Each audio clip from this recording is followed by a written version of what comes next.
roads of this city? We carry human lives. You know, even if a person doesn't carry human life, they should have respect for it. But our main business is the carrying of life. You also agree it should be safety because y'all are driving big buses that also have not only the lives of the people you're driving, but the lives of people that you're riding with, Yes, riding on the road with, yes, as well as pedestrians.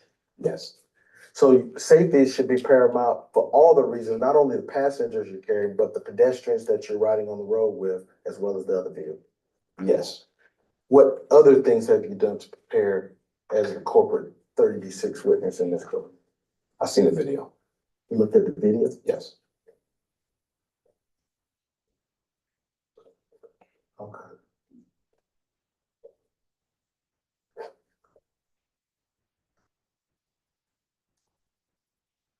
You looked at the video, reviewed the investigation documents that Marta did in this case?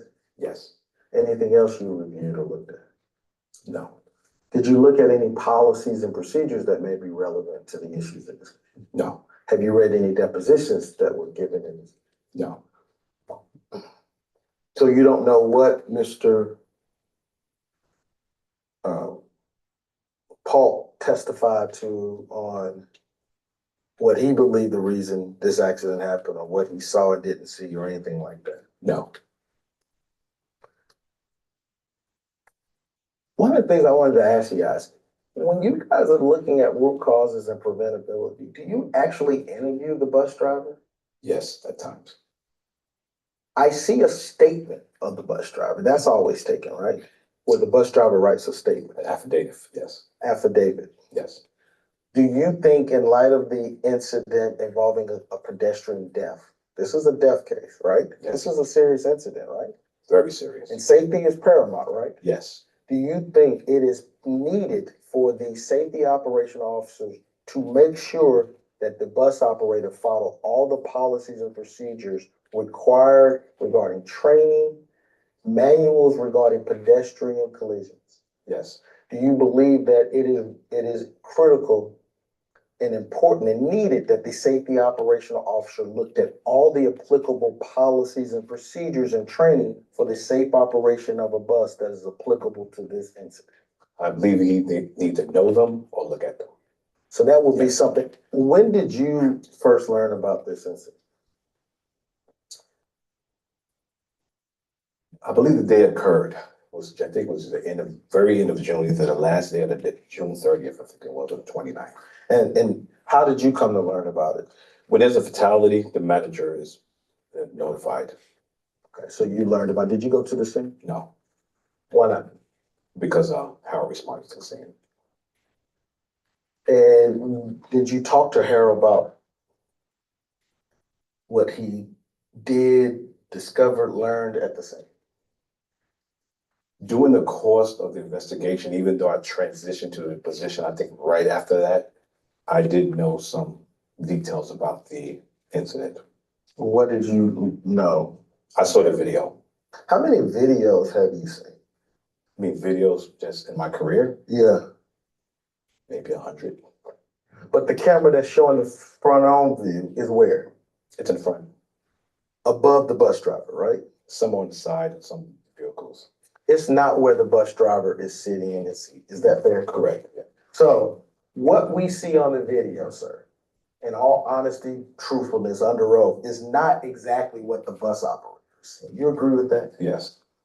Do y'all take into account of that when you guys are doing your investigation or determination of root cause? Yes. You agree with me that when you're looking at these investigations and determining root cause and preventability, it is paramount that you look at whether the bus operator followed the CDL requirements for the safe operation of the bus? Yes. You agree with me that it's important to see if the operator followed the guidelines and safety principles set forth in the CDL manual? Yes. You agree with me that it's paramount to determine whether or not, determining root cause and preventability, whether these operators follow the training and materials provided to them by Marta in the safe operation of the bus? Yes. You also agree with me, what what issues could be preventing the operator to see or not see are also relevant. Yes. This whole investigation depends on what the operator could see and what reasonable actions he took or didn't take that could have affected his ability to see. You agree with that? You can Yes. answer the question. Okay. So when Harold is doing this investigation, he should be looking at policies and procedures, manuals, training, laws, CDL requirements that are relevant to the operator's ability to see, not see, and am I correct? Yes. He should also be looking at laws, evidence, CDL requirements, training, policies and procedures to determine whether the operator took all reasonable actions to see and put himself in a position to see the pedestrian. Do you agree with that? Not exactly. Okay. Do you not believe that it's relevant do you not agree that the operator must take all reasonable actions to do everything reasonable to see the pedestrian? Yes. You agree with that, don't you? Yes. Okay. So when Harold is looking, he must look to see whether the bus operator did the training, policies, the laws to put himself in a position to see the pedestrian. You agree with that? Yes. Okay. So all the policies and procedures at Marta that deal with an operator's actions to put him or her in a position to see what's ahead of him while they're operating a bus is relevant to this inquiry of this investigation regarding preventability and root cause. You agree with that? Yes. Do you agree with me? The laws of Georgia are relevant as relates to what a operator can do to make sure he puts himself in the best position to see what's in front of him. Yes. You agree with me that when looking at the video, that video should be considered by the investigator on looking at it from the perspective, not only what we see on the video, but what the operator actually saw as opposed to from the viewpoint of the video. You agree with that? No. Okay. So do you not believe it's relevant what the operator actually saw as opposed to what's on the video? It's relevant with the operator, so yes. You agree with that, don't you? Yes. Okay. So regardless of what the video shows, one of the things the investigator should be looking at is what did the operator actually see or should have seen? You agree with that? Yes. That is paramount to safety, isn't it? Yes. Is there a policy at Marta to follow the training you receive? Training, yeah, you should follow training or you don't qualify for the job. So when you're looking at and writing down operator as ruling out a casual factor, is it Marta's position when you say operator, you are also already looking at whether the operator followed the applicable training applicable to the accident? Yes. I want to show you what's been marked as exhibit number 5 to your deposition. Exhibit number 5, have you ever seen the bus operator responsibility agreement such as this one? Yes. This has been identified previously in depositions as the one that Mr. Park signed back on December of 2007. Do you see that? Yes. Based on your experience and your positions in management, is it your understanding that the bus operators are to follow this when they're operating a bus? Yes. The thing says bus operator responsibility. The responsibilities that put on this document, you agree with me that Mr. Park was to follow these on the day of this incident? Yes. You Okay. said, yes. But you agree with me where it says, I also understand in the third paragraph, I am to be alert. Read that sentence for me so we're on the same page. I also understand that I am to be alert and aware of my surroundings and to drive defensively at all times. You see that? Yes. All times. Yes. Okay. Do you agree with me that on the day of this incident, that Mr. Paul was to be alert and aware of his surroundings and to drive defensively prior to and at the time of this incident. Yes. That is something that can contribute to a pedestrian collision. You agree with that? What is the something? Whether you are alert, aware, and driving defensively. Yes, I agree. Do you agree with me? Whether Mr. Park was alert and aware of his surroundings are relevant to whether or not his actions were reasonable in preventing this incident. Yes. And do you agree with me whether or not Mr. Park was driving defensively at all times is relevant to whether or not he was taking reasonable actions to prevent it? Yes. You agree with me that Mr. Wyatt, in determining whether or not Mr. Park's actions contributed or causal effect on this accident, he should look to see if Mr. Park was alert and aware of his surroundings. Yes.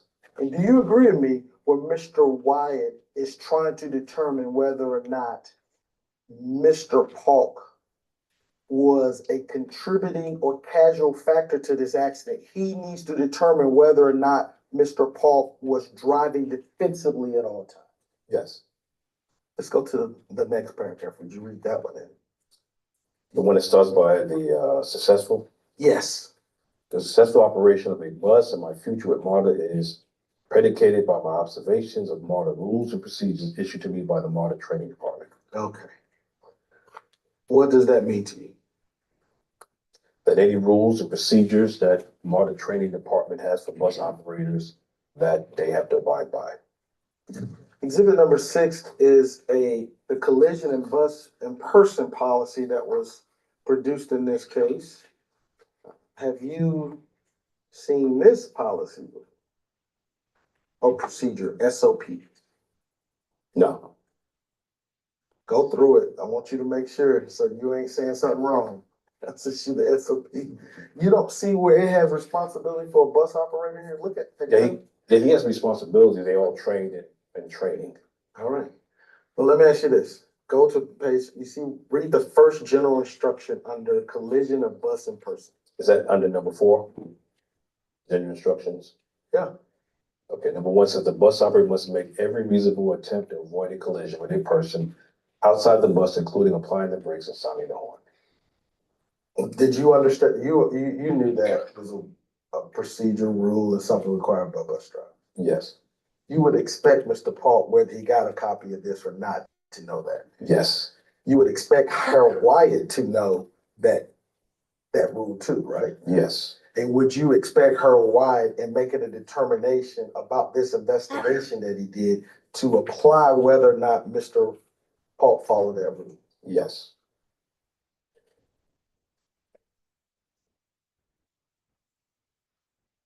So you agree with me when determining the grading system of preventability, as well as the causal factors in this case, and why this incident happened, that Mr. Wyatt and Marta should look at whether or not Mr. Polk took every reasonable attempt to avoid a collision with Mrs. White. Yes. I'm going to show you the marked as Exhibit 7. Now, Exhibit 7 is a distraction avoidance policy, right? Yes. This distraction policy was actually listed in the investigation file, right? Yes. It's something that was relevant and used by Harold Wyatt and Marta to determine cause and report, right? Yes. Go to page 2 of exhibit number 7. Page 2? Yes. Okay. And in the second paragraph under the general section, one line that read the last sentence under the first paragraph. Beginning with managing? Distracted driving. It's the first paragraph under general. Right here. Yes. Distracted driving can result when performing activity that shifts full attention from the driving or equipment operating task. What I gather from this policy, and correct me if I'm wrong, Marta expects that a driver has full attention and focus on what's ahead of him when he's operating a bus. Yes, as explained more explicitly in paragraph 2. Yep. This whole paragraph is talking about, this whole policy, am I correct, is talking about making sure you focus and are not distracted and paying full attention to what ahead of you. Am I correct? Yes, as it reads, perform an activity. In this case, you agree with me that it is paramount for safety that Mr. Polk, in operating the Marta bus on that day, that he is fully focused and has full attention to what he is seeing ahead of him. No, You don't think so? no. That's not important? Just to answer the question, he has to look ahead of him. They're trained to scan. Passenger might cry out in the back. If somebody says, I felt the seat. All that's a bus operator. Okay. So scanning and looking ahead and all of that requires you to have it's vision, basically, right? Vision, yes. You agree with me, vision is the key to a bus operator safely operating a bus. Vision is, yes. Why is vision so important? You have to see in order to operate the bus properly. You agree that operating a bus and being able to see is basically paramount for safety. Yes. Look at the sentence that says, safe driving and operation of equipment requires good judgment and focus. Do you see that? What paragraph are you in? I'm on the second paragraph under the general section. Okay.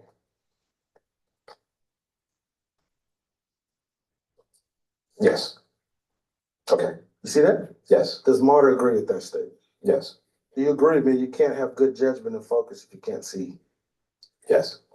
This is Exhibit A. This is produced to me. And then there's other manuals that were also produced to me for people who started at a different time. I'm asking you, what did Marta use, if anything? I mean, they use the operator's candidate manual. Okay. Do you believe they use this one? I don't know if how he used this revision, but he used operator's candidate manual. Okay. All right. I will tell you this, that Mr. Hamilton did testify that this manual would have been required to be followed by Mr. Polk. Okay. But you don't know what Harold looked at. No. Whichever manual, whichever revision, you agree with me that Mr. Polk would have been required to follow that policy in the operation of that bus on that day. Yes. And to the extent that there's anything in this manual or the revised manual that refer to or relevant to the issue of his ability to see ahead of him, he would have been required to follow those policies. Mr. Polk? Yes. Yes. And Mr. Wyatt, in looking at this case, would have been required in ruling out factors and determining preventability whether or not Mr. Polk followed the operator's manual, whatever revision, as relates to his ability to see ahead of him. Yes. In defensive driving. Yes. Let's go to page 62 of Exhibit A. I'm there. Under preventing collisions with pedestrians, it has a section on pedestrians in front of the bus. Do you see that? Yes. And would you look at 1 through 4? Would you read 1 through 4 in the record? 1 is look in all directions before moving the bus. 2, slow down or stop to permit pedestrian to cross. 3, proceed only when certain that pedestrians will stay clear. 4, establish eye contact and be certain the pedestrian sees you. Is it fair to say what you just read applies to whatever manual and applies to Mr. Polk on June 30th, 2019? Yes. And you agree with me that on that day, Mr. Polk was required to follow 1 through 4 you just read in taking reasonable actions to prevent this collision. Yes. Mr. Wyatt would have been required to determine whether Mr. Polk did these things in determining whether or not this was a preventable incident or whether or not he was any cause of this collision. Isn't that correct? Yes.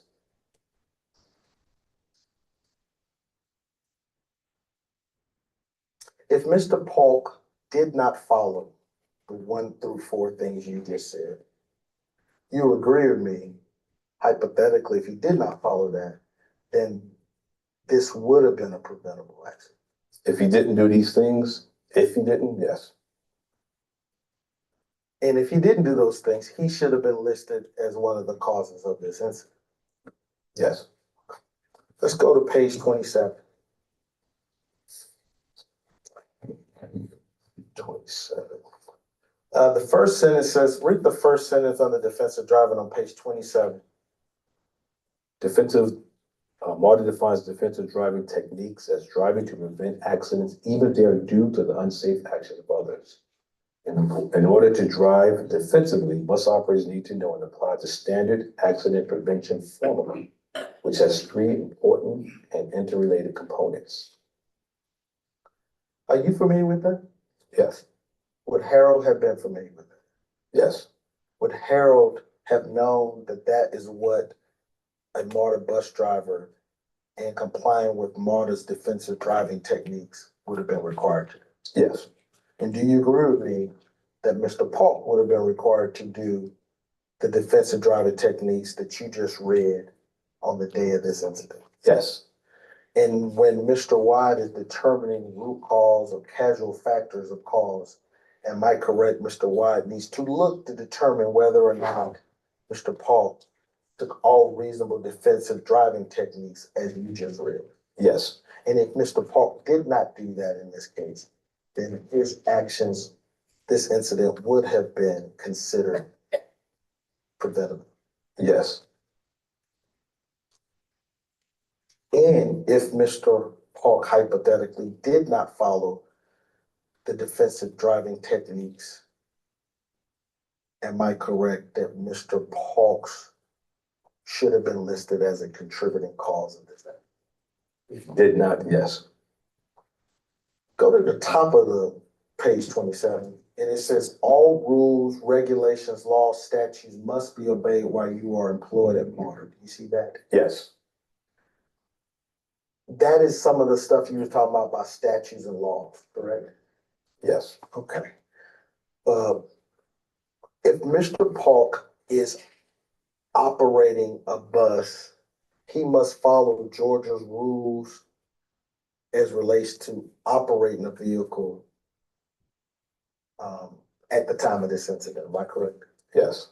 Mr. Polk has to follow Georgia law regarding the operation of a vehicle. Yes. All right. You told me earlier in this case that all the evidence is reviewed as well as applicable laws. Recall that? Yes. Mr. White also should look at the laws that apply to Mr. Polk in determining whether he complied with relevant laws as relates to this accident. Yes. Let's go to I think it's 51. Did you see that? 51, yes.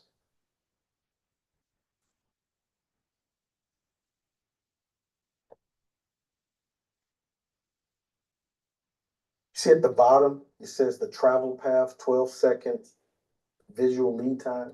Yes. Have you ever heard of that concept? Yes. Tell me what that concept is based on your experience as a bus operator. So when you're driving and you're looking out the window, of course you're moving at different speeds, whether it's highways or on the street. So you're able to see in front of you, as you mentioned, your visual lead time, what your vision can see.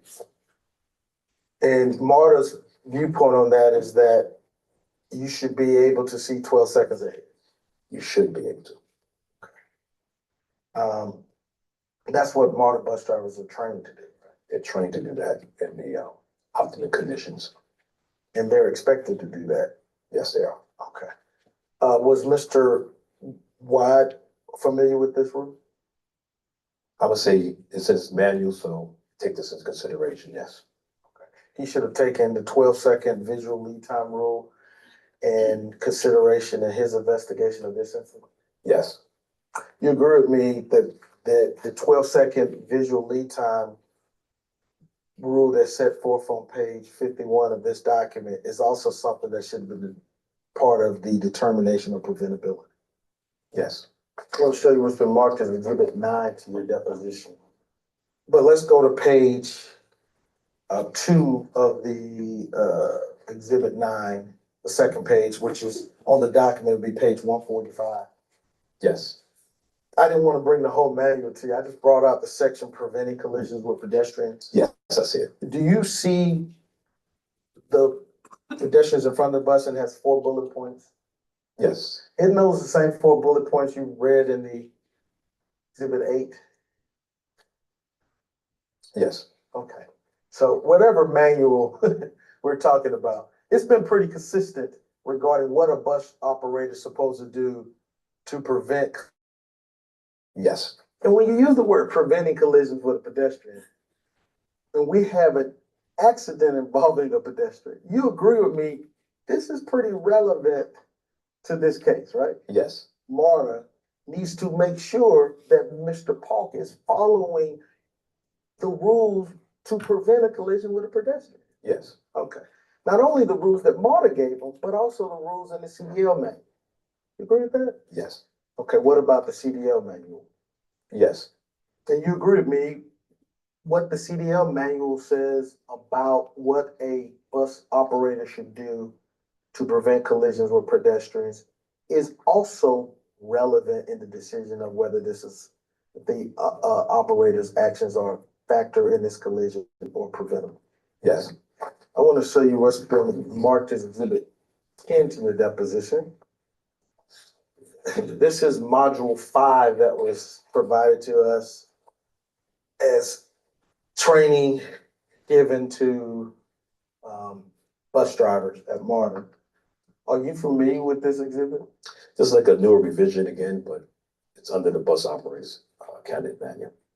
Now, one of the things that I went over in detail with Mr. Hamilton, who was designated as is about the Smith driving system. Yes, You familiar with that? yes, Did you have an understanding in the safety department that the bus drivers was being trained on the Smith system? yes, Okay.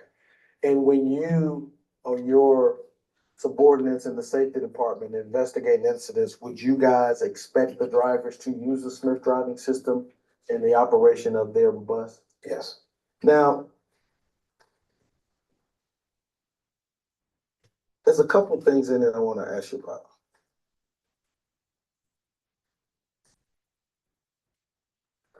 Go to page 2 of the module or page 152 of the document at the bottom. You see that? yes. Could you read the first sentence? The first is under defensive driving. Yes. Good defensive driving skills are based on your alertness to recognize hazards, your understanding and judgment to perform the correct defensive action, and your skill to do so successfully. And then you go down, you agree with that? Yes, Okay. You agree that is a critical aspect in this case because you gotta first make sure that Mr. Polk is recognizing the hazard and using his judgment and understanding on what to do and his skill level. yes, You agree with me that Mr. Wyatt needs to determine whether or not Mr. Polk is following the components listed at the bottom, which is recognizing a hazard beforehand, understanding the necessary defensive action to take, and acting in time to prevent the accident. yes, And you agree with me that Mr. Polk was required to do those 3 things. yes, You agree with me, your vision, if you have a difficulty vision, it can affect your ability to recognize a hazard. So I can understand your question. You mean vision through the windshield, the problem with the windshield, or Vision, period. weather conditions? Any of those things. If you're having vision problems, it can affect your ability to recognize. Yeah, if you have a vision seeing, yes, driving in snow, rain, the wind chill. Yeah, yes, So, yeah, yes, okay. I mean, the reason why it says recognize the hazard beforehand, in order to recognize something, you got to see it. yes, Can we agree on that principle? Yes, Do you agree with me that it's important to determine in this investigation by Marta why Mr. Polk didn't see the pedestrian before he said he saw it? yes. Why is that important in this case? That's important to find the root cause. The root cause of this case is about really what Mr. Polk could see and couldn't see. You agree? Along with some others, that's not the only factor. Do you agree with me that Mr. Polk needed to operate the bus within a speed that was safe under the conditions he was dealing with? Yes, Isn't that what you're trained to do? That if you have conditions like snow, rain, you need to change your speed to be able to safely operate under those conditions. yes, If you got a claim you got a visual problem or a weather problem, don't you need to change your speed to deal with those issues affecting your vision? yes, Okay. You agree with me that Mr. Wyatt was required to do doing a thorough and complete investigation, that he looks at whether Mr. Polk was driving driving a speed that was reasonable under the conditions he was presenting. yes,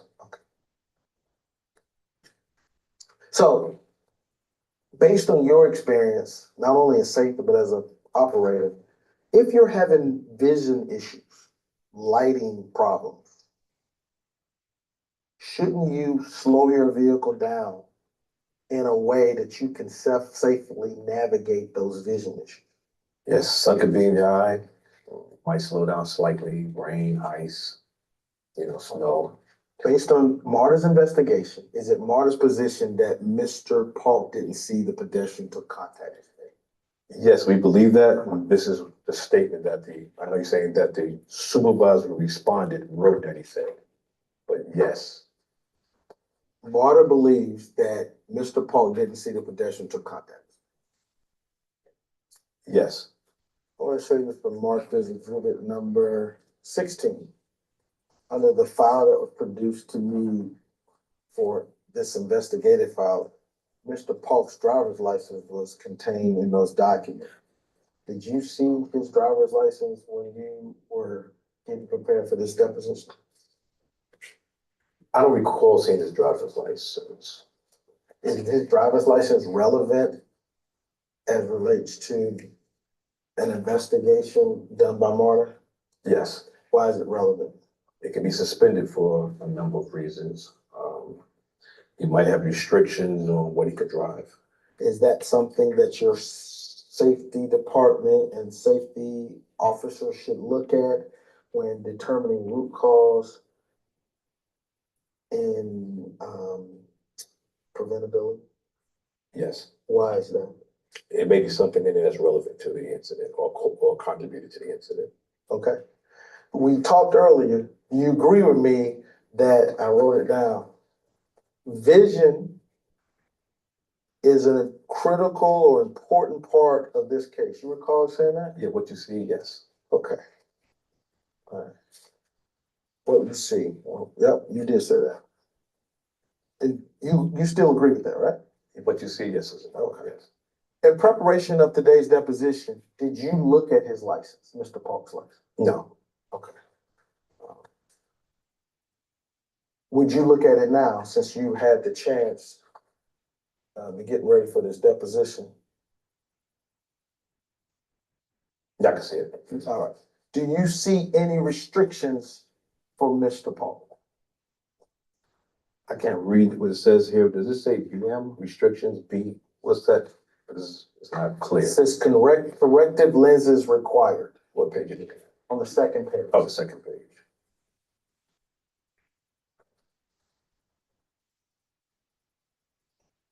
Yes, I see that. I want you to assume from the video that Marta produced Mhm. and from Mr. Polk's testimony under oath that he did not have his glasses. That's correct. You recall that? Yes, Okay. Do you see where his license in Georgia law requires him to wear glasses when he's operating a vehicle? yes, You see that? yes. That's the law, right? That's according to his license. Yeah. So when you're operating a vehicle in Georgia, you have to follow your driver's license permission and requirements and restrictions, right? Yes. MARTA has a rule on that, doesn't it? Well, that's the CDL rule. So he has to follow the CDL rule. So that's a MARTA rule that MARTA's adopted, right? Yes. Okay. You agree with me that as part of this investigation, Mr. Paul was required by MARTA and CDL rules to have his corrective lenses and glasses when driving at the time of this incident. As part of his driving duties, he was required to have glasses. Yes. So, pursuant to MARTA's investigation of this incident, do you agree with me that Mr. Polk was required to have his glasses when he was operating the vehicle at the time of this? Yes. Do you agree with me that whether or not having his glasses or not having his glasses, whether that affected his vision on the day of this incident, you agree with me that's something that Mr. Wyatt and Marta should have investigated and considered in this case? Yes. Did Marta consider the fact that Mr. Polk was not wearing glasses, even though his license required him to, at the time of this incident, in their investigation and determination of root cause and preventability? I don't know if Harold looked at his licenses. He's separated from Marta. He doesn't have it listed on the documents. So you don't know if Marta did it either, did you? Harold's the investigator representing Marta. So the answer to my question is we don't have Harold. Harold works for Marta. So you're here on behalf of Marta. Does Marta know whether or not Mr.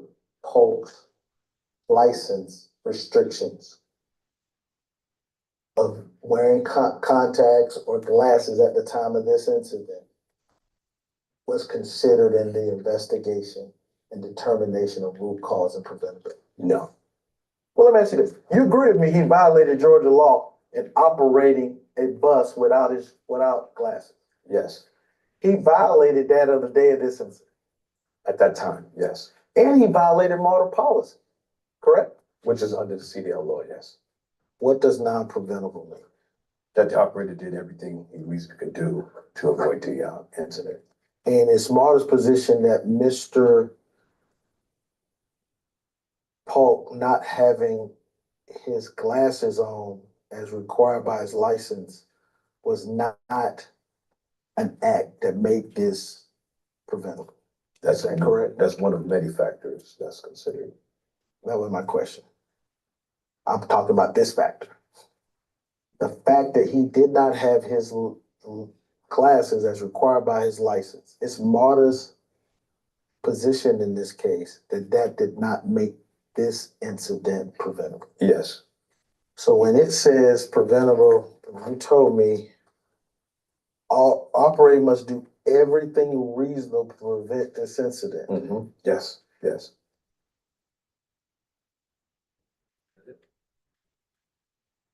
That's it, Your Honor. All right. Plaintiff may call their next witness or evidence. Yes, Your Honor. On behalf of the plaintiffs, we call defendant Tony Polk pursuant to 24-981 on cross-examination purposes. Before we bring him up, can we have a sidebar?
You can make your way to the witness stand.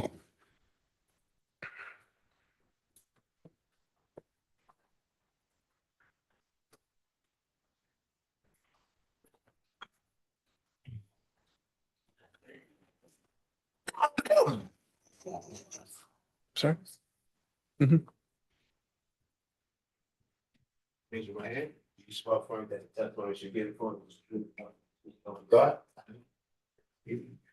Please state the spirit for the board. My name is Tony Iglesias Park Sr. It's TonyPaulk.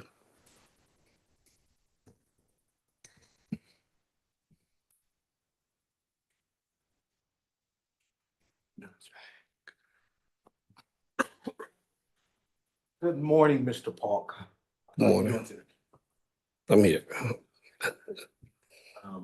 We've had the pleasure under this unfortunate situation now to meet a couple of times in this case. Is that correct? Yes, Just for the record, state your full name? Tony Iglesias Park Sr. So I guess we can modify it. Yeah, it'd probably be easier. Okay. Tony Iglesias Park Sr. And we are here because unfortunately on June 30th, 2019, you were involved in a tragic fatality collision with Priscilla White on Cleveland Avenue. Am I correct, sir? Yes, And at the time, you were a Marta bus driver? Is that Yes. correct? yes, And you were, your job duties or responsibilities was to operate the bus in a safe manner at all times. Is that correct? yes, You were required as part of that responsibility, isn't it true, sir, to follow the training you received at Marta and the operation of that bus on June 30th, 2019? Am I correct? yes, Could you speak up a little bit? yes, Thank you. Am I also correct that you were required on June 30th, 2019, prior to and at the time of that collision, to follow the policies and procedures that you have been provided to by Marta to that date? Am I correct? yes,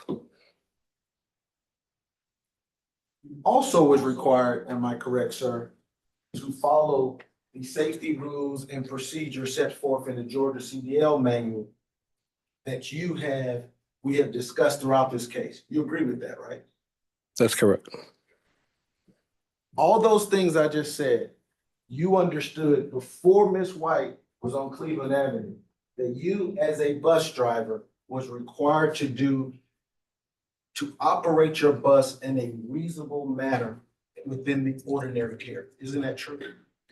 Yes, And if you didn't do any of those things, follow the training, follow the policy, or follow what's set forth in the Georgia CDL manual, you agree with me, if you didn't do those things, you did not act reasonable within the ordinary care. You agree with that? I don't agree with that. We'll talk about that. You do agree with those things that in those policies, in those trainings, and in those CDL manuals, you do agree that those things are what is the ordinary care for a bus driver? Objection, Your Honor. Then. Well, let me ask you this way. Well, let's talk about them, and then we'll go from there. How about that? All right.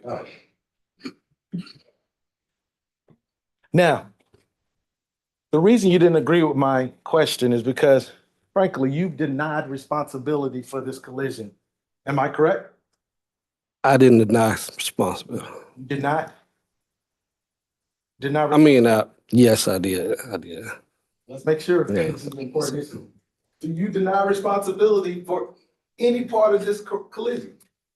No, I misunderstood your question.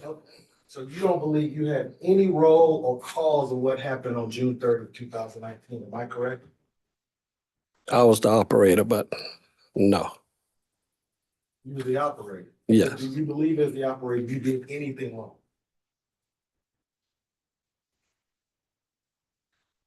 not to cause the accident. Okay.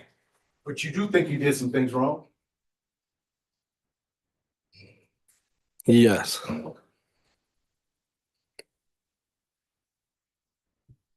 Is that the first time you said that this is the case, that you've done anything wrong? Today? I can't recall. Did you say that you did anything wrong in your deposition back in? What was your deposition? August 24th, 2022? Did you say you did anything wrong then? Your Honor, I'm gonna object to that. If he's gonna use his deposition, he needs to show him a line and page number or something that he said. I'm not using his deposition. I'm just using the date of when it was taken. I can put it down if you want. I mean, I think he has some choices in how he conducts the impeachment, and if this is the way he wants to go. It wasn't impeaching him. All right, well, let's see where it goes. So overruled at this point. Did you say you did anything wrong when I took your deposition back in 2022? I can't recall. You gave a statement in this case right after the accident, right, sir? Yes, Did you say, like you just told this jury today, that you did something wrong then? not on the statement. Have you told anybody outside of your counsel? I want to know about that. Have you told anybody what you told the jury just did, that you did something wrong that day? Before today? Not to my knowledge. Well, let's talk about what you believe now that you've told this jury.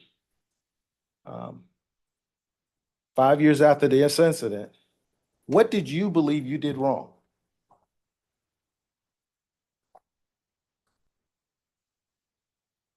The restriction on my license, I should have been wearing my glasses, but I took my glasses off for a safety reason.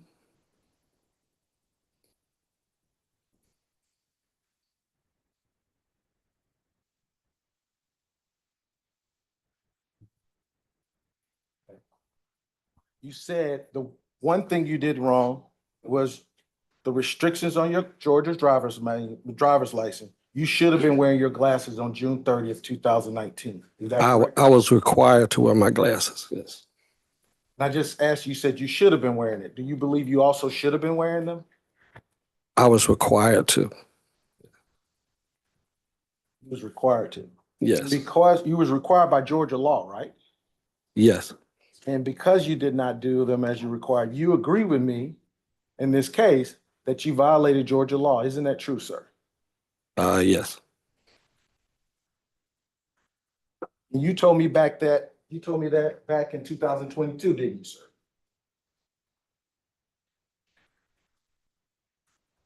I can't recall.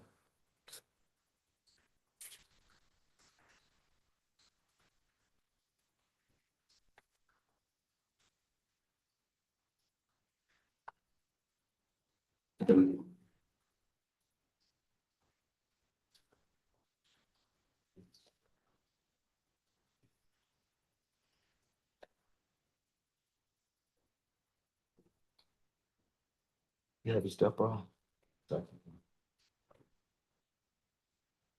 I'm gonna give you your deposition so we can refresh your memory. You have a full-size copy? I do not. Do you want? It's this right here. I guess we can unseal it. Yeah. We're gonna unseal this, yeah, and I got a full copy. Just want to refresh your memory about this issue. All right. Can I approach on? Yeah.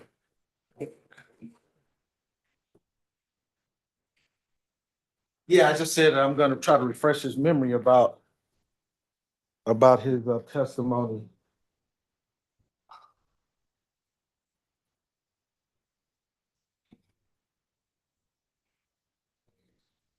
I think it's on page.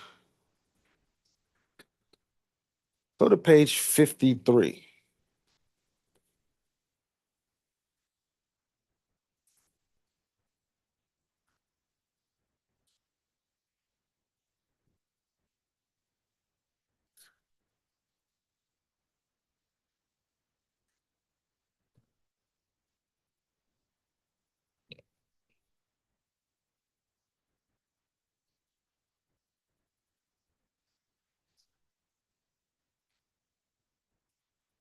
I think it's line 21. Do you see that, sir? Yes. We can actually start at 18 of your deposition. I asked you, did you have corrective lenses on? Your answer was what, sir? No. Then I ask you, so you violated the law of Georgia by not having corrective lenses on, is that correct? And what was your answer, sir? Was yes. So does that refresh your memory? Yeah. All right. So you admitted back then on 2022, you violated Georgia law, and you're now admitting it here today as well, correct? Yes. Now, let's talk about your license. I want to show you what's been marked as Exhibit 20 in this case.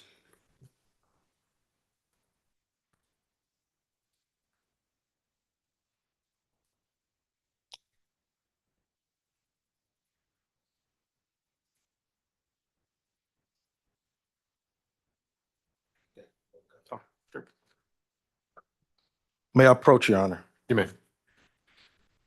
I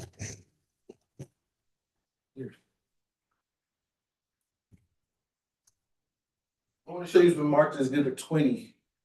It is your driver's license, am I correct, for the time period that's regarding this case? I think it's from 2016 through 2020. Is that correct? Yes. You got to speak up a little bit. Yes. Okay. And that's a true and accurate copy of your driver's license for the time period relevant to this accident? Yes. I would like to tender and admit exhibit number 20 into evidence. Any objection to Exhibit 20? We've already discussed all these. We would just renew those objections. All right, admitted over the prior objection. I'm gonna go ahead and publish it and put it on the, put up exhibit 20. To that, I think we need to restart our gallery TV here. So let's go off the record just for a second. I think we can hold in place. It might only take a minute. We need to restart the computer here. We went offline.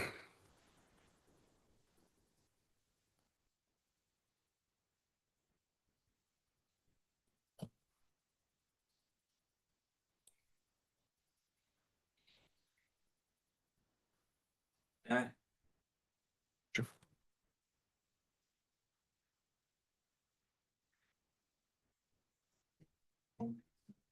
We got it?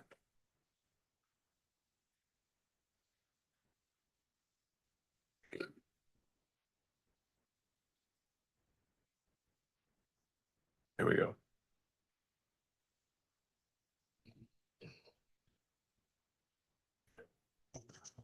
All right, let's go back on the record. Mr. Williams, you can resume. Thank you, Your Honor. Could you please put up exhibit 20?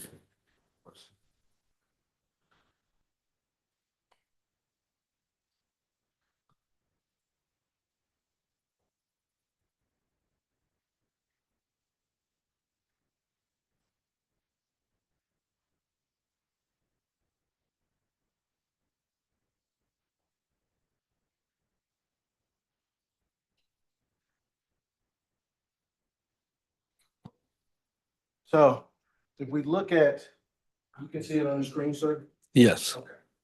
I just wanted to, we see that the issue date is August 5th, 2016. Is that correct? Yes. And then the expiration date is February 6th, 2021 after this accident, correct? Yes. And that's you and your address. There's no dispute of that, right? Yes. Let's turn to the back. The next, it's not the back yet, so. Can you see that? And so class A means, am I correct, that you have less than 26,000 pounds? But you have a class B because you're driving a commercial motor vehicle weighing in excess of 26,000 pounds, correct? Yes. And it says corrective lenses required right there, right? Yes. You had this license since 2016. So you knew 3 years before this that you weren't allowed to do that, correct? Yes. Now, there was some conversation, you can take that down. There was some conversation earlier about, I think your counsel about your vision now. After this incident, you went to a doctor, correct? Eye doctor. Yes. Was that just a routine visit? Yes. Okay. But even after that visit, you got you renewed your driver's license, didn't you? Yes. Okay. Let's put up exhibit 21. We tendering that. All right. Admitted over the same objection. Yes, Your Honor. All right. 21 is admitted.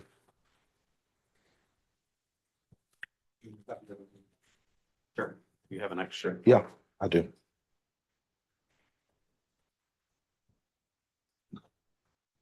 Now, after your doctor's visit,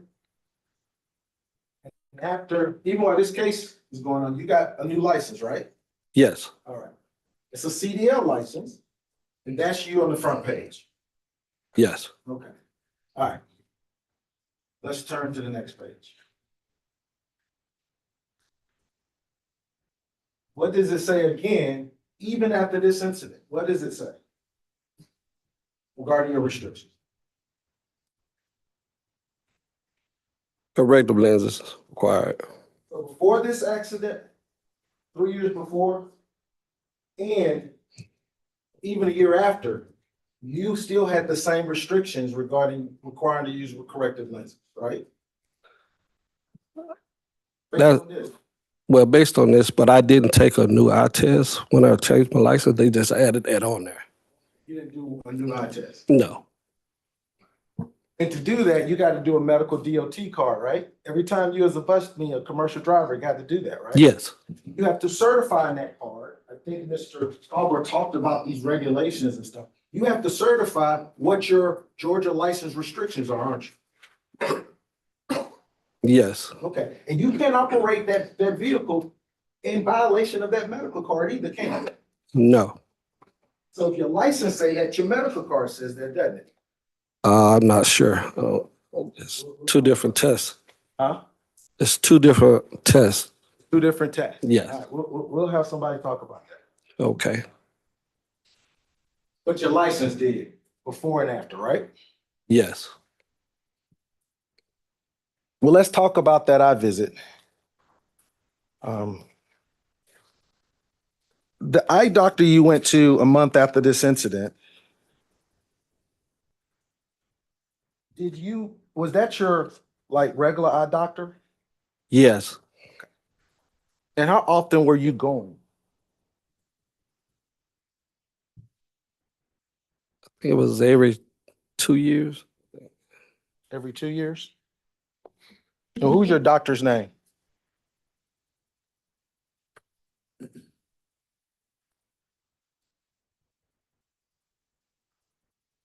I think this is Dr. Belvedere. I can't recall.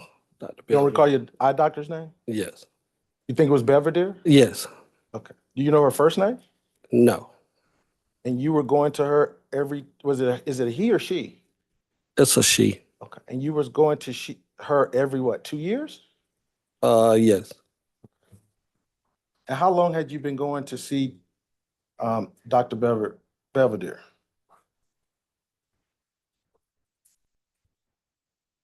This happened in 2019. How long before then? I remember back at least 2013. So before this accident, you would be seeing her, that was 6 years in between. You would have seen her at least twice? Yes.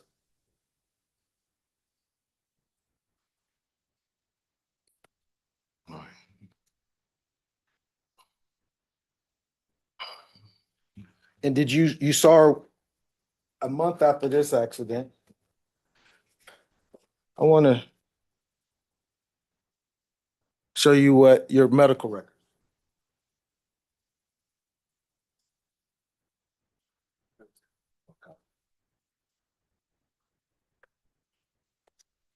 May I approach, Your Honor? You may, and I think for the remainder of your cross, you don't need to ask for permission. Okay, thank you. I want to show you what's been marked in Okay. your, to this trial, plaintiff's exhibit 30. Do you recognize that document?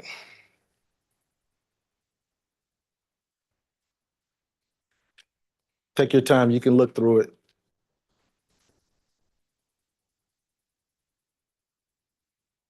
I will tell you, it's your medical records that we requested in this case. I just was trying to see, had you actually looked at it, those records? No. No. You had never seen those records? Well, at the time of the exam, yes. Yeah. But not since then.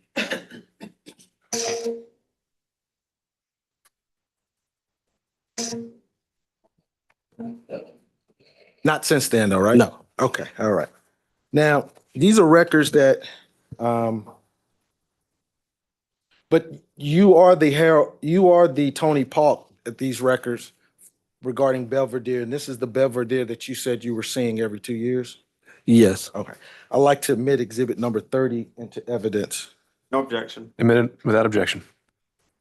Now, you take a chance to look at it. I thought you might have looked at it before, but that's time. We got time.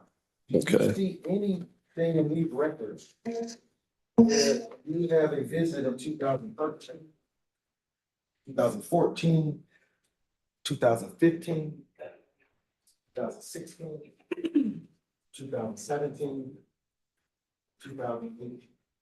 Your Honor, I'm going to object to this line of questioning. These records were requested directly by the Cochran firm from the eye clinic, and he has no control over what the eye clinic produced.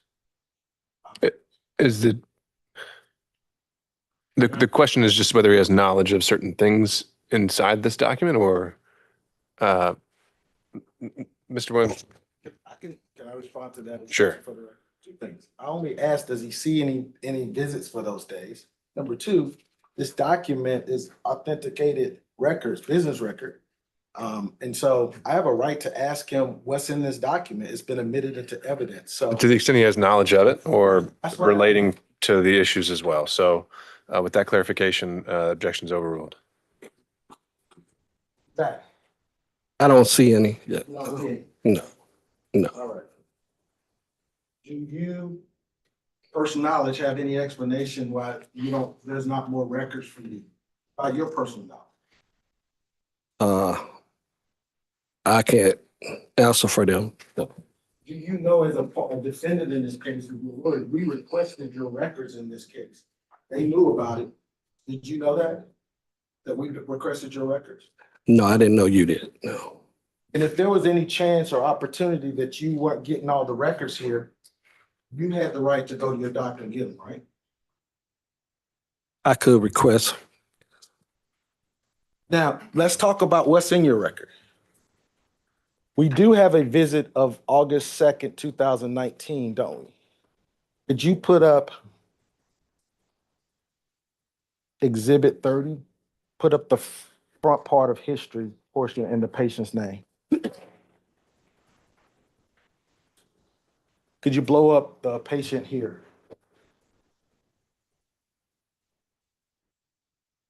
That's you, Tony Polk, right? Yes. All right, and he says, patient here today for routine eye exam. You had complaints of occasional tearing. Do you see that? Yes. So this was a routine exam and your complaint was tearing. What was going on with you, sir, that you had that complaint? If you don't mind me asking. Basically what it says, your eyes running, tearing. Okay. Would you go to page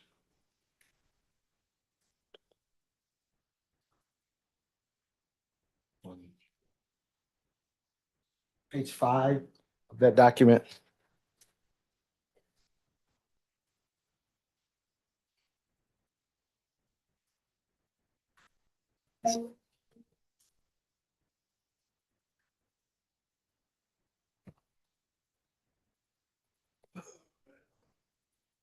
And could you blow up the section that says eyes?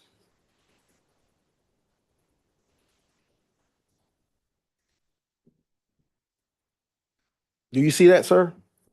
Yes. And in these records, which by the way were a visit you had back on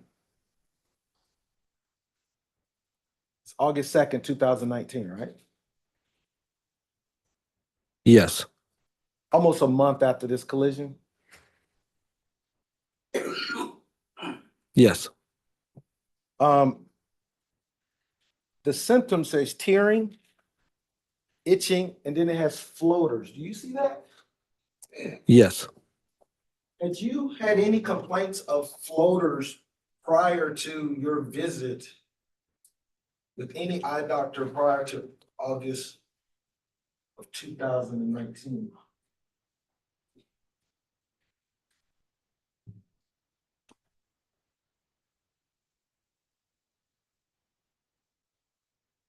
Not to my knowledge, I can't recall. Yeah. You know what a floater is? Yes, I know. What is your understanding what a floater is?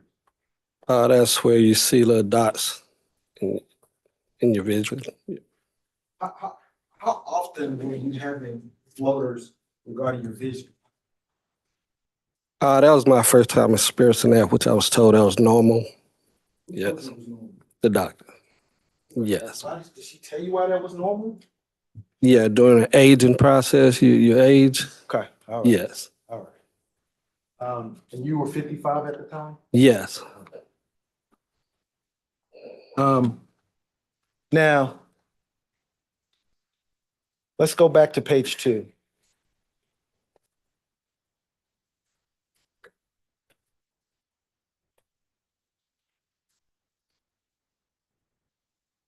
You did an exam, go back, go down.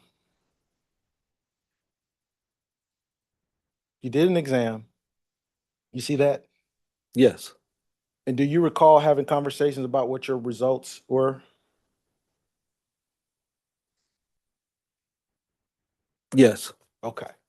And did you take any of these exams with your glasses on? No. Okay, all right. So this is what the exam showed, right? Yes. And then let's go to the third page. Let's go to what the doctor said the doctor's assessment was. Because after the doctor did an exam, she had an assessment and had a conversation with you. Is that true? Yes. Okay. And the doctor diagnosed myopic, right? Myopic stigmatism, right? That's what's written out. Yes. You had a conversation with her about that? I don't recall, but Okay, well, just let an me ask you this. assessment. Have you ever had anybody tell you had that condition prior to August 2nd, 2019? No. Did she tell you how long you've been having it? No. And had you and these other visits that you say you had that ever come up? No. Okay. Now, did she tell you what the symptoms are of this condition? I can't recall. Do you recall did she have any conversations that one of the symptoms for that is blurred visions at all distances? No, she didn't say that. You don't recall that? No. But you don't recall whether you had the conversation at all, do you? I remember the conversation. I don't remember exactly what was said, but I know she didn't say that. Why do But you the think? blurred all the time. No. Okay. Did she say anything about blurred vision as part of being a part of this condition at all? No, because I don't have blurred vision all the time. No. My question was more, did she tell you that that's one of the conditions or symptoms for this condition? Once again, I said I didn't know. Okay, all right. And another symptom is difficulty seeing at night. Did you have a conversation with the doctor about that? No. Okay, all right. So the first time you're hearing that those are conditions are now? Yes. All right. Now, you also prescribed RX is bifocals. Do you see that? Yes. Did you get a new set of glasses after this? Yes. Okay. All right. Are they different than the glasses you were supposed to be wearing on the day of this incident with Mrs. White? No, They were not different? they were the same vision. Yes, They were the same, right? yes. All right, all right.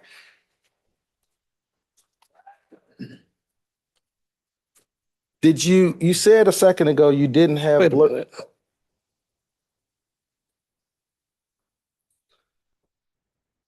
I don't want to say the wrong thing, but I'm not sure. I know they were a new prescription, so I don't think it was the same prescription. All right. And, Let me ask you this. You said you didn't have blurred vision. Well, you said you had never had blurred vision at all times. Have you ever had blurred vision? I had blurred vision as far as reading faraway signs, or that's why I got the glasses. Yes. Is it just signs that you have blurred vision with? Yes, reading faraway signs. They're in areas I'm not familiar with. Yes. So you have blurred vision for reading faraway signs for areas you're not familiar with. Is that correct? Yes. But you said it's just signs, so that's the only thing you have blurred vision on at the television. Far away and tiny print close up. Tiny print close up. That's why it's bifocals. Okay, all right. Now, um,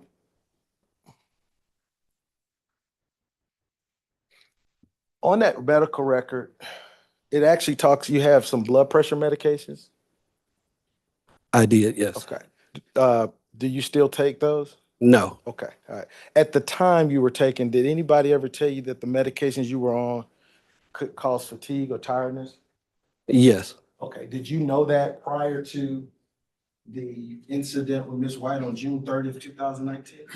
yes, That's one of the side effects of those drugs, correct? yes, Did you take into account that, oh, you were actually required to based on a medical DOT card, right?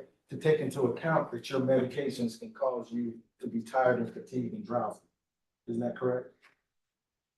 yes, but I have been taking that medicine for a while, so my body's used to it. You've been taking that while you've been driving for Marta? Even before that, yes. Okay, all right, all right. Now, we kind of went off, you can take that down. We kind of went, I went off and when you said you did one, you said you did, when I asked you what you did wrong, you told me restrictions. You should have been wearing your glasses, what I quoted. You were required to. My question is, what, did you do anything else wrong that you want to tell this jury about today?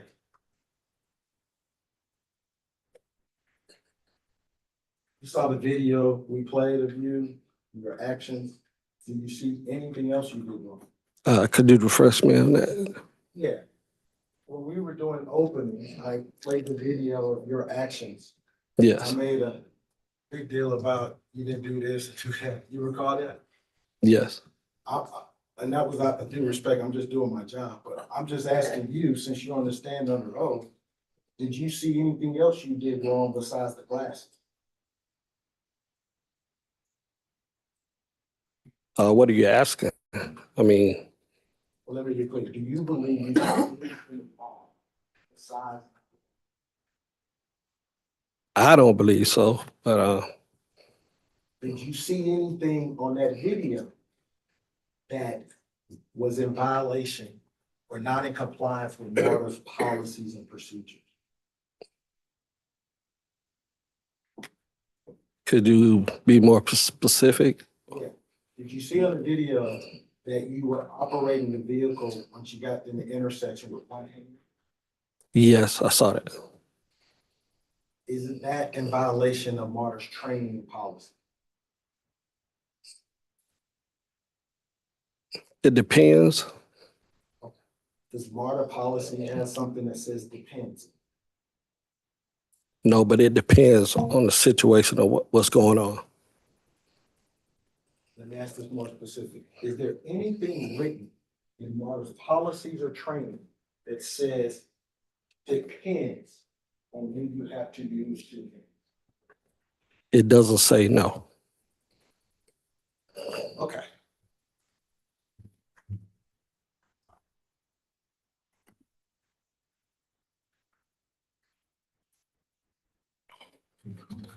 Now, you agree with me that you are a professional driver. Am I correct? That's what Marta labeled us as, professional drivers. But independent of Marta, don't you yourself consider yourself to be a professional driver who has over 15 years experience? I consider myself a good, safe driver, yes. Do you consider yourself a professional driver, notwithstanding what Marta thinks? I consider myself a good, safe driver. Yes. On it. Let's go to your deposition when I asked you about whether you're a professional driver. Go to page 61.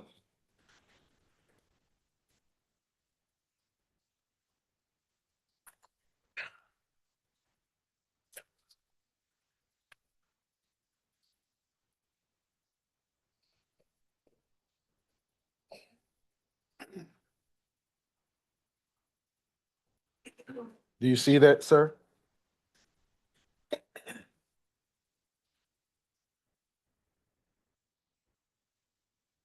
What line? Line 12. Okay. No, 15. I took your deposition. You were under oath like you're here today. You recall that? Yes, like I said, Marta presents us as professional drivers.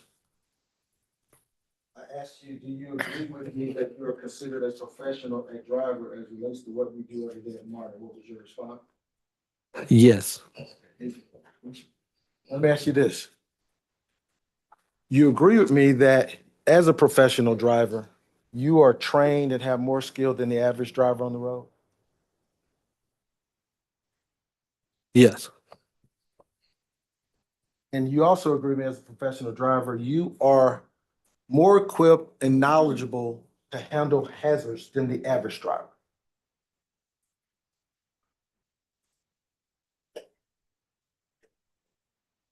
Your Honor, I want to object that it calls for speculation of, him trying to compare himself to what other drivers do. He can't know what other drivers do. He knows what he does. All right. Doesn't know the answer, Your Honor. He can say he doesn't. Understand. As to speculation, I think that's within the scope of his knowledge. You can answer the question if you can. Overruled. Do you want me to repeat the question, sir? yes, Oh, no problem. As a professional driver, isn't it true you are more equipped and knowledgeable to handle hazards on the road than the average driver? I don't know how to answer that. Okay. Well, let's see if we can refresh your memory. Go to page 61 of your deposition. I asked you that question then, Okay. and that was a few years ago, so let's try to refresh your memory.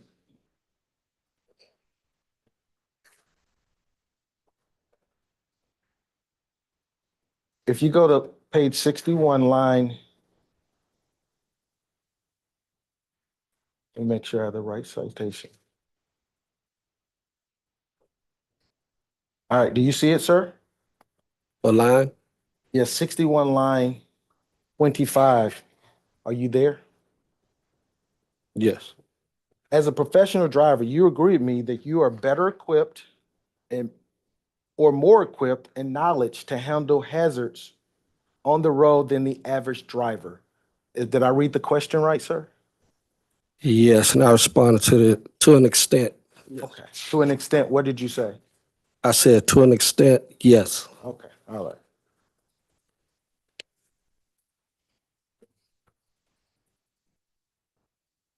Now,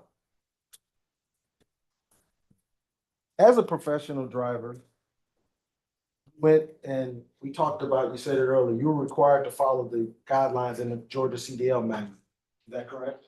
Yes, Required to do that in the operation of that bus that day before your bus collided with Mrs. White. Am I correct? yes, And in the deposition, we had a conversation about that manual. You recall that? yes,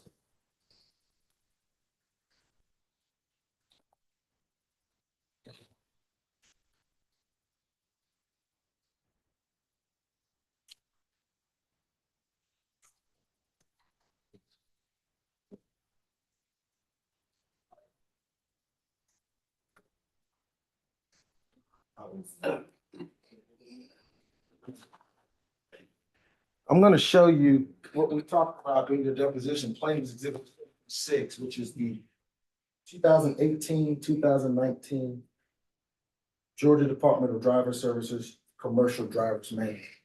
That was in effect at the time of this committee. Can you see that? Yes.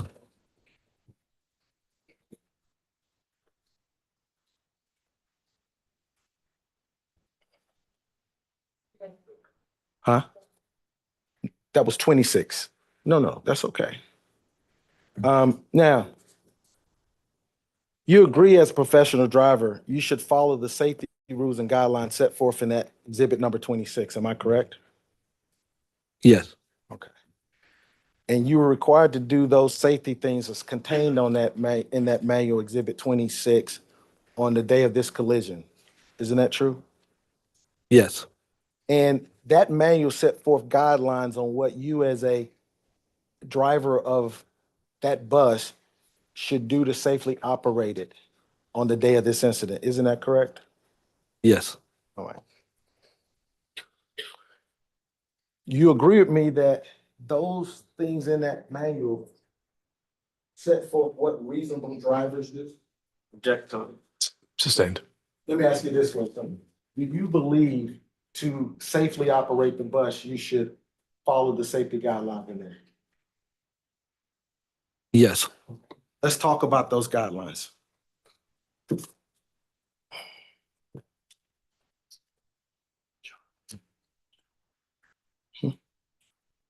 Yeah, I'm sorry. We'll offer exhibit 26 into evidence.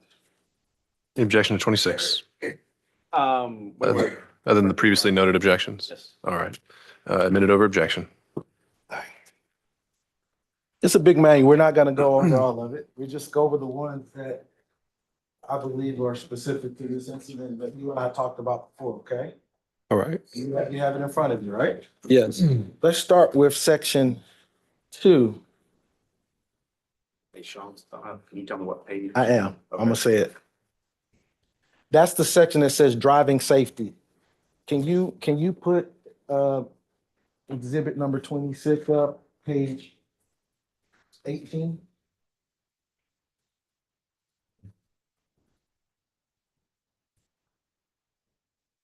Which one you got?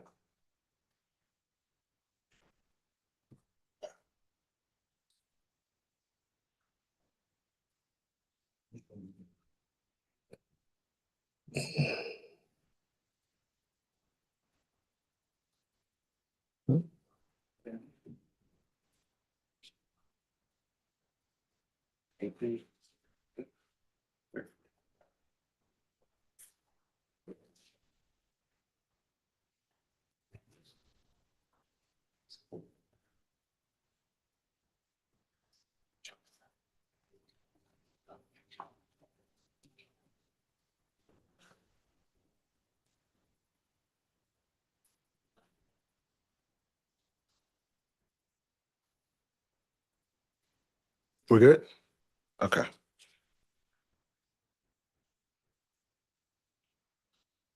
All right. Could you, that's the driving safety section, correct? Yes. All right. And you've read this section before, haven't you?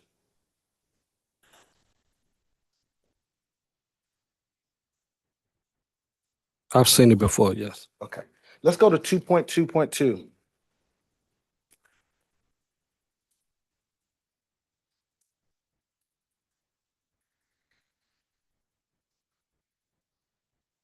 Can you blow that up for me, Chip? It is on page 20. I'm sorry.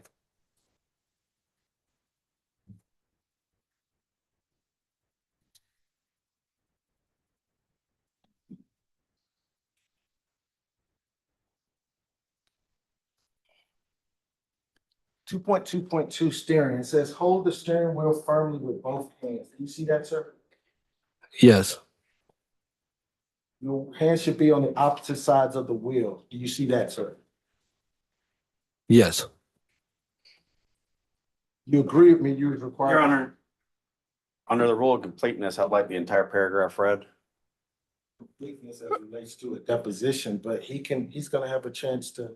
Understood. I think it's being shown to them, so I, I think it's there, and you can further explain on your direct. All right.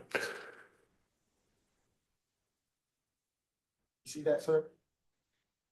Yes. Okay. The lawyer wanted the whole thing read, you can read it in. Okay. It says holding steering wheel firmly with both hands. Your hands should be on opposite sides of the wheel. If you hit a curb or a pothole, the wheel could pull away from your hands unless you have a firm hold. Do you see anything that says depends? Remember we were talking earlier, you said depends about your hands. Do you see anything on there that says depends? Not in this paragraph.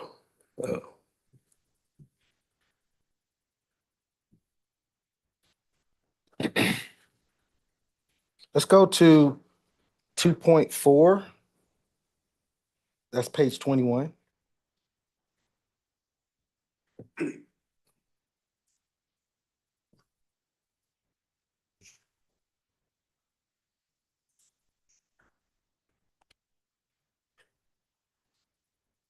Do you see that, sir?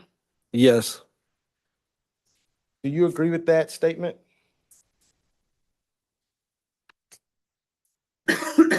Yes. All right. Let's go to the section right underneath it, 2.4.1, all.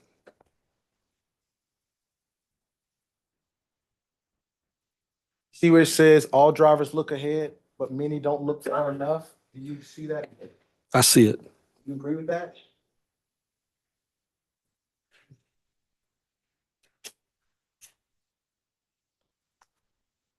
Uh, I don't know personally, but that's what it says. All right. Do you look 12 to 5 seconds ahead? Yes. If that's required by you as a bus driver? Yes. Required by you by Marta's policies and training, isn't that true? Yes. You specifically supposed to look 12 to 15 seconds ahead. Am I correct? Yeah, that's when permittable, depending on what's going on. Okay. Do you see the word permittable there? I'm speaking from facts. It depends on what's going on. If you can look 12 to 15 feet. Okay. Let's go to 2.6.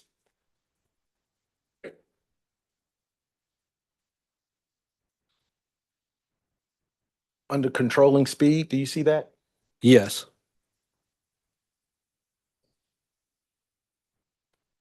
Can you read that into the record, sir? Driving too fast is a major cause of fatal crashes. You must adjust your speed depending on driving conditions. These include traction, curves, visibility, traffic, and hills. Now let's focus on, so you understand it says you must adjust your speed depending on driving conditions. You understand that, right? Yes. So that means you need to, whatever the speed limit might be 50, maybe 40. The speed limit that you need to drive a commercial bus is not the speed that is listed. It's the speed that you can safely operate the bus based on the conditions. Isn't that true, sir? Yes, it says adjust your speed. Yes. So if there is a bus driver who has problems seeing, and he says, I can't see what's in front of me, you agree with me that that bus driver should slow down. You agree with that?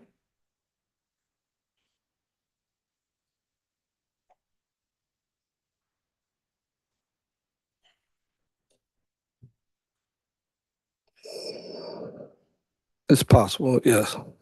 It's possible that they should slow down? Depending on what he sees. I can't say what he sees. Well, let me ask you this. If you have a problem seeing what's ahead of you, you're driving a 30,000-pound beast down the roads of Atlanta, and you can't see for any reason, don't you agree with me that you need to slow that vehicle down until you can see, or you need to pull that vehicle over until you can see? Don't you agree with that? You know, my situation, I would maintain a speed that I can control my vehicle while I'm traveling down that road. Control is one thing though, sir. But what are you controlling if you can't see? If you're having problems seeing, controlling your vehicle, am I correct, doesn't matter if you can't see what you're controlling. Do you agree with that? Well, that's when you adjust your speed and you re-strategize your driving. Yeah. Yes, You step back. yes. That's reasonable, right? It's part of it, yes. Okay, so you step back, say, look, I can't see. I got glare. I got light problems. I can't see. Don't you sit back and say, whoa, let me evaluate this situation. Let me slow this down until I can see. And if I can't do that, let me pull over and stop this vehicle until I can see. Isn't that reasonable, sir? Yes, And if you had problems with glare or lighting, isn't the reasonable thing to slow down until you can see or to pull over until you can't see? Isn't that true? if permittable, yes. Was there anything on June 30th, 2019, when you stop in that vehicle until you can see? That particular night, I could see enough to control my vehicle.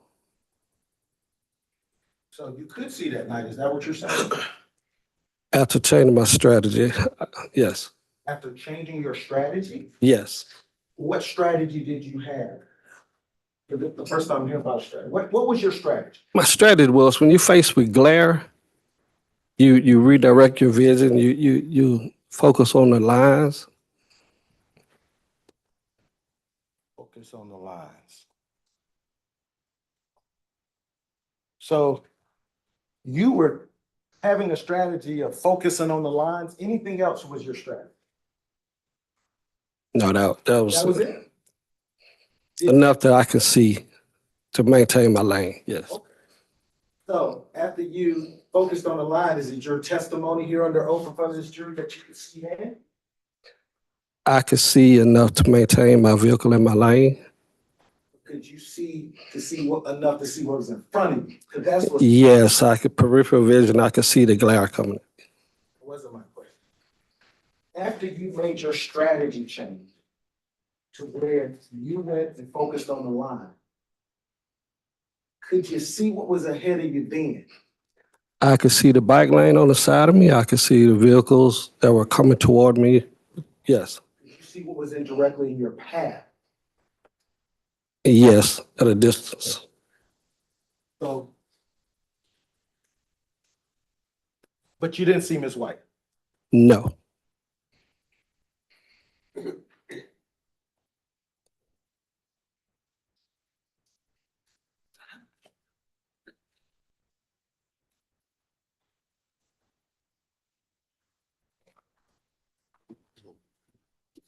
Now,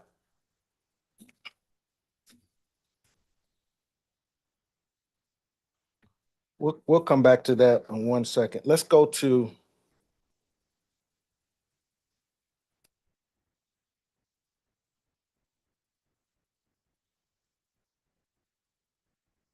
two point 64. Let's talk about what the manual says about it.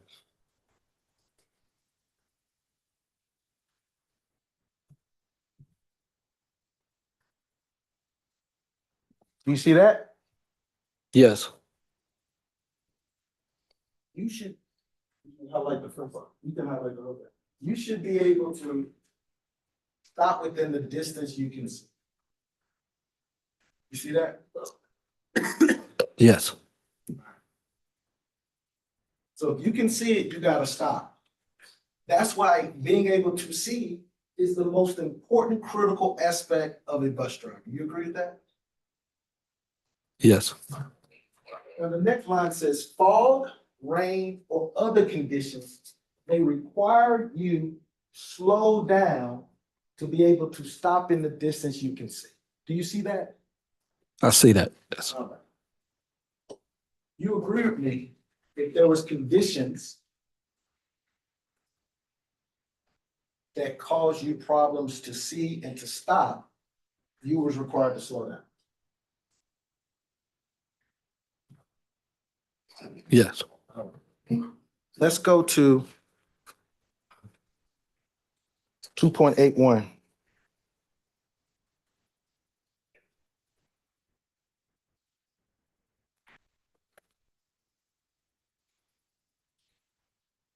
Importance of seeing hazards. Do you see that?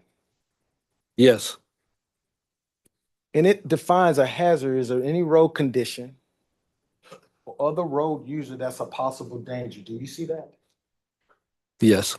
You were trained and taught as a professional driver to be on the alert and lookout for any hazards, including pedestrians. Am I correct?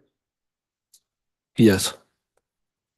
And you knew that Miss White was a potential hazard as a pedestrian, or it could have been anything out there roadway. You knew to do something.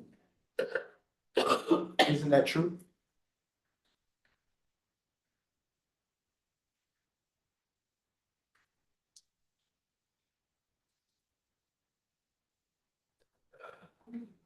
Could you rephrase that question, please? Yeah. Based on your training as a professional bus driver, based on this CDO manual, based on the training you got from Marta and their policy, what you to expect the potential hazard being on that road on Cleveland Avenue prior to collision, whether it be another driver, a bicyclist, or a pedestrian. Yes.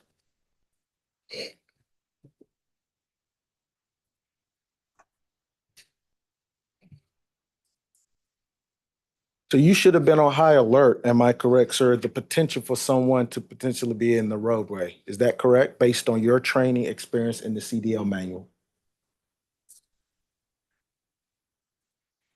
Yes.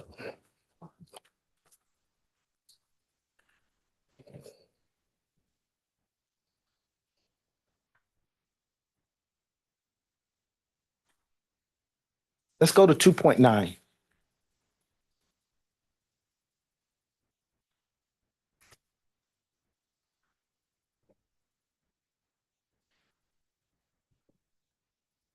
CDL manual has a specific section on distracted driving. Do you see that? Yes. The first line said, whenever you're driving a vehicle and whenever you're driving a vehicle and your attention is not on the road, you're putting yourself, your passengers, and other vehicles and pedestrians. See that? Yes. You agree with me as a bus driver should not drive distracted. You agree with that? Yes. And you should not be distracted, driving distracted on the day of this incident. Am I correct? I wasn't distracted. No. Read the next thing about distracted driving that can result when you perform any activity that may shift your attention from driving the task. Do you see that?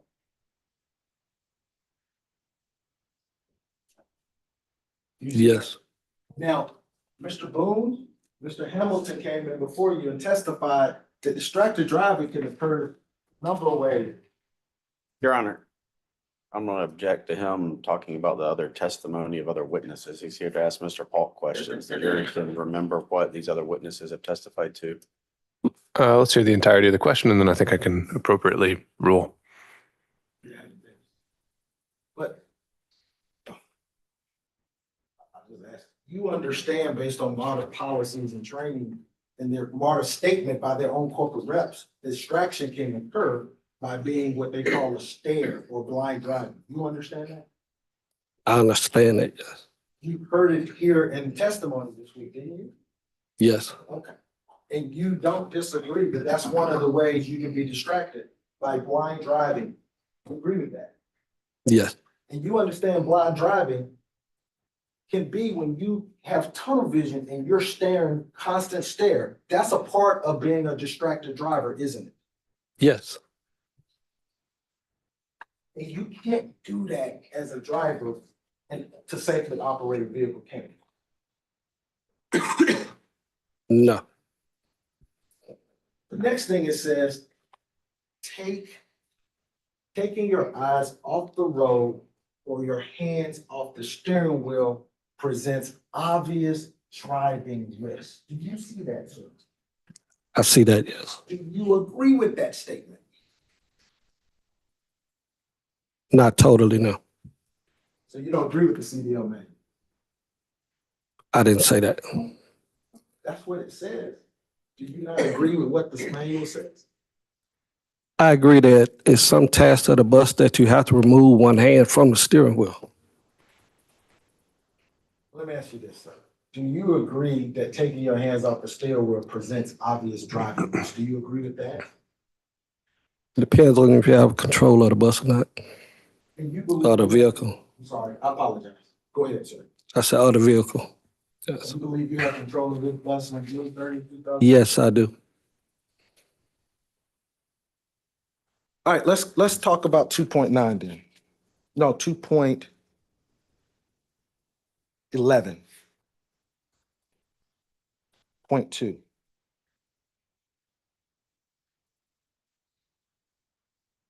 It says driving at night. Do you see that? Yes, They have a whole section on this thing, don't they? 'Cause driving at night poses some additional risks and factors that a bus driver must consider. You agree with that? yes, All right. It says you are at greater risk when you drive at night, and drivers can't see hazards as quickly in the daytime, so they have less time to respond. Do you see that? I see that. Drivers caught by surprise are less able to avoid a crash, right? Yes, All right. And you believe you was caught by surprise by Miss White, is that correct? yes, Okay.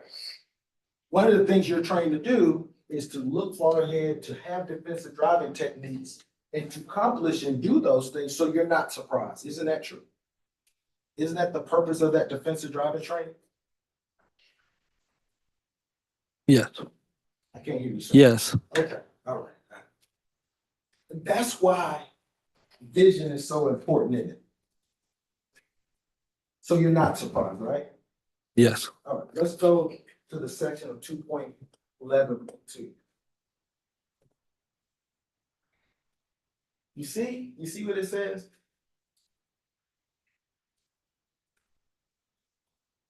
Good vision is critical for safe driving. Do you see that? Yes, You agree with that statement? yes. All right, well, let's go down to the next section. Because, start with the because. The because. There. You see where it says, read in the record for me, sir, starting with because. Because seeing well is so critical to safe driving, you should have your eyes checked regularly by an eye specialist. What does it say next to that?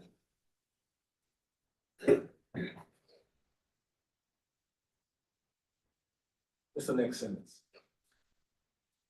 You may never know you have poor vision unless your eyes are tested. And what's the last sentence in there? If you need to wear glasses or contact lenses for driving, remember to. Now, the next paragraph is interesting. It says, always wear them when driving, even driving short distance. Do you see that? Yes, That was what the safety rules set forth in the commercial driver's manual set forth for a driver to do on June 30, 2019. yes, You knew that before you ever got on that road and started that trip that day, didn't you? Well, yes. in the next sentence, read that out loud for me.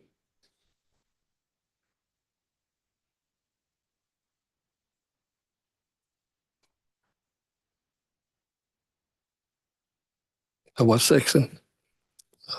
Right after always wear them when driving, even Oh, if driving okay. short distances. Please read that to the record for the jury. Okay, if your driver license said corrective lenses are required, It is illegal to move a vehicle without, it is illegal to move a vehicle without using corrective lenses. You understood that the day you started your shift that day? Yes, So what you did that night was illegal, correct? yes.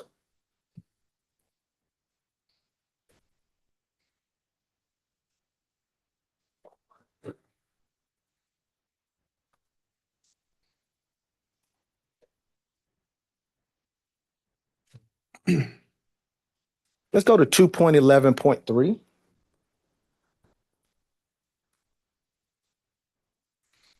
One of the things you, I believe, have claimed in this case is one of the things that prevented you was the lighting being, one of the lights being out and one flickering. Is that correct? Yes, So you had, your vision was affected by lighting and glare. Did I get that correct from you? yes, Okay. There's a section on poor lighting. You see that? yes, Go down to where it says drive slower when lighting is poor. You see that? yes, I like that.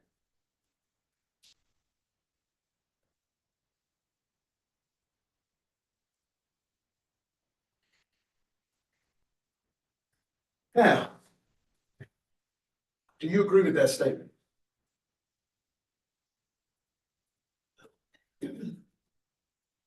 Drive slower when lighting is poor or confusing. Drive slowly enough. Be sure you can stop at the distance you can see it. You agree with that, don't you? yes, Okay. So on the day of this incident, you was required to drive that vehicle slow enough with the lighting things that you're claiming in this case going on so that you could stop in the distance you can see. Isn't that true? yes, And if you did not drive slow enough that you could be sure to stop in the distance you can see, you violated this manual. Isn't that true? yes, You violated Marta's policies, procedures, and training as well. Isn't that true? yes.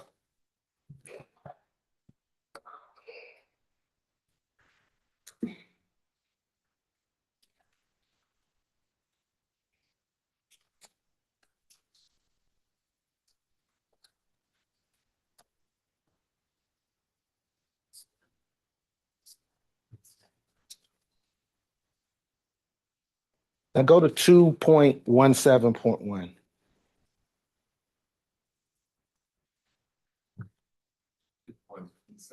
2.17.1. Sorry about that.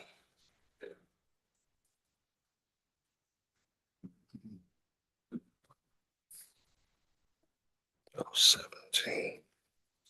It's on page 34, sir.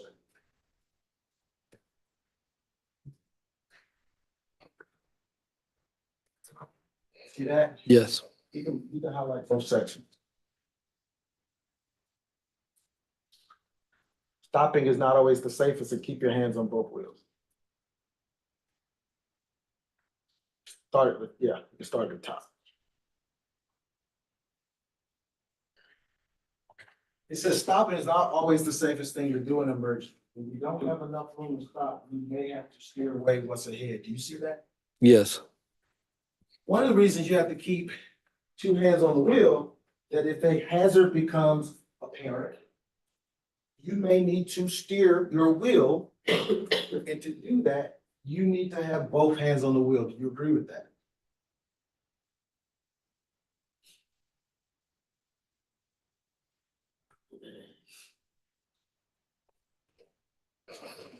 yes, Now, yes, it says the best way to have both hands on the wheel, if there's an emergency, is to keep them there all the time. Do you see that? I see that. It doesn't say depends. It doesn't say the circumstances. It says all the time, doesn't it, sir? That's what it says. But you don't agree with that? No, that's not always what happens. In this case, what was it preventing you from putting your hands on both wheels? You said adjusting your seat. Yes, that's what I said. Is that what you're telling us during this case? The reason you didn't have two hands on the wheel, because you were adjusting your seat? No, that's not as the reason.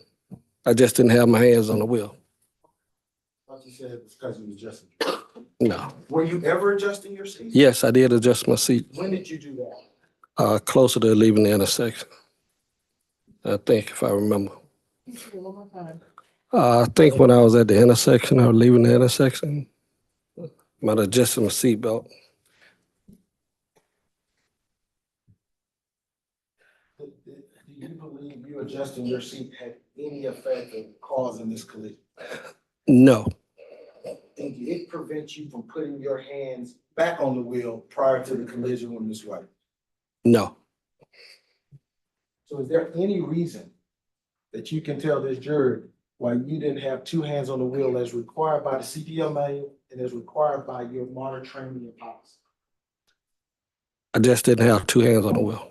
Is there any reason that you did? That was my question. No, You agree with me that you then violated Georgia CDL manual in the operation of that vehicle on this day? at that moment, yes. Is that what? At that moment, yes. Is that another thing we can agree on in this case that you did wrong? Yes, Okay, so we got another. We got you didn't have your glasses on. I'm keeping a list of your wrongs. It's not personal, but I gotta keep this list. You said restrictions on your license and you didn't keep two hands on the wheel. All right. Now we'll put the manual away. Maybe your lawyer may want to ask you some questions about it.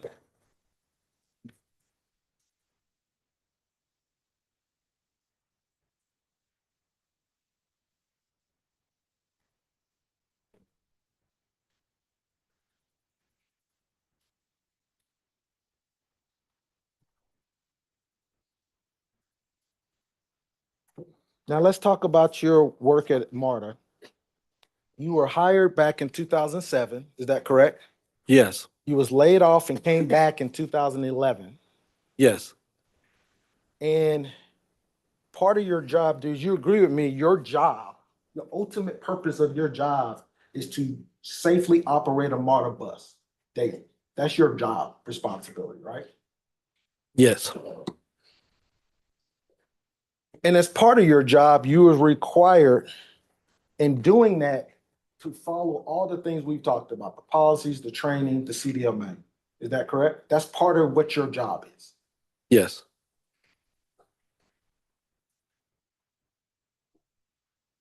That there's some documents that have been produced in this case as relates to your job responsibilities. I want to talk a little bit about them, okay? Do you need a break or anything? No. Anybody else? All right.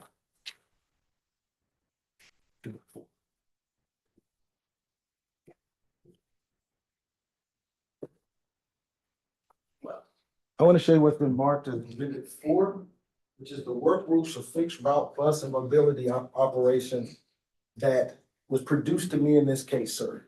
It was produced in this case as discovery. Have you seen this document? It was produced to your lawyers on your, for you. Have you seen this before?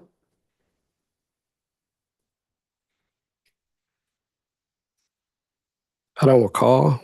Yeah.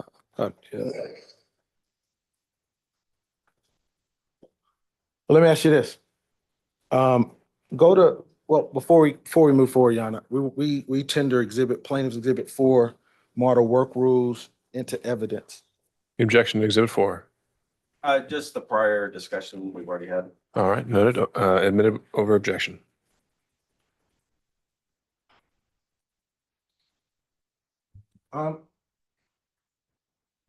Go to page, put it up, please, Chip. Go to page, stamp 00249.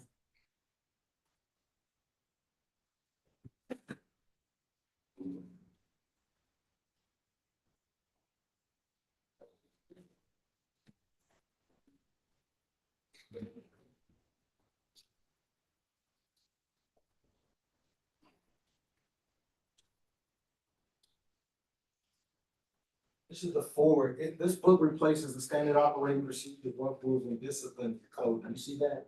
Yes.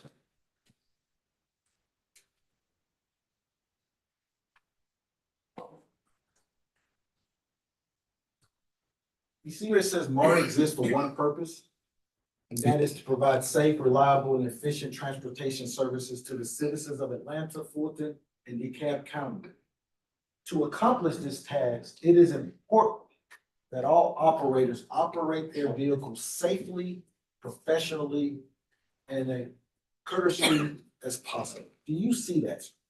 Yes. Did you have an understanding that's MARTA's purpose as a MARTA bus driver? Yes. And did you understand that your part in doing that purpose was to operate the vehicle safe and professional? Yes. All right. Go to the next page. Failure to comply with these procedures.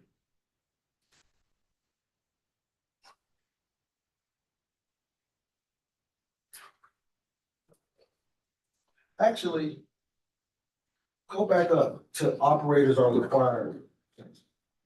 Paragraph four, about that.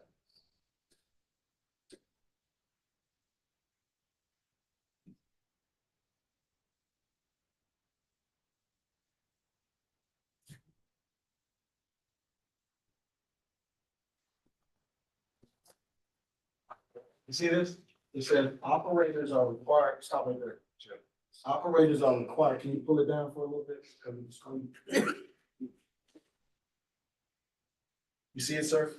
Yes. Operators are required to be familiar with the operating procedures and work rules affecting them and to check bulletin board in their department at the start of each work shift for additional instructions which may apply. You see that?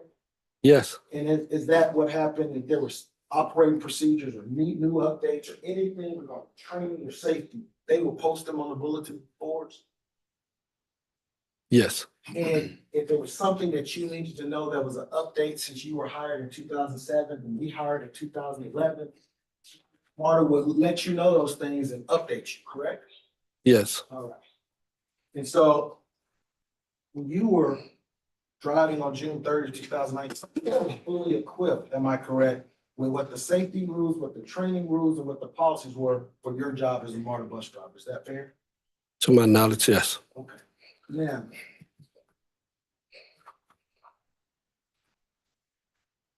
go down. It says failure to comply. Keep coming up, right there. Failure to comply with these procedures, work rules, or other applicable post rules or the instructions of the operator supervisor will result in the imposition of discipline up into including discharge. Do you see that? Yes. You understood that your employment at MARTA depended on you following the rules, training, and the procedures that they provide. Is that correct? Yes.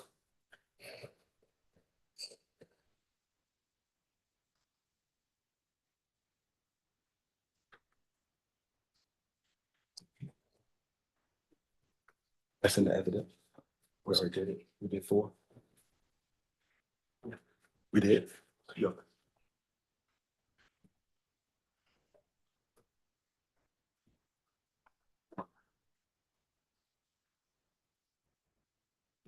I want to show you what's been marked as exhibit 3 to your to this trial. I'm sorry.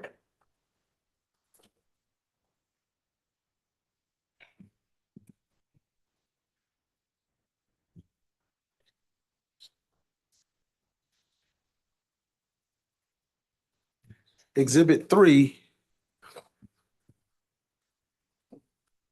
Did I give you a copy? Exhibit 3 is the operator's candidate manual that has been produced to me in this case in response to our discovery responses. Do you see that? Yes. All right. And you've been a party to this lawsuit. You had access to this document, correct?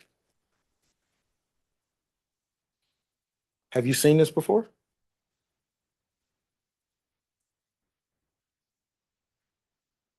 I don't recall.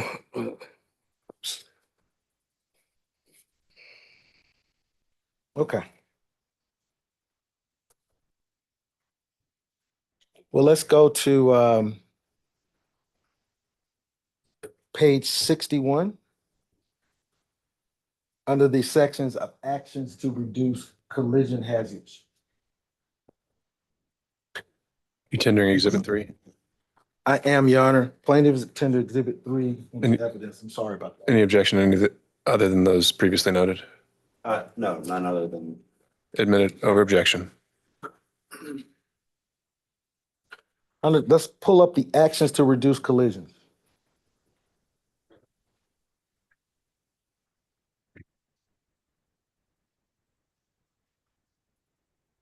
Do you see that, sir? Yes, All right. Did you have an understanding, at the time you started your route, that these were the policies or the safety rules that Marta had put out for you to follow regarding reasonable actions or actions to avoid a collision? Do you see that? yes, One of them is slow down. Do you see that? yes, It says use and check mirrors frequently. You've been trained on that, right? yes, And then it says 3 times, scan, scan, and scan. Do you see that? yes, Scanning is very important, Marta, isn't it? yes, Yes, sir, I'm sorry. Is scanning, isn't it true? Scanning is very important, Marta, to the extent they wrote it 3 times. that's what it says, yes, And scanning means you're looking your head around.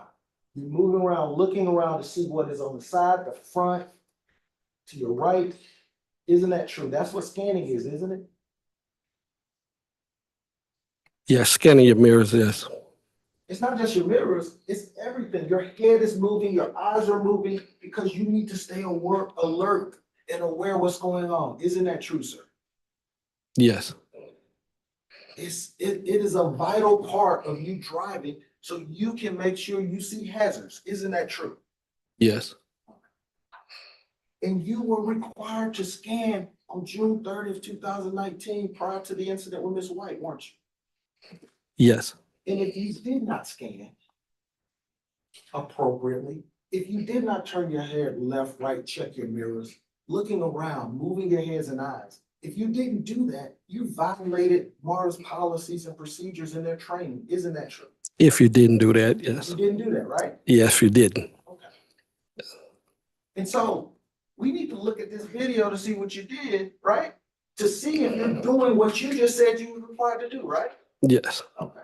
And if we look at this video and you're not moving your head and you're not scanning, you agree with me, you're violating market policy that day. Isn't that true? that's what's in, well, what I have to say is you don't have to move your head to see what's around you, you can move your eyes, Oh. So it's nowhere in Marta's policy that you're supposed to scan with your head and your eyes. it's in the policy that you set your mirrors where you can see what's around you, behind you. My question is, isn't Marta policy specifically say scanning is with your head and your eyes? Isn't that what's written in y'all own policy? Yes, your eyes also, I just said that. yes, I agree. that's what I'm saying, But it's also your head. Right? yes, Huh? yes, but you don't have to, it don't require both. Is there anywhere, and you got those, I can produce all. Is anywhere that it said you don't have to use both? Please tell me, anywhere in this case in the last 4 years, anywhere we said not both? It's not written down, though. Did someone at Marta tell you that you could do just your eyes? What I'm telling you is I could scan, use my eyes, not necessarily have to rock and sway. Question is, has anybody at Marta ever told you you can scan without moving your head? No, No one. And based on the policies as they're written, you're supposed to scan with your head and your eye. That's what the policy says. Isn't that right, sir? that's what the policy says. And if you didn't do scan with your head and your eyes on that video, you didn't comply with Marta's policies and training. Isn't that true?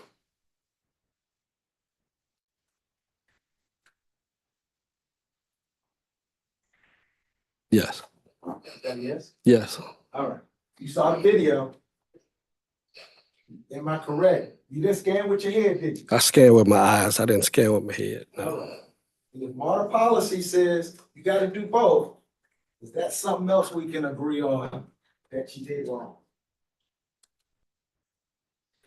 I didn't scan with my head. And you agree, Marta says that that's wrong, right? Based on their policies and procedures. Yes. All right, so you don't think it's wrong, but you agree Marta says it's wrong, right? Yes. All right, I'm keeping a wrong chart. Marta says, I need a better pen.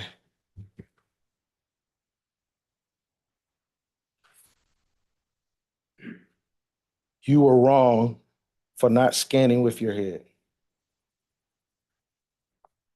All right.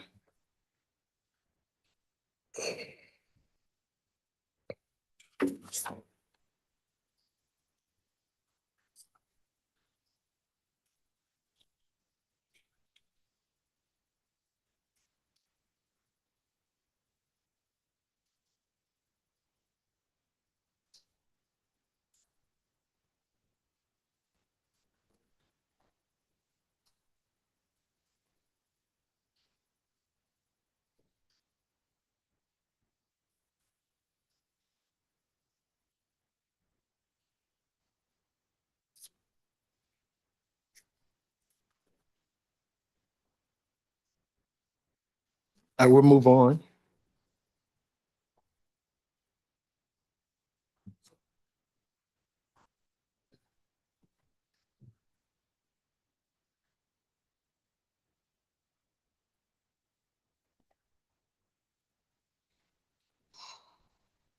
Now let's talk about Exhibit 6, which is something you signed.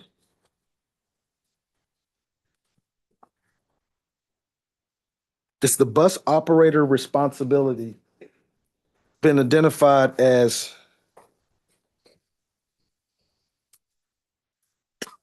Plaintiff Exhibit 6 to this trial. You can have it. Thank you. I want to show you what's been marked as Exhibit 6, sir.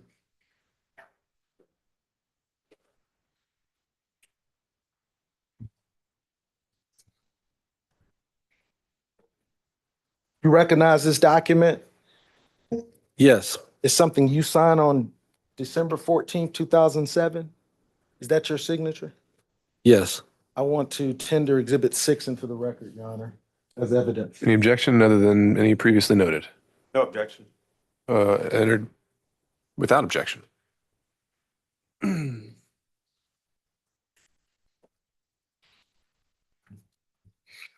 can put it up, Chip, please.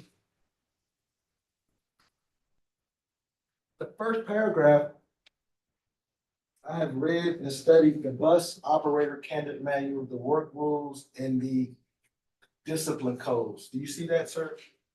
Yes. Issued to me by the training department. I fully understand the instructions and operating rules set forth in the manual and rule book. Do you see that? Yes. And these are the things we've been talking about. Right? Yes. There's a reason I had to go through all that. Your agreement says you're following all of that plus the training, right? Yes. That's not a dispute, right? In this case, you were supposed to follow all your rules and training, right? Yes. You agreed to it, and it says, third paragraph. You can put this third and fourth together, however. Can you make it, I know that it's my responsibility to my passengers to provide a safe, comfortable, and courteous ride while on my bus. I also understand that I am to be alert and aware of my surroundings and to drive defensively at all times. Do you see that? Yes. You read this prior to you signing it. Yes. Okay.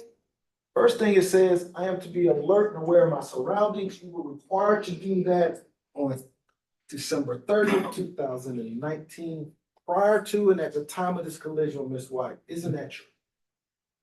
Yes. You were required to do that regardless of what Ms. White did or didn't do that day. Isn't that true? Yes, And then it says you committed, you said, I agree to this, to drive defensively at all times. That includes whatever Mrs. White or anybody else did that night. Isn't that true? yes, You have an independent responsibility that you agreed upon before Ms. White got on that road to do these things regardless of the actions of anybody else. Isn't that true? yes, You agree with me, if you're not alert and if you're not aware of your surroundings on June 30th, 2019, in the operation of that bus, you're violating the bus operator agreements that you made. if you're not alert, yes, And if you did not drive defensively at all time, prior to and at the time of this collision when you're right, you violated your own bus operator agreement that you had. Isn't that true? yes, And we know part of the defensive driving things is keeping your hands on the wheel. Isn't that correct? part of it, Standing with your head, isn't that part of it? part of it, So we've already talked, and then following Georgia laws are part of being defensive driving at all times. Isn't that true? it's part of it, So if we've already got to understand from you didn't have your license in violation, you didn't follow the restrictions in violation of the law, you didn't scan with your head, you didn't have your wheels, hands on both wheels, you agree with me. Just based on those three alone, you did not drive defensively at the time of this incident with Miss White. Isn't that true?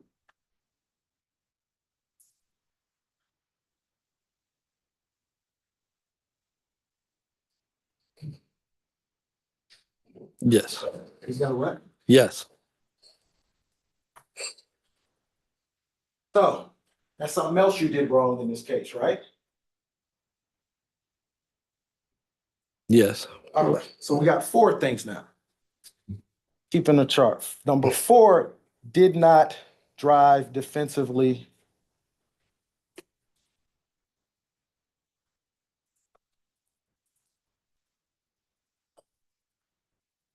At the time of this collision. Is that correct? You agree with that, right? yes again,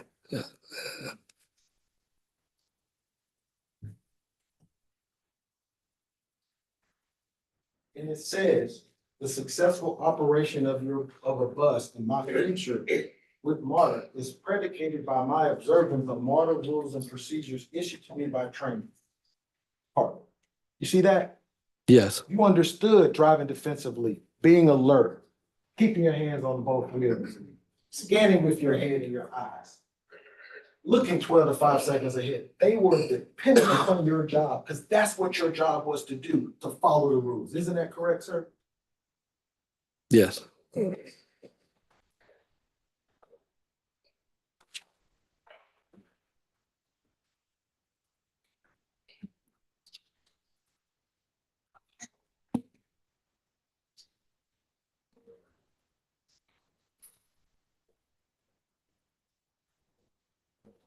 Now, there's a specific policy you also got regarding distracting avoidance and distracted driving. Marta does a lot of training and rules about being distracted. We've talked a little bit about it, but you understand that's an important deal at Marta, correct?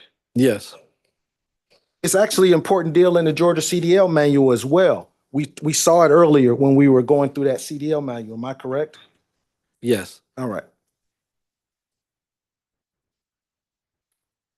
I want to show you what's been marked as Exhibit 7, which is the distraction avoiding policy for Marta, effective February 2010. This was also produced to me in this case. You've been a party. Have you had a chance to look at that?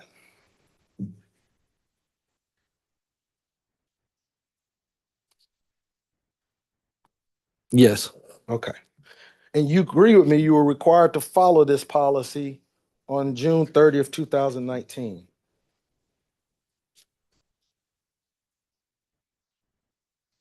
yes,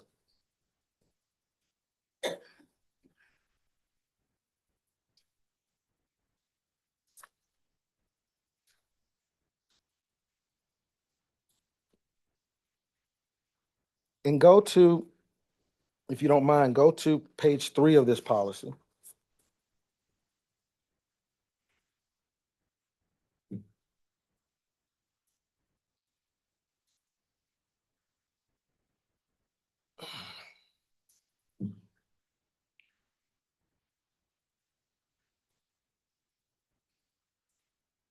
Go to the revenue vehicle under section A.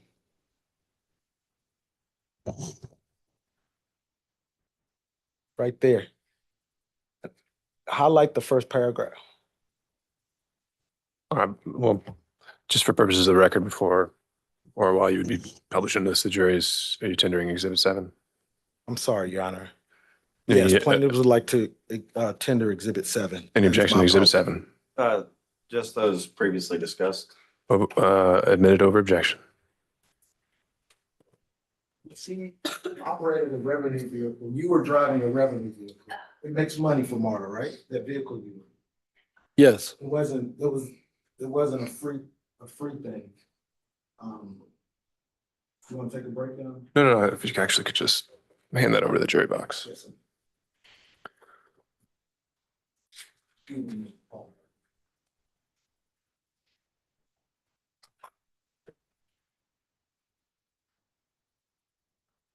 You were prohibited as a driver of a revenue vehicle to any activities that may distract you from the safe operation of vehicles and equipment. Am I correct? Yes. All right, and Marta has some training on what distracted means, am I correct? And you are aware of what the Marta's rules are on distracted driving, isn't that correct? Yes. All right, I want to show you what's been marked as Exhibit 12. It is the distracted driving module 7 that was produced in this case. I'm going to talk about what you was required to do pursuant to that policy. With this.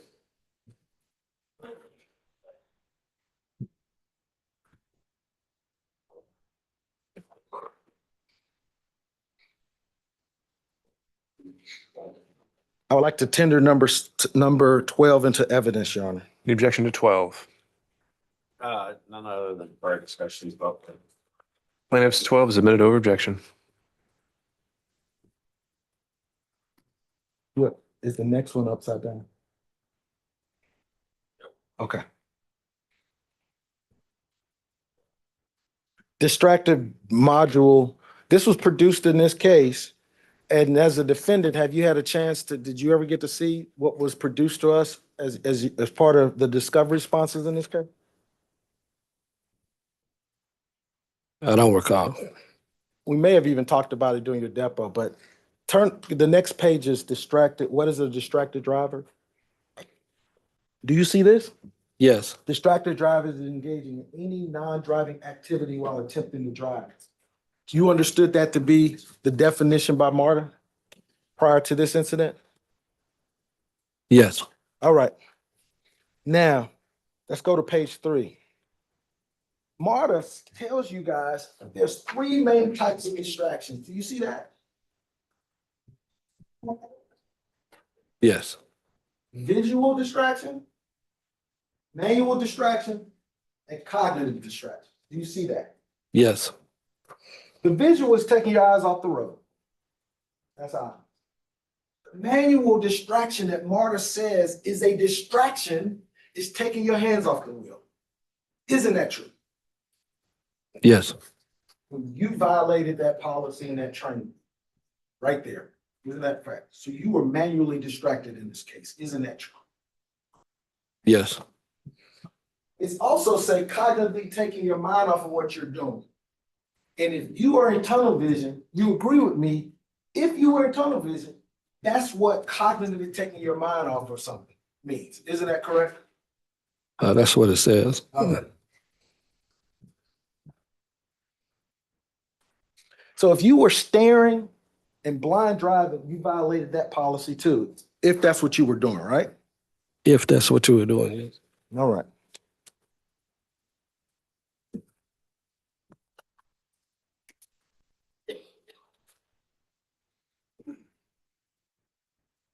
Go to page 7 of this document.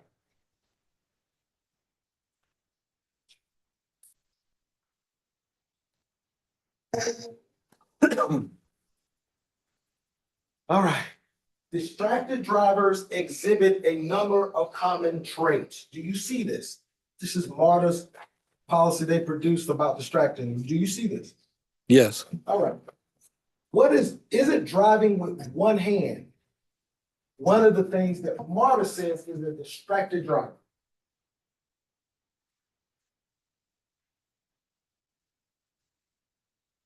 yes, It says these are some of the signs that the driver of a vehicle is a danger to themselves, to others, and possibly a danger to you. Do you see that? yes, I see that. This was before Miss White was on Cleveland Avenue, right? Right? You understood this? Yes, Okay. So you agree, since you was driving with one hand, you were you was in a distracted mode as a distracted driver based on Marta's own training policies. Isn't that true? based on this, yes. So, can we write that down as another wrong? That you was a distracted driver on June 30th, 2019. Based on Marta's policy. Yeah, you can write it down, yeah. If you agree with that, based on Marta's policy, this is what Marta That's what it says. says. That's what it says, right? Yeah. Okay, so I'm gonna write that Marta says this, that Yeah. you're a distracted driver. Do you agree with Marta on this? No, That if you drive with one hand, that you're not distracted? that's what Marta says. But you don't agree with it, do you? Do you agree with it, sir? No. Okay, so I'm gonna put Marta instead of you, okay? All right. Marta says you were distracted. All right. Now, let's go to number 9.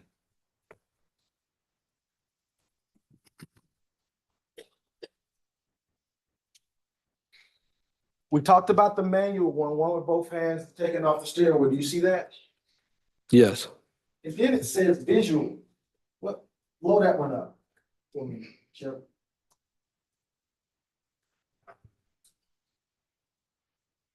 Read that up. Read that to the jury for us, sir. But eyesight goes off the road or into tunnel vision as you stare at a distraction or into tunnel vision as your mind focus on a non-driving task. Heard of that concept of visual distraction when you get tunnel vision? Yes, You've been trained to not be in that, right? yes, One of the reasons they tell you to stand, to move, and to do a technique called the rock and roll is so you don't have tunnel vision. Isn't that true? yes, that's what they say. Okay. So rock and roll is one of the things that stops this, right? Yes, It's one of the things that Marta tells you were required to do as a defensive driving technique on June 30th, 2019. Isn't that correct? yes. Did you do any rock and roll in that video the jury saw? Not in the video. As relates to from the intersection of Macon and Cleveland Avenue to the time you unfortunately collided with Miss White, did you do any rock and roll technique? Not in the video. Or did you do it outside the video that we don't know about? Yes, Okay, when did you do it? I do it at intersections and when I miss. Okay. Did you do a rock and roll in this case at the intersection? Actually, before I stopped at the intersection, I did. And then that's when you did the rock and roll, when you stopped. Yes, Okay. I think Mr. Hamilton said yesterday, you was here, you got to rock and roll and scan through the intersection as well, right? I don't recall. Well, let me ask you this. Don't you suppose the rock and roll, not only when you stop at the intersection, but when you go through the intersection and going through, you should be rock and rolling as well, right? I'm not sure. No. Not sure? No. But one thing we can say, as relates to the time you leave that intersection until the time the collision, Ms. White, you agree with me, from that time, you did no rock and roll technique. Is that fair? Not on the video, yes. All right.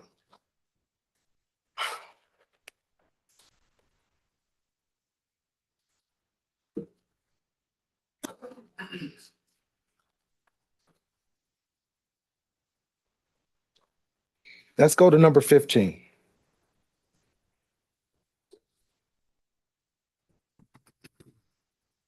This is where it says driving blind. You see that? Yes,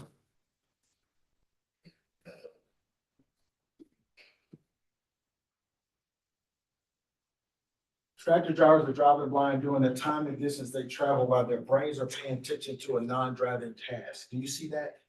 yes, You agree with me that if you are doing that in this case, you violated Marta's policy?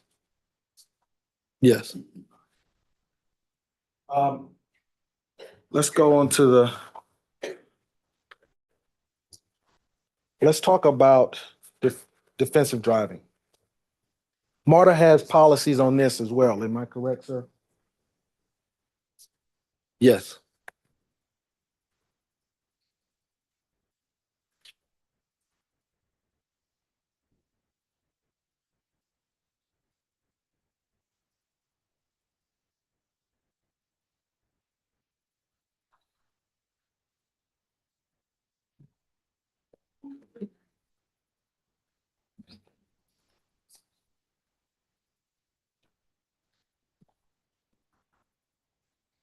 I want to show you what has been marked as exhibit number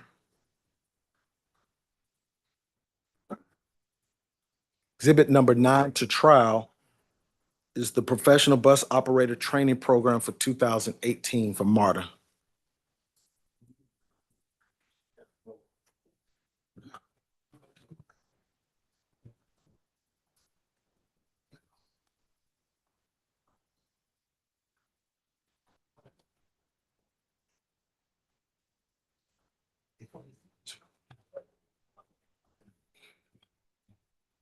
I want to show you what Marta is, a Professional Driver Bus Operator Training Program from Marta for 2018. This was also produced in our case. I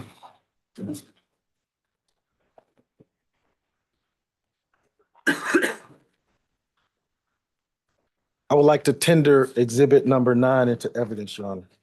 Objection to Exhibit 9. Same objections. Plaintiff's Exhibit 9 admitted over objection.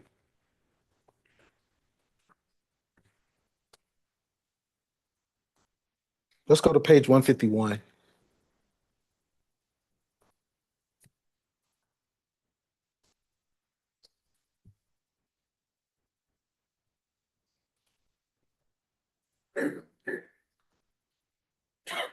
This training manual sets forth some components of defensive driving.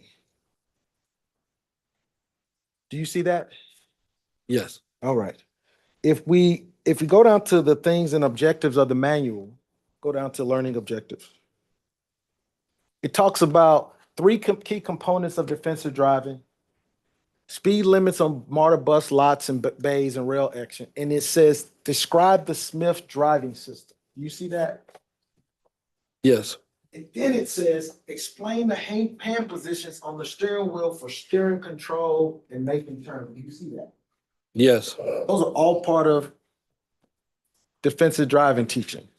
Now, go to page 152.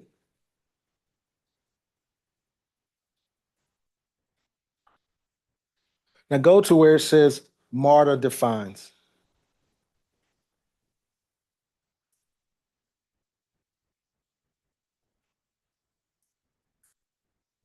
Would you read what Marta defines as? Technique says as driving to prevent accidents, even if they are due to unsafe actions of others.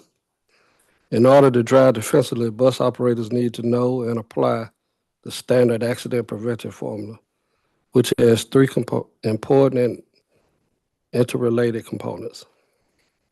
What are those components? recognizing hazards beforehand, understanding the necessary defensive action to take, and acting in time to prevent the accident. Those three components you were required to do on June 30th, 2019. Yes, And the defensive driving definition by Marta, you agree with that definition? yes, Okay. So it puts the burden on you as a professional bus driver to take reasonable action regardless of the actions of someone else or the unsafe actions of someone else. Isn't that true? yes, The burden was on you to do certain things regardless of what Ms. White did. Isn't that true in this case? I disagree. You don't think you had a burden to do something regardless of what Ms. White did? I had a burden, but we all have a responsibility to be safe. Yes, And you had a responsibility to be safe based on your training and experience as a professional bus driver, correct? yes. All right, let's go to page.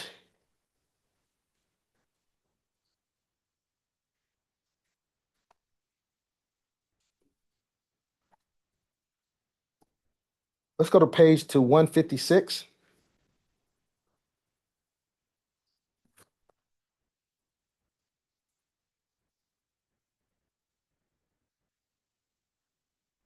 You see the 5 steps? Do you understand that those are the Smith System's driving steps for defensive driving? Do you understand that? Yes, You've heard of that even before Marvin, the Smith System. It's an old recognized system of what reasonable commercial motor vehicle drivers should do in operating a bus. You've heard that, right? yes, Okay. You've gotten trained with it, right? yes, You understood that you was to do those 5 steps set forth on this page here prior to and at the time of this collision with Ms. White? yes. It says aim high. What do you understand aim high mean regarding the Smith System? That means look far ahead. Okay. You're Yes, supposed to scan. It says you should always scan, right? if permittable, yes, Does it say permittable? yes. Where? If you can't see 12 to 15 feet, how you gonna scan 12 to 15 feet? Okay, so you look as far down the road as possible. Yes, All right. Then it says keep the big picture.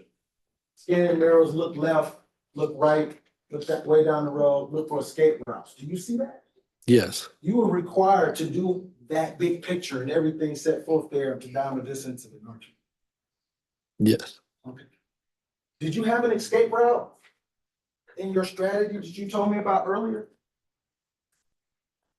I don't recall what I told you earlier. You told me that you had this strategy that you was gonna look down the line. Oh, Remember that? yes, Did you yes. have that part of your strategy? Did you have an escape route strategy?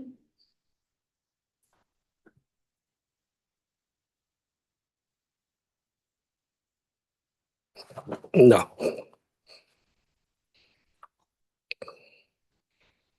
If you didn't have an escape route strategy, am I correct? You violated the Smith System. let me rephrase that.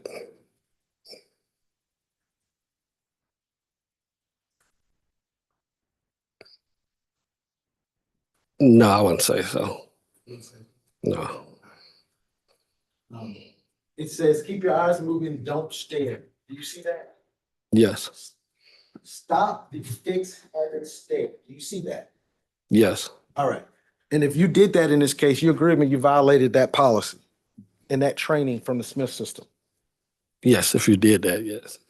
All right, go to 57.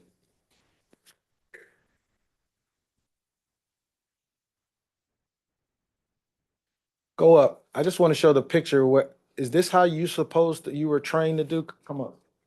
What page are you on? I'm on the next page. 157 is what I said. You see that? Yes, That's how you're supposed to be driving prior to and at the time of the collision with Miss White on June 30th, 2019. Am I correct? yes. All right.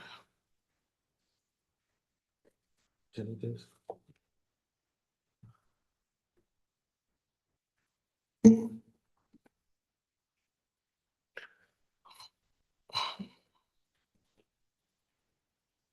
Now let's talk about pedestrian safety, which is the last category that's relevant to this case. Have you seen, well, let me ask you this. I'll just introduce you. I want to show you what's been marked as Exhibit 2 to your deposition. To this trial. I apologize.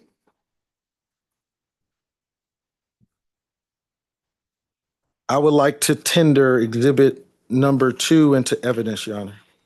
The objection. Just the prior one's been discussed. Admitted over objection.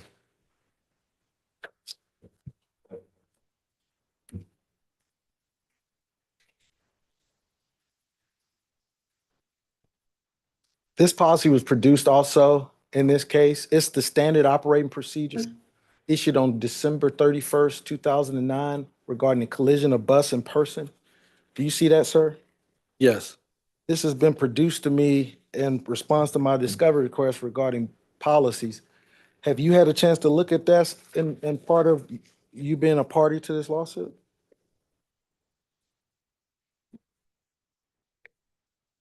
yes, You agree with me, you were required to follow these standard operating procedures as relates to the collision of a bus and person that's set forth on Exhibit 2 in the operation of your bus on June 30th, 2019?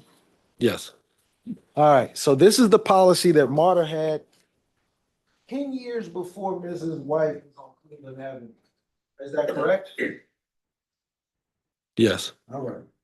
So go to the last page.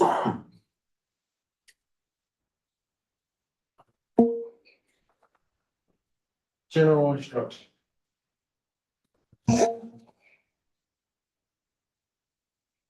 Number 1. Number 1.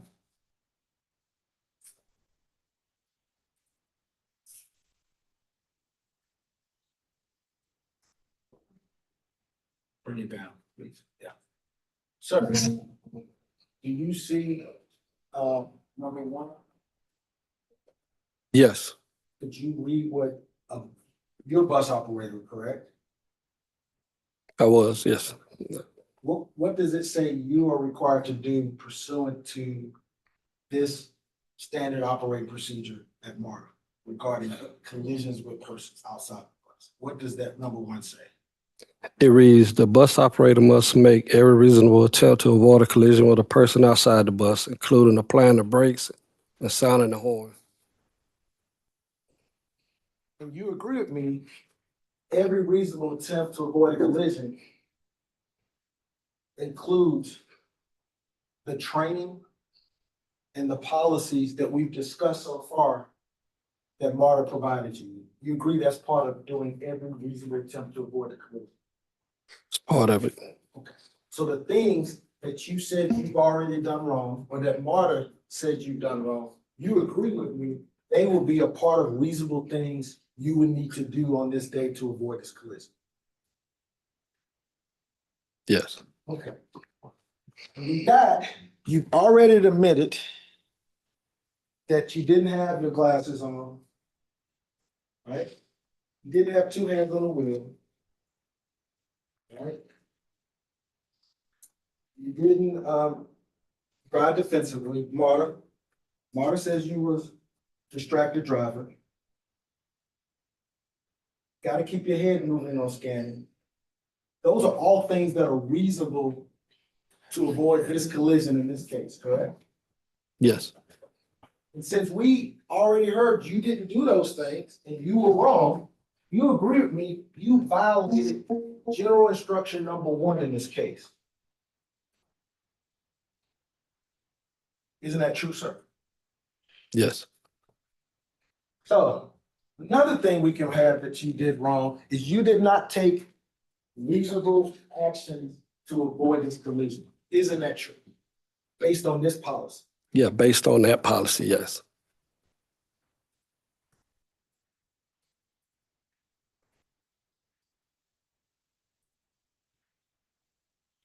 All right. Lieutenant.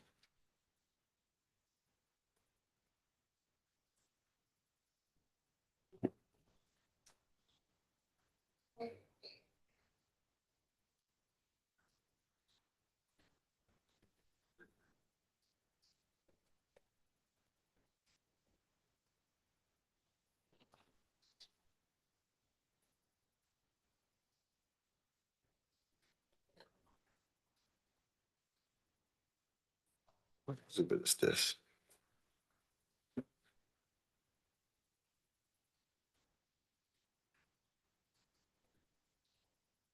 $13. Doesn't have a sticker on it.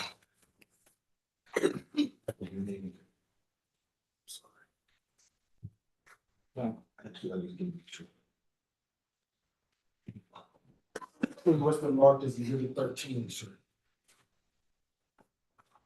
It is the bus customer and pedestrian safety module that was produced in this case by Marta. Do you see that? Yes, Can we tender exhibit number 15 into evidence? Plaintiffs move to tender that exhibit, the bus customer and pedestrian safety module 6. Is that 15 or 13? It is 15. I'm sorry, Your Honor. No, it's not. It's 13, Your Any Honor. objection to plaintiff's 13? Just the ones we've already discussed. Noted. Admitted over objection.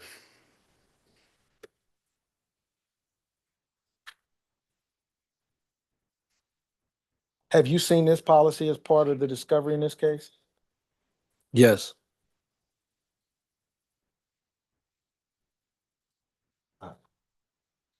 And were you required to follow these policies, this module on the day of this incident? yes,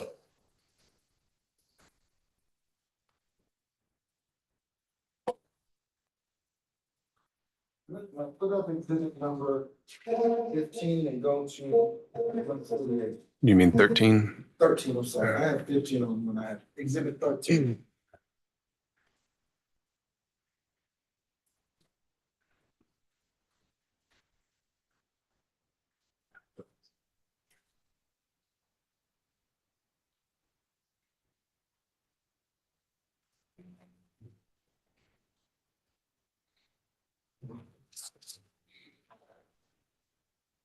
Number, page 48.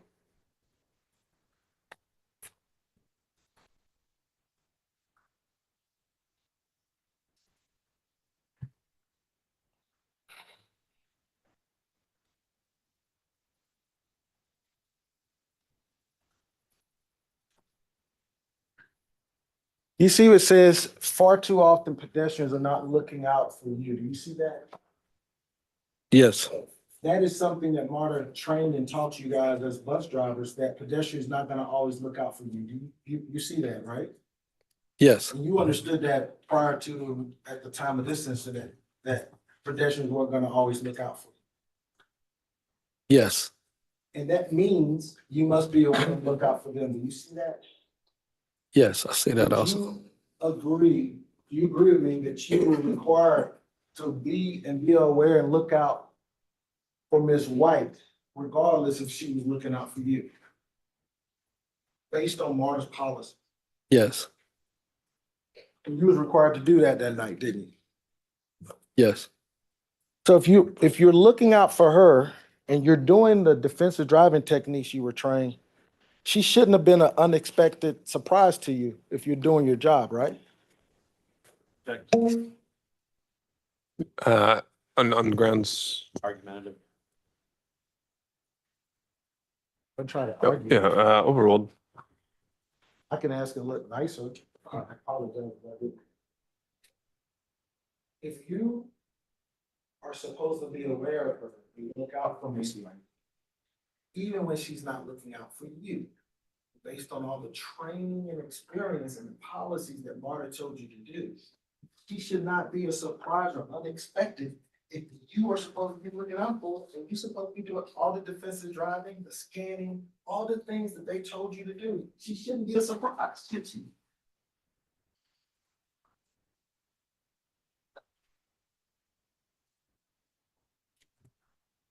I can't totally agree with that. Can we say this? Marta doesn't think she should be a surprise based on their policy. Yes, Uh, on the grounds of, just give me the rule. Or, That's asking him to comment on behalf of Marta. all right, sustained.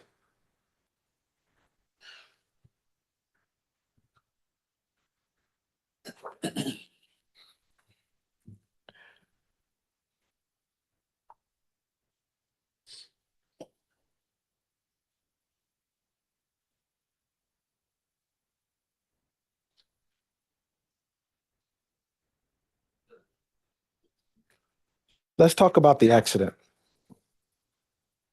Um,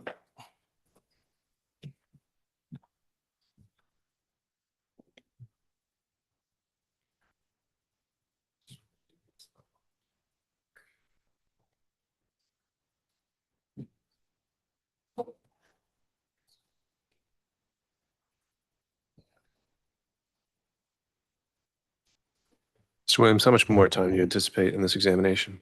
I'll probably be finished in the next 10 minutes. All right.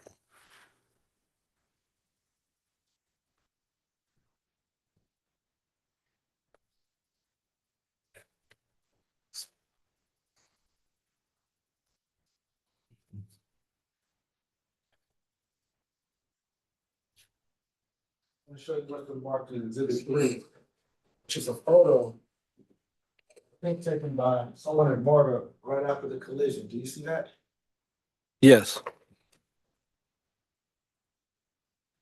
Can we tender this into evidence exhibit number 33? Objection to 33. No objection. Admitted without objection.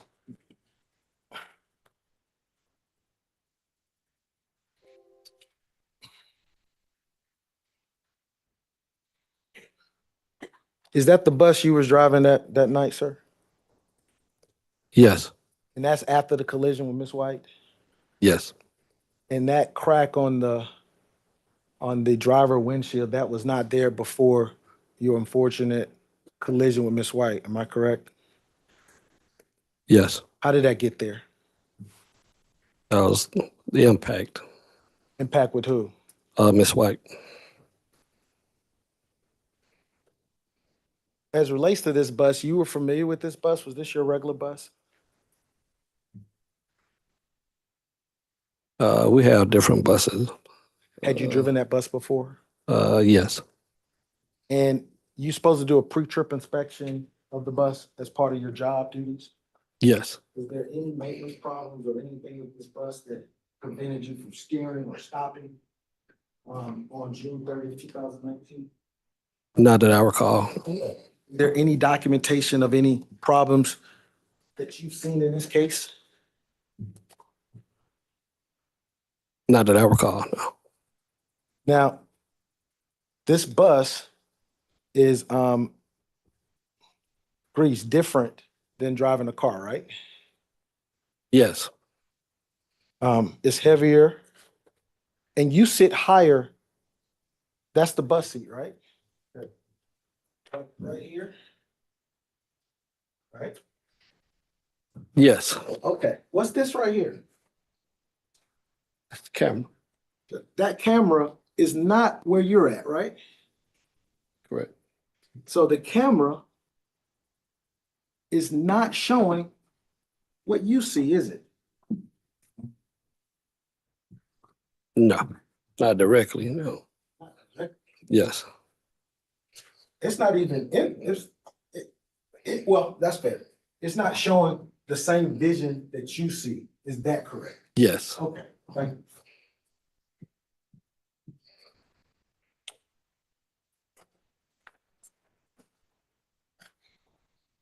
And your seat sits higher than a regular car, right?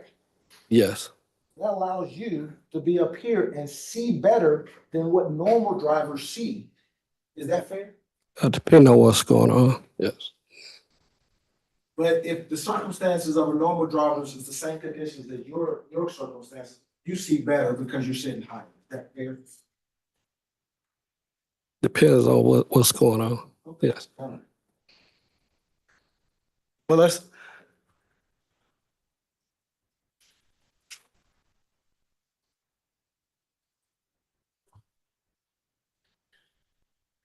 Now,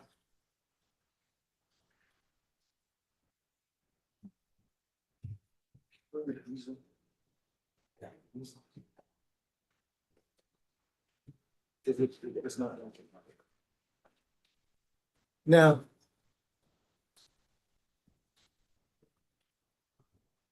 I want to come back to um,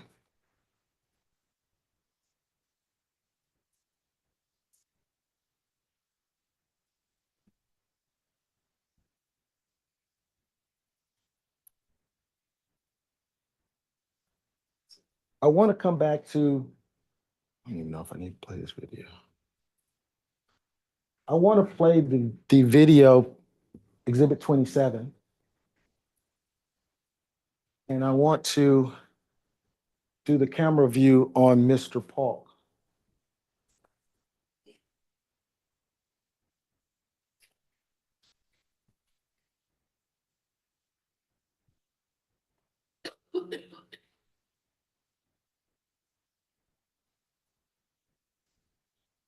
And before you play it, I want to move to introduce Exhibit 27, which is the bus camera video. Any objection? It's already in? By whom? I don't think so. Is 27 the full video? Yes. That's what I'm introducing. I'm not going to show the full video right now. No, but what I want to make sure is that you're introducing the full video from beginning to end with all camera angles. Yes. Okay. Provided it is what he said it is, then no objection. Plaintiff's Exhibit 27 is admitted. Show the one with Mr. Paul.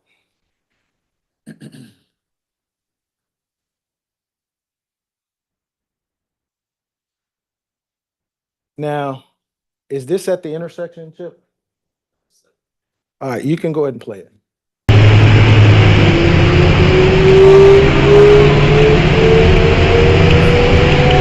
This is before the intersection.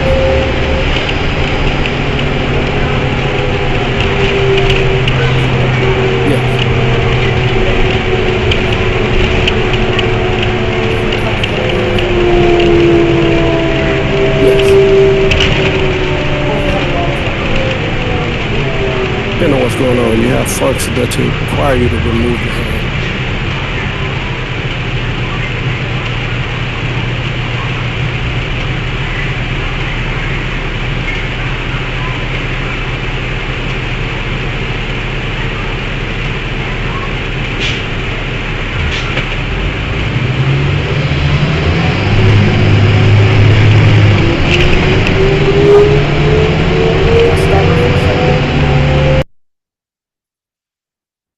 Now, could you stop?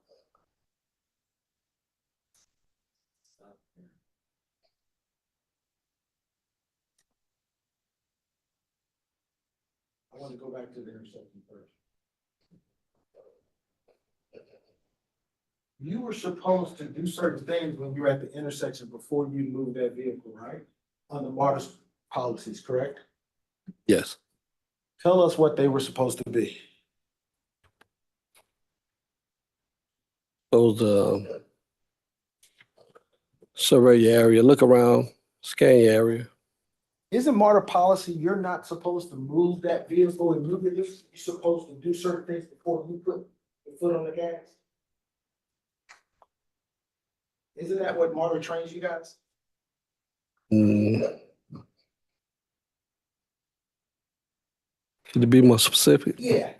I'm on a bus driver. When they stop at the red light and before, when the light turns green, aren't you guys trained not to immediately go? No, we're not trained Not trained that. that? No. You're not trained to wait and make sure the intersection's clear, check your mirrors, and it should be 2 seconds before you even move. You're not trained to do that? If you're observing your area before you move, it's the same thing. So you can just go as long as you observe an area. Is that your testimony in this case? That's mine, yeah. Are you at the intersection now, Chip? I believe so. All right. Go ahead, sir. Let's play it. I want you to look at it.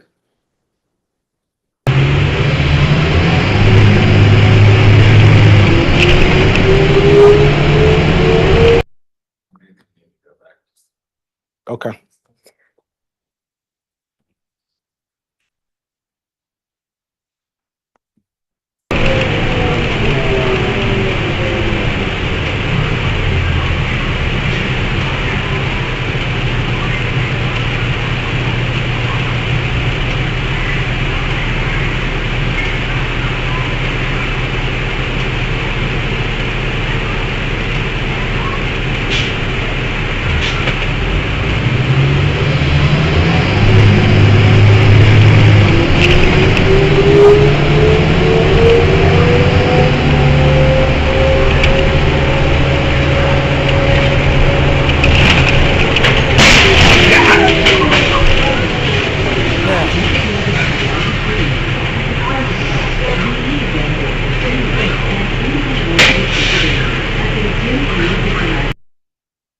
when you make that statement, that's the kind of first time you realize you hit someone, right?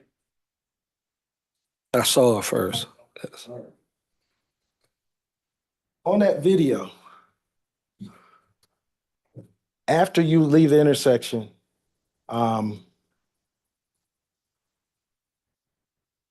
let me ask you this way. You saw that video for the first time, not the night of the incident, am I correct? Not that, no, not that You night. saw it later, didn't you? Yes, Okay. So the procedure that we've heard is that you were supposed to give a statement of what happened right after the incident, am I correct? yes, So when you gave your statement, you were being honest and truthful in giving what you actually saw. It wasn't basing anything that happened on that video because you hadn't even seen the video. Is that correct? yes. Let's talk about your statement. I'll show you what's been marked as exhibit 18. You can take that down here.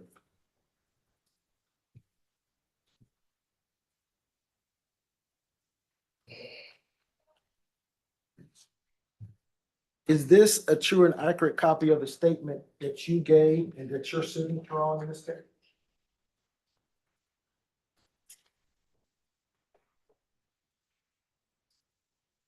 Yes.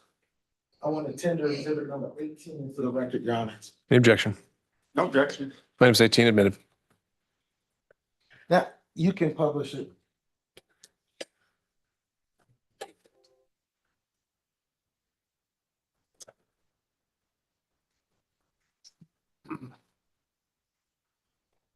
Let's go to the top. Put the first part of it up before we get to what it says. Can you move it up a little bit? Thank you. All right. Sworn affidavit. You see that? Yes, Did you understand? It says, under the penalty of perjury, this information is true and accurate to the best of my knowledge. Is that correct? yes, You understood, just like you're testifying here under oath and truthfully before this jury, the statement you are supposed to give is just like you're here testifying at this trial, under oath, right? yes, All right, and you knew that when you filled this out, correct? yes, All right. Now, when you filled this out, is that your handwriting?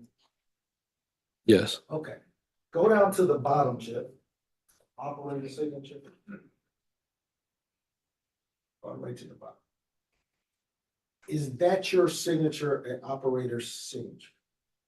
yes, And the date is June 30, 2019, showing that you did this on the night after, the night of this incident after it happened, correct? yes, All right. And can this jury rely on the fact that you told and you promised to tell the truth in this statement? Can they rely on that in this case, this statement? yes. Okay, because you wasn't being dishonest with it. No, not, Go to the top.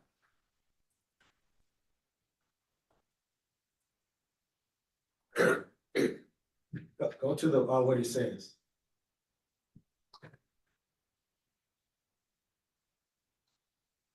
Right there. Blow that up. Can you see that, sir? yes, That's your handwriting in this case? yes, I'm gonna let you read to the jury because I don't want to mess it up because I have bad handwriting, so I know I can't read this. What is it you said under oath? What happened in this case? Could you read that loud for the jury? On the above date and time, I was traveling westbound to East Point Station. I passed through the intersection of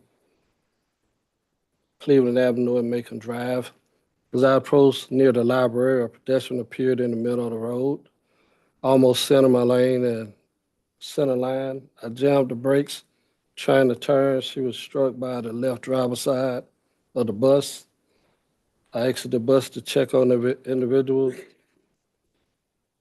Immediately retrieved my phone to contact BCC of what happened and to send medical and road supervisor. You see that? Yes, That's what you wrote, right? yes, It's not something I manipulate or anything, right? yes, All right. And in openings, your lawyer said you didn't see it because of the glare in the headlights. You recall that? yes, The light being flickering, lights being out. You recall that? That's what you Yes. said in open, right? yes, and that she had on dark clothes. You recall that? Yes, And those are the same three reasons you gave me when I took your deposition in 2022, right? yes. All right. Those are the three reasons you told me you didn't see her. Those are the only three you gave me, right? You recall? My knowledge, Can you please point to the jury where you mentioned anywhere in your statement that glare was a problem or existed on June 30th, 2019? it's not in there. It's not? No, Okay. Okay, well, maybe, what about lighting? Is there anywhere that you say lighting in that statement? no, Okay. What about dark clothes? Did you mention that at any point in your statement you gave Marta under oath, right? no. Okay. So, it's the first time that you brought up clothing, glare, and light, wasn't it after you saw the video in this game? No, Okay, you brought it up before then? no, You didn't, did you? no. The first time you brought it up when you saw the video, right?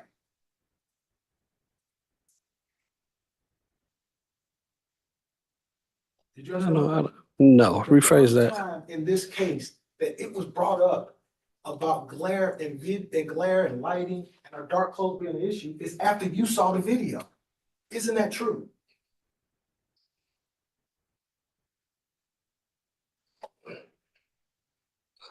Cause didn't you see that video with Boone and Wyatt and your supervisors?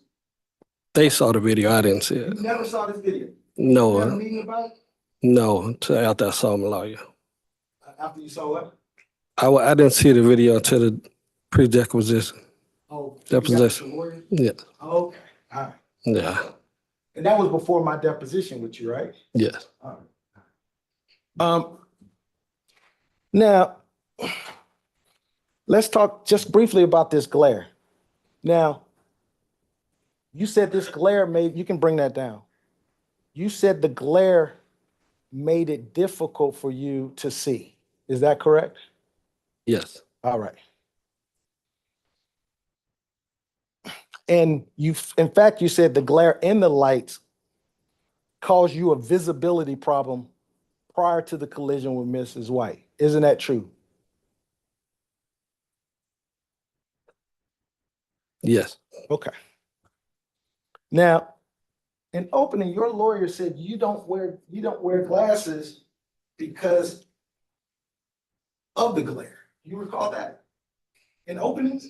yes, Okay. Is that a true statement? yes, it is. So you don't wear glasses because of the glare? Right? Is that what you're saying? What I said that night was the glare was exceptional that night, so I took my glasses off. I removed my glasses. Where did you say that at? That's what I'm telling you. That's about the glare.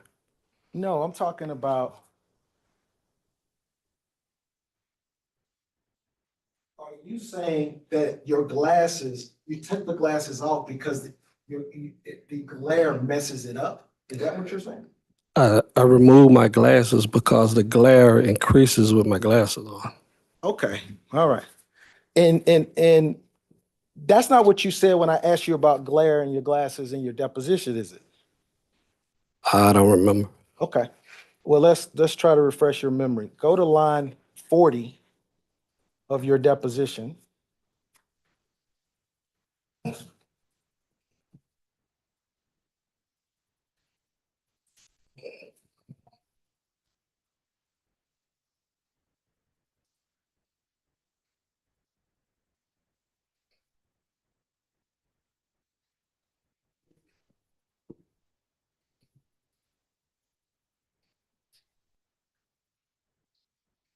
Actually, it's 41, right?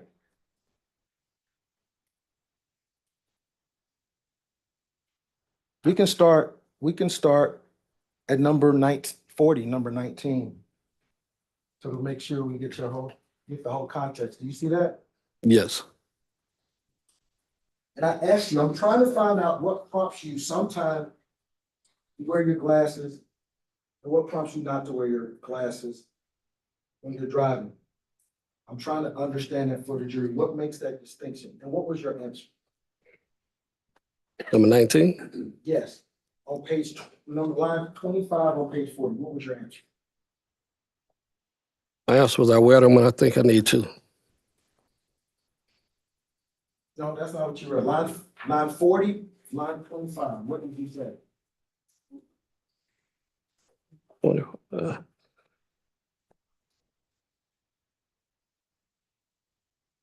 I wear them on some occasions. I wear them because of the sun whenever I have transition. Do you want me to read it? Yeah, you can read that. That's You said, I wear them, some occasions I wear them because of the sun. Whenever I have transition, so usually that. And then I said, because of the sun, you said, yes. What about the sun makes a determination when you wear your glasses? You said they're transition, so they're like shades to keep the glare. Did I read that right? yeah, but it wasn't printed right. It wasn't printed right. It doesn't keep the glare. It helps your eyes from the glare. The glasses From the sun, yes. from the glare, right? From the sun, yes. It doesn't say, it says there's transition, so they're like. From the glare from the sun. Isn't this statement says there's transition, so they're like shades to keep the glare? Isn't that what it says? That's what it says, yes. You had a chance after this deposition to read it, and if there was any errors, you could correct it. You didn't. I could have, yes. Did you do that? No. Then I say, so you wear your glasses because they're transition glasses sometimes with the sun to prevent glare. And what was your response?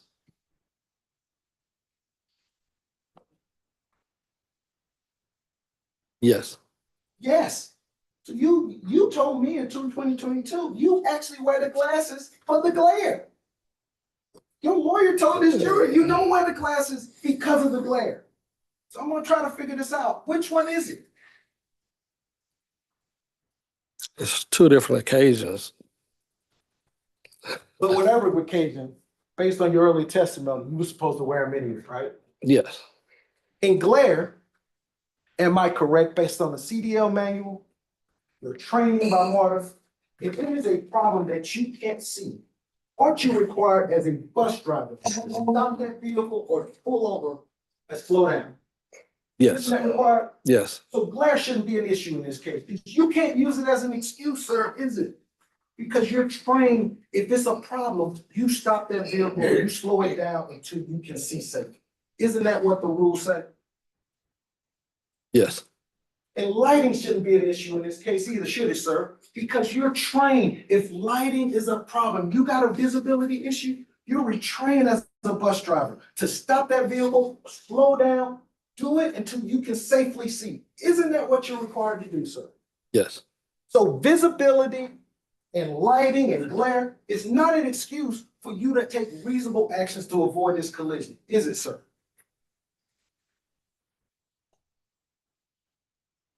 No.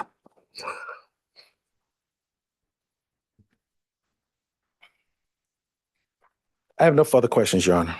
All right, members of the jury, we're going to take our lunch break now. Unless there's a strong feeling from the jury, I'd propose we do 45 minutes instead of a full hour. And that would put us resuming at 1:05. So please don't discuss this case with anyone, including amongst yourselves, or do any research about this case other than what you learn in this courtroom. If there aren't any other issues, we'll see you then. 1:05. Take care. Good afternoon, jury.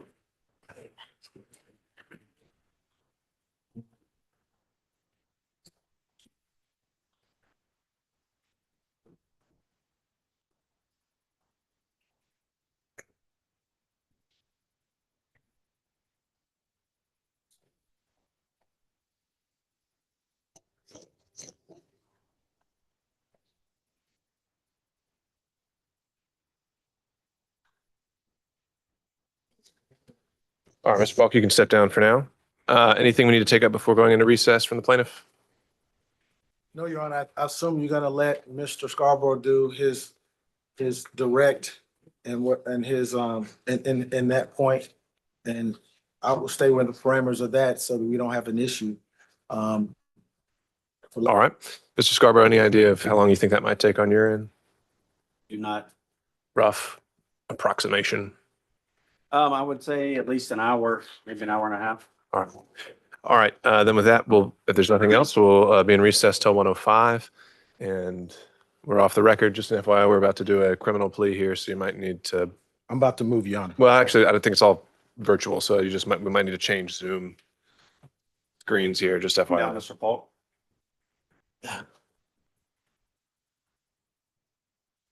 Change Zoom and everybody's on standby. All right, you can admit them. They're in. All right. The,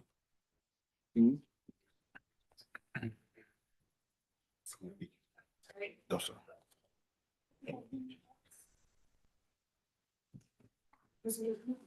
All right. Can you add them to the gallery screen? Yes. Put your cameras on for the criminal case, please. We're on, Judge. Myself and my client are on the same screen. For Mr. Gange. All right, great. Yeah, hold tight. We just need to change the view so I can see you. Gotcha. I'm on a background blur, so I'll try and change that. All right. And do we have Miss? I think we do. There she is. And were we waiting on probation or anything like that? Probation is on as well. I'm here, Your Honor. All right, great. Welcome, Mr. Kuzu. Let's see.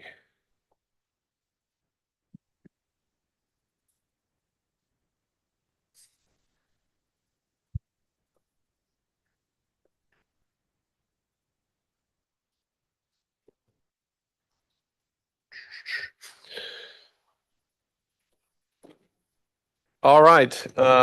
Then I think we have everybody here, and I think we're ready to go on the record. So this will be 24 SC 002983, State versus Chad Matthew Gange. And is that how I pronounce it, Mr. Gange? It's Gange, Your Honor. Gange. We have Mr. Gange joining us remotely by Zoom.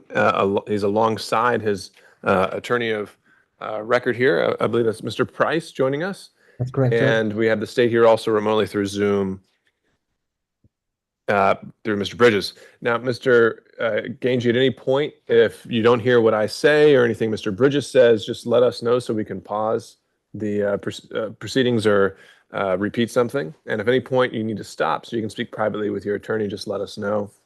Let me begin, Mr. Price. Do you have any concerns or objections to proceeding remotely? We do not, Judge, and I've discussed that with him.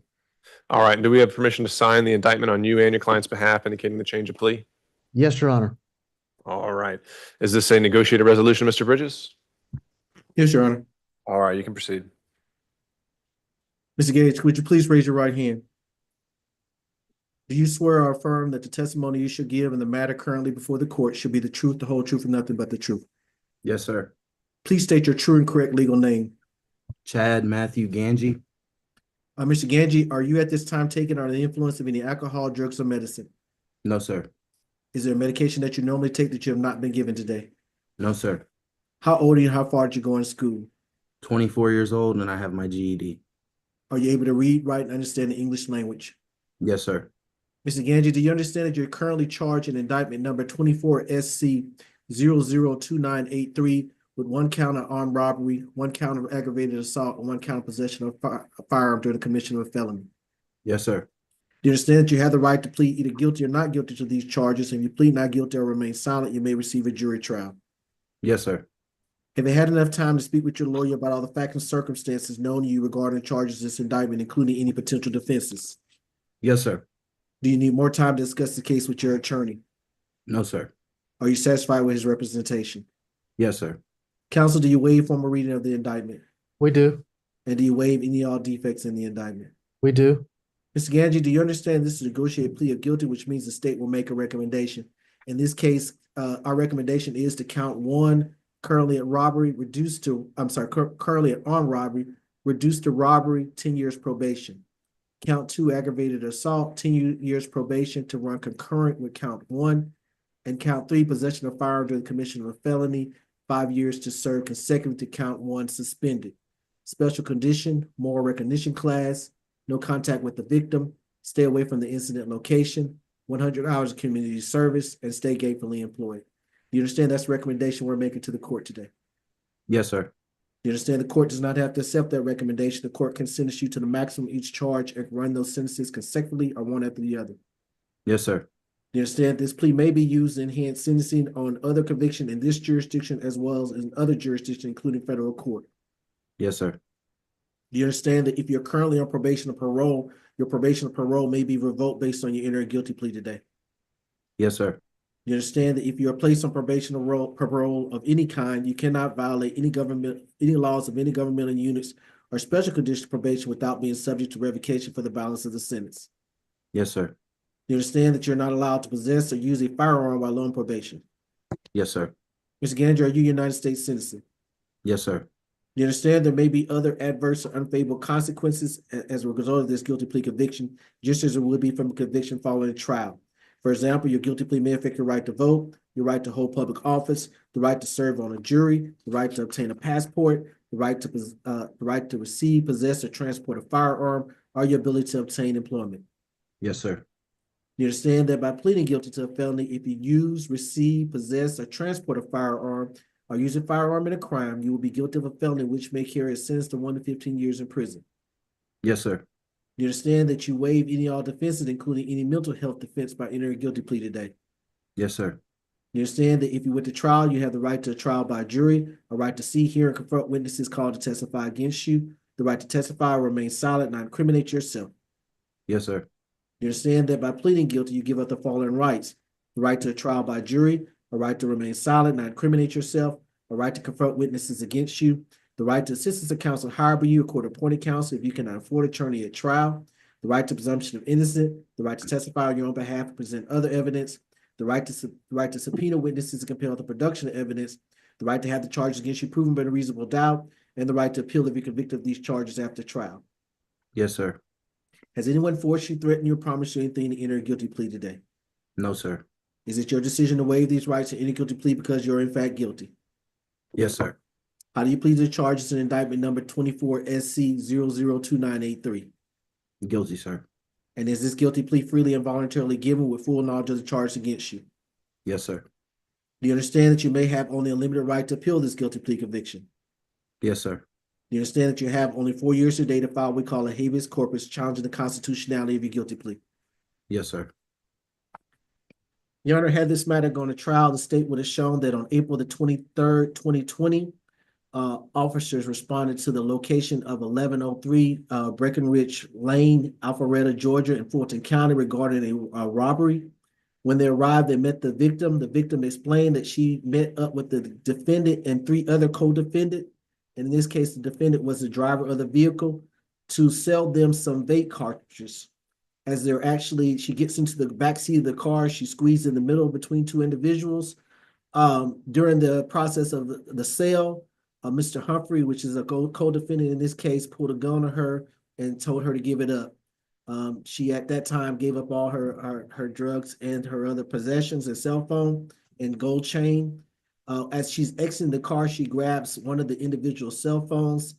Based on that, they were able to identify the defendants, and they were located that day and located at a house not far from this neighborhood.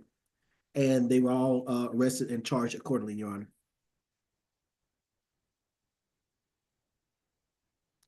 All right, so is Mr. Ganji eligible for first offender? I don't believe he is, Judge. He has utilized it on a case in Cherokee County, and it was revoked about 3 years ago. I just asked him that. We won't be requesting it. If I find out he's eligible, I may re-urge it, but for today, we're not requesting it. And is there a position from the victim in this case, Mr. Bridges, and you want to kind of further explain the reason for the reduction?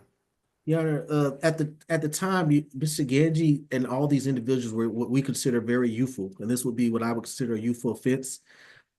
There was, at the time when he actually committed this offense back in 2020, he did not have anything. Subsequently, he actually did get some more charges, but at that time he didn't have it.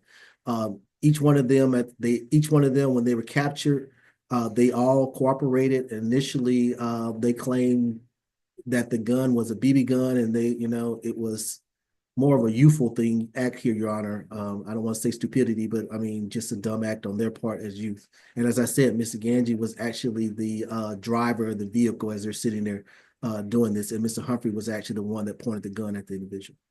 Judge, I'll add a little bit more context too. Mr. Ganji was actually not arrested that day. Some of the other individuals were, and his identification in this case was a little bit more tenuous than the others. He does admit he was there though for the purposes of this plea. There is a factual basis, and he admits that it's enough of a factual basis for a robbery as well, Judge. Let me ask, was a BB gun ever recovered, or was that ever verified? No gun was recovered in this incident, Your Honor. Okay. And is there any expectation? I understand that the co-defendant is in judicial hold, hasn't yet been picked up. Is there any expectation Mr. Ganji might be required to cooperate if that changes and the case is reactivated? And we would ask Mr. Ganji to actually cooperate if that comes to point. And Mr. Humphrey was picked up recently, and I think he should be coming up on our arraignment calendar soon. I've already indicated to my client that he'd be under at least a general condition of probation to testify truthfully at any proceeding anyway, Judge. So we're fine with the special condition being added as well. All right, then I'll make a note of that. And when it comes to a behavioral incentive date, he has a prior felony conviction because his first offender was revoked. Is that accurate? That's correct. I can actually find that on Icon real quick and get you more clarification. So, but he does have a prior felony that it was a drug case that was revoked that he was on first offender for. I'll get confirmation of that in a minute. All right, because I would say then that if it's now an actual felony on his record, this is no longer his first felony, and so he wouldn't be automatically and statutorily entitled to a behavioral incentive date. So with that, let me turn over to Ms. Akuzu. Anything on behalf of probation to note, or maybe you can tell us about this prior charge that has been revoked. It appears, Your Honor, that it was revoked in Cherokee County. And it appears that probation ended in 2021. All right. Okay. Anything else, Mr. Price? Judge, that's correct. I just confirmed that on the Cherokee County Superior Court website. It was a first offender. He could have pled conditional discharge, but he didn't. So he's definitely not eligible for first offender treatment in this case. And it was revoked, and he was convicted as a result of that. It was a drug case, but for whatever reason, he didn't have conditional discharge available. So it was first offender that was revoked. All right, understood. I would agree with the court's assessment. He's not automatically eligible for a bid date based on that as well. All right, understood. Then with that, Mr. Gange, I just need to clarify and confirm a few things with you. Do you understand the nature of these charges you're earning a plea to today? Yes, Your Honor. You still wish to waive all the rights that were explained to you by the state and go forward with this? Yes, Your Honor. And you're doing that because you committed the offenses as described in the indictment and as they've been reduced? Yes, Your Honor.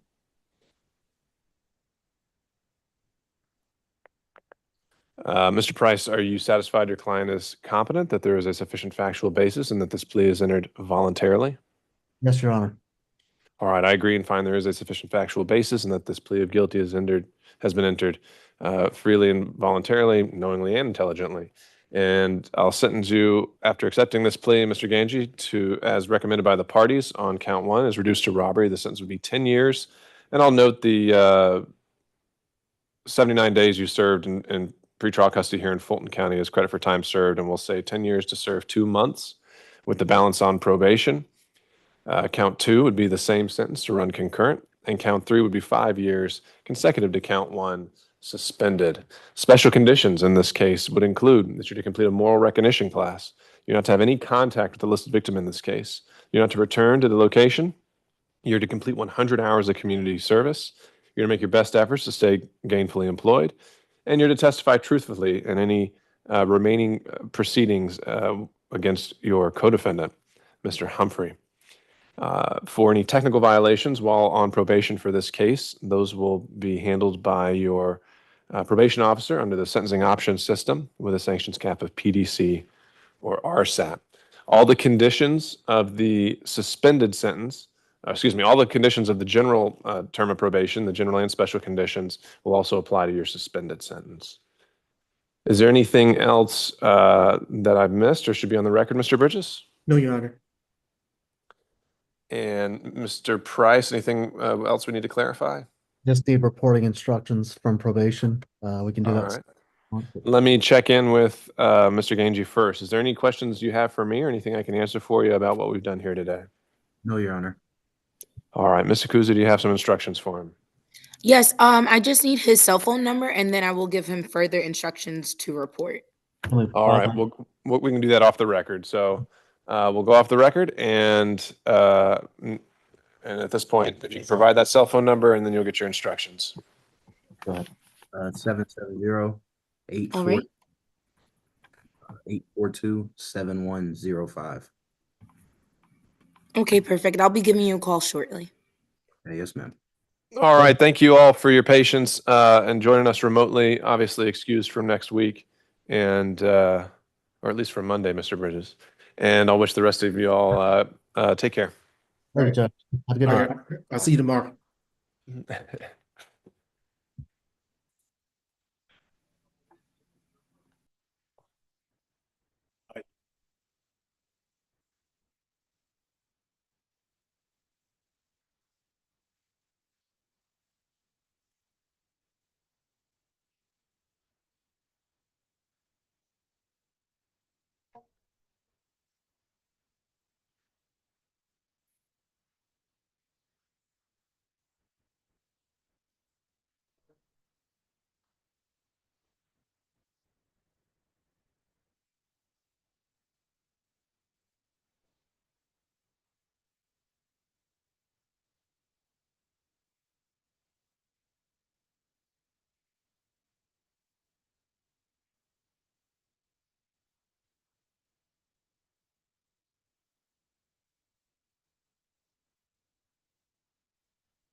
That was singularly. No. I don't mean you.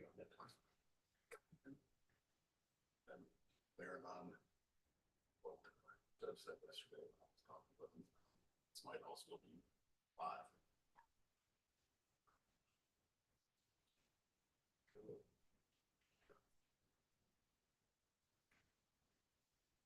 If we can mute these.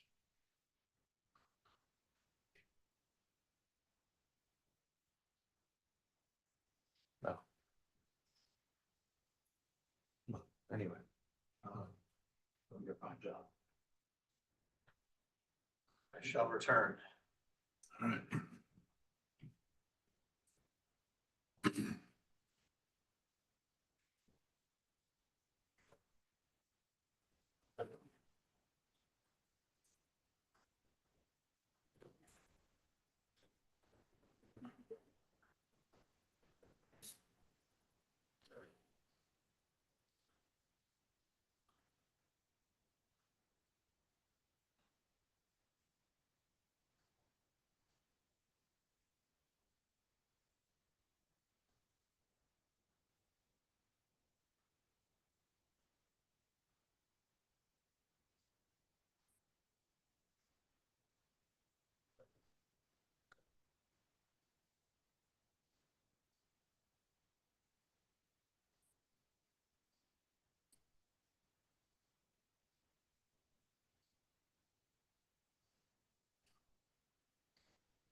Oh, yeah, sorry.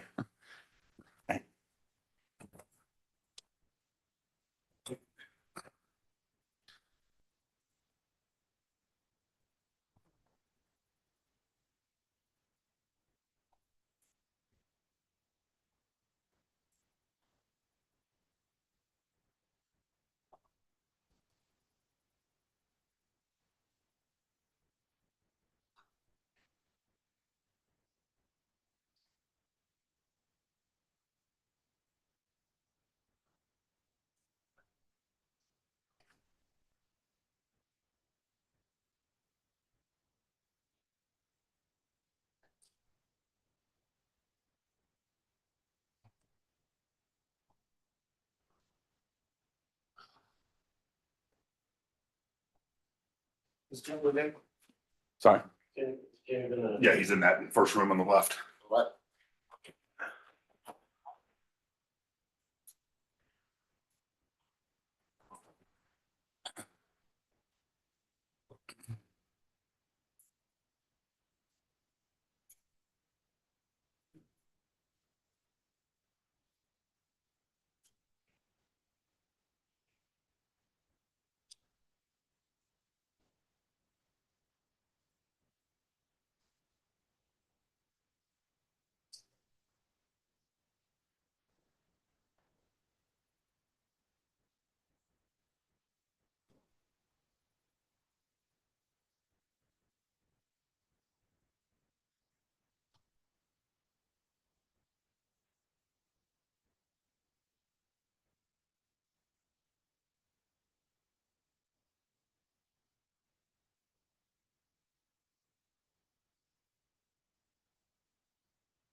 Oh,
Is there any snack?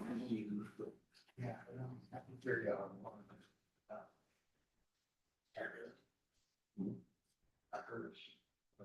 Sure. If you're offering, I'll take. There's a reason to grab the ton of stuff. Yeah, I didn't know they had a cafeteria in this building. You have a one, and from the elevated bank, turn left. Okay. You've ever been out there to judge like the annual mock trial competition and say whether they want to.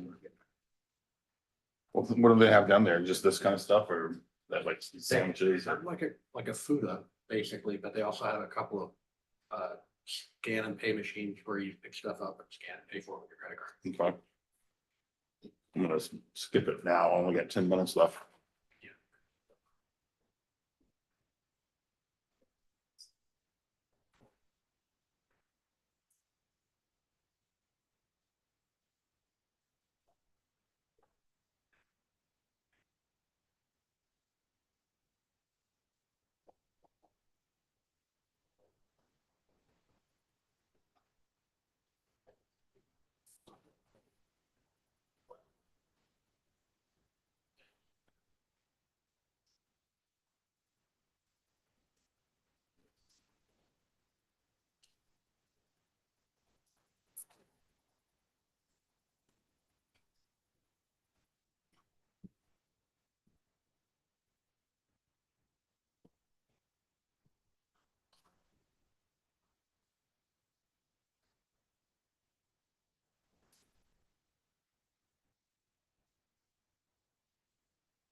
Outlet, I hope you don't mind.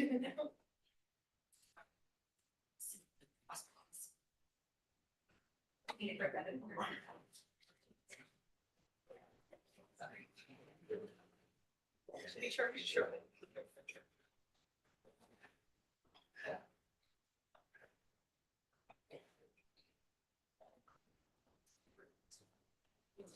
White.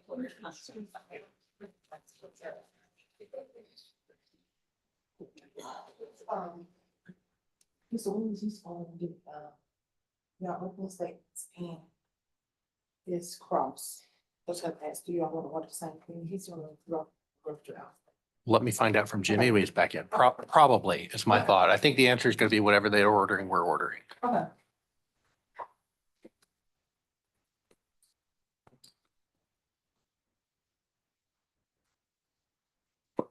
Just in case I can say it.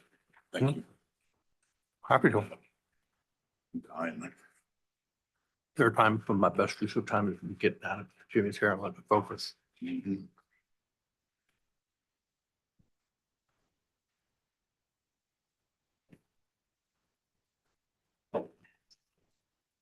Sure.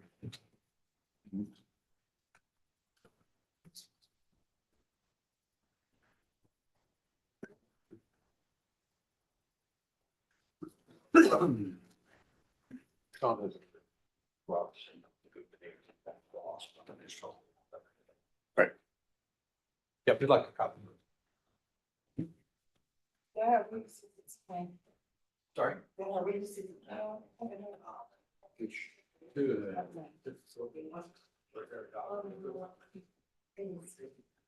Usually, I just have to have it on the record that you want to order. Email him.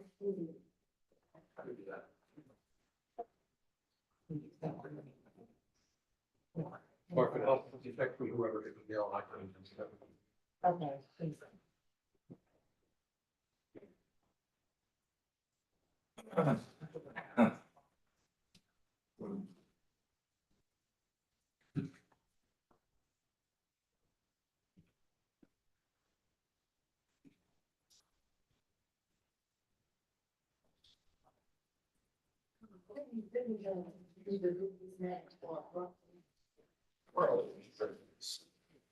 I love that. Or, You need, oh, wait, there, no, that's. no. Oh,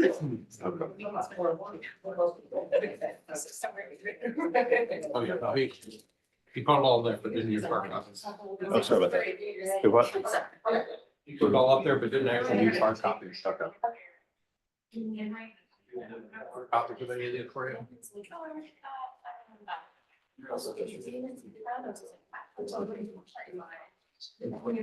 Yeah.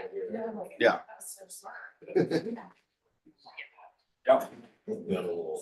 Get through the.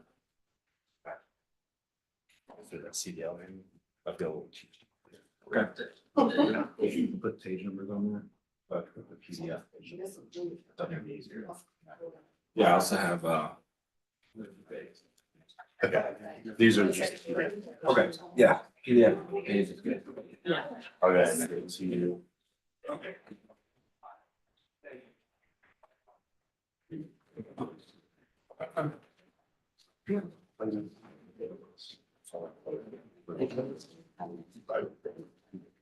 Is this what you need her?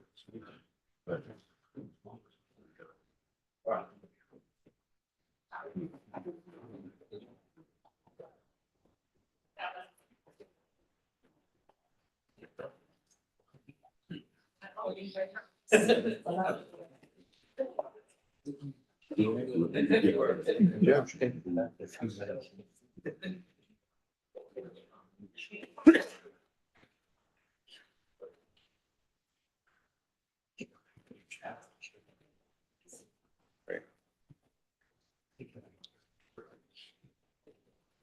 Question should set the stage now. See how to.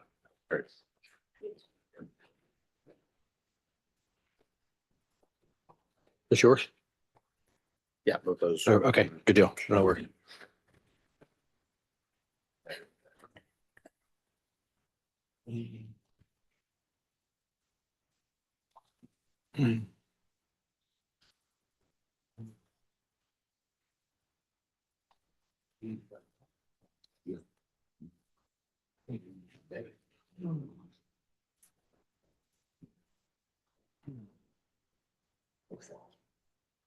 Okay. You want the bottle of syrup? Yeah. I have these cases at home. Yeah. Oh, you're serious? How about it?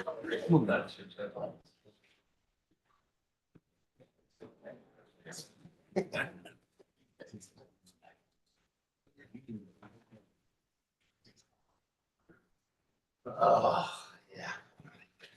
Punching.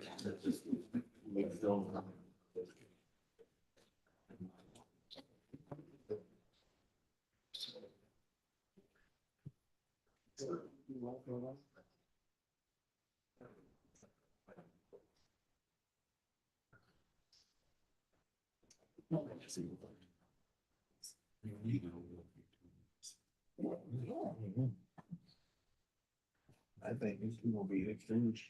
One more than other, cause they, a lot of big ass.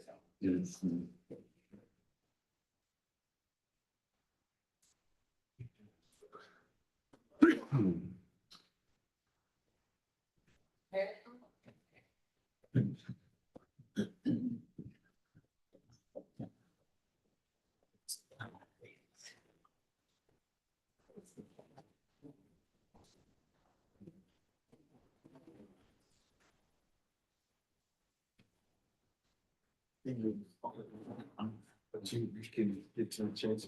Right. They gotta just think, they either decided or not. Right.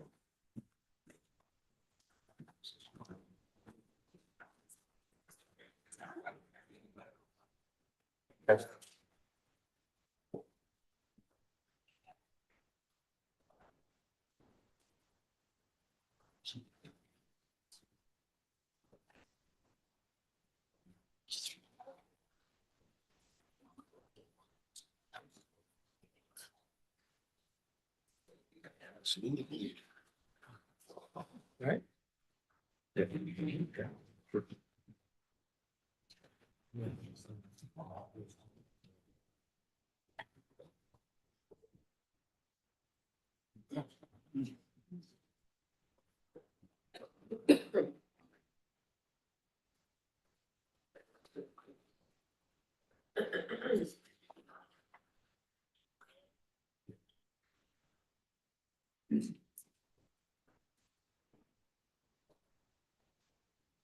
Staying seated, court will come to order. No, Yeah, Your Honor, before. just checking. Okay. All right, let's go back on the record if we're ready. Mr. Williams, do you have something you want to bring up? Yes, I understand the court's ruling to allow defendants Marta and defendant Paul to do their examination of Mr. Paul in our case in chief. We have the burden, but I understand the court's ruling and discretion. Want to make for clarity on the record that this is a direct exam and the rules regarding direct examinations of leading a witness from our position should apply. Understood, but I will point out that under, I believe it's 611 concerning leading questions, the court always has the discretion to allow them. So if there are certain matters that I think in the interest of time could be better served through leading questions, I'm probably not going to sustain that objection. And trust me, Your Honor, I'm not going to get up and, Mr. Scarborough is a pro at this. I'm not going to get up and interrupt that. I just, to the extent that I think it is something that I will just say I have an objection on that issue, and we will see what happens. Thank you, Your Honor. All right, noted. And I agree that the general tenor and course of this examination is as a direct, so. Only other thing is when I've seen judges do this discretion, Your Honor, they explain to the jury that the court is allowing the defendants to put part of their case in chief at this point because that it's in our burden. This is literally our case. You're going to have to really show me something that breaks this down because I'm just comparing it to every criminal case that we do where a defense has no burden whatsoever, but they'll sit there and through cross-examination introduce all sorts of affirmative evidence. And I appreciate that. That's the difference. It's because it's a criminal case. We have the burden of proof as a plaintiff. We put the case up first. This is our case. And as does the state.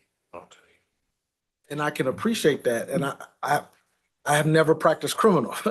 I'm saying the court has the discretion to allow the direct examination, but it is an examination and the defendant's putting up case on our case in chief that is typically the instructions of the court even says that the plaintiff's case goes up first and then the defendant's. What's happening now is against that general rule, that general instruction that the court gives to the jury. So I have had it where the court has said, yeah, I know I told you plaintiffs are going to put their case up first and then defendants, but this is the exception that the court is allowing for this witness. And it's a curative expression so that people know he's putting his case on in mind. Do you have language ready? Honestly, I do. Then I think we leave it there. All right. Anything else from the defense? The only thing I'd say, Your Honor, and I don't think we need to have the argument now, but I wanted to let the court know that I have a feeling based on the way the examinations have already gone today, that once we get to our next break point, I'll probably renew our objection as to the testimony of Mr. Grill as potentially cumulative of what we've heard so far.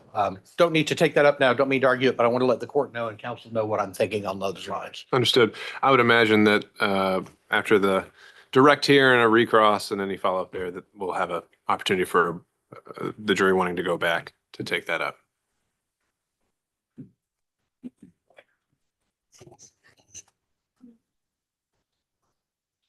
All right.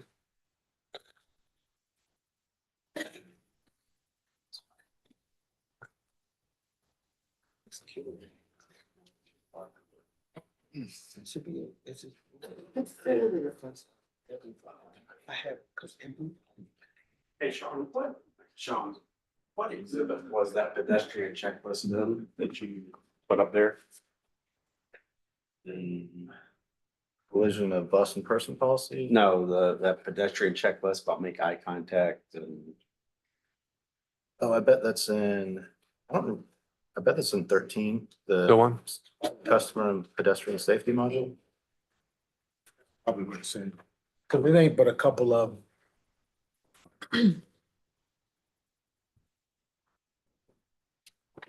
Gotta be. I may.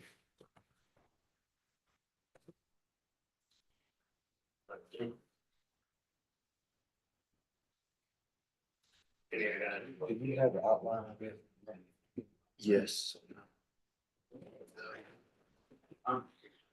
So in this little folder you had.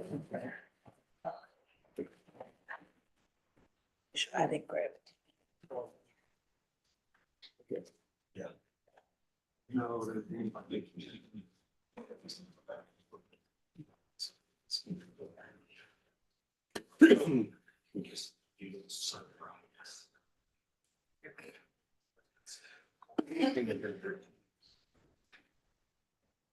The way I do things.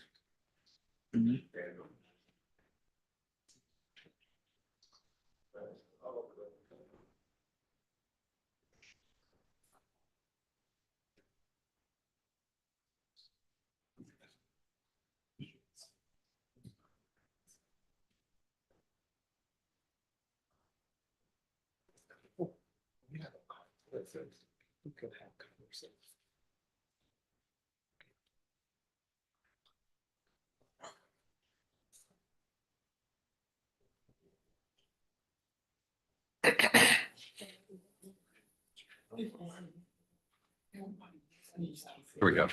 Say that. Oh, yeah? Yeah, so I need to send it, I need by tomorrow. So what do you need for that? 15? Yeah, okay, we'll see what we can do. I understand. Yeah, I hear you.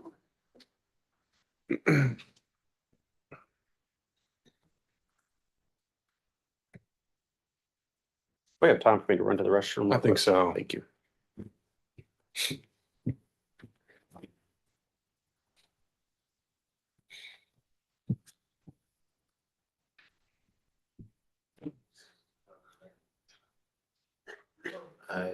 I'll say, I've called and talked to it about it.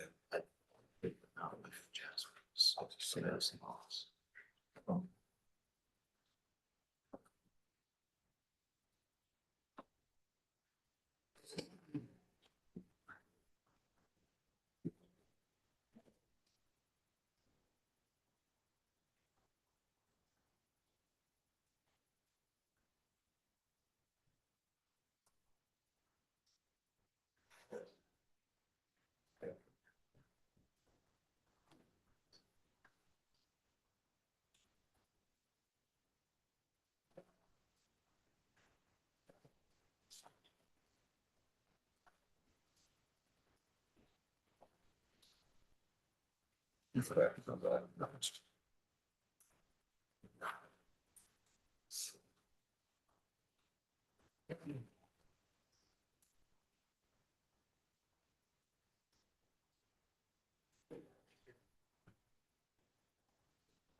Let's bring him in.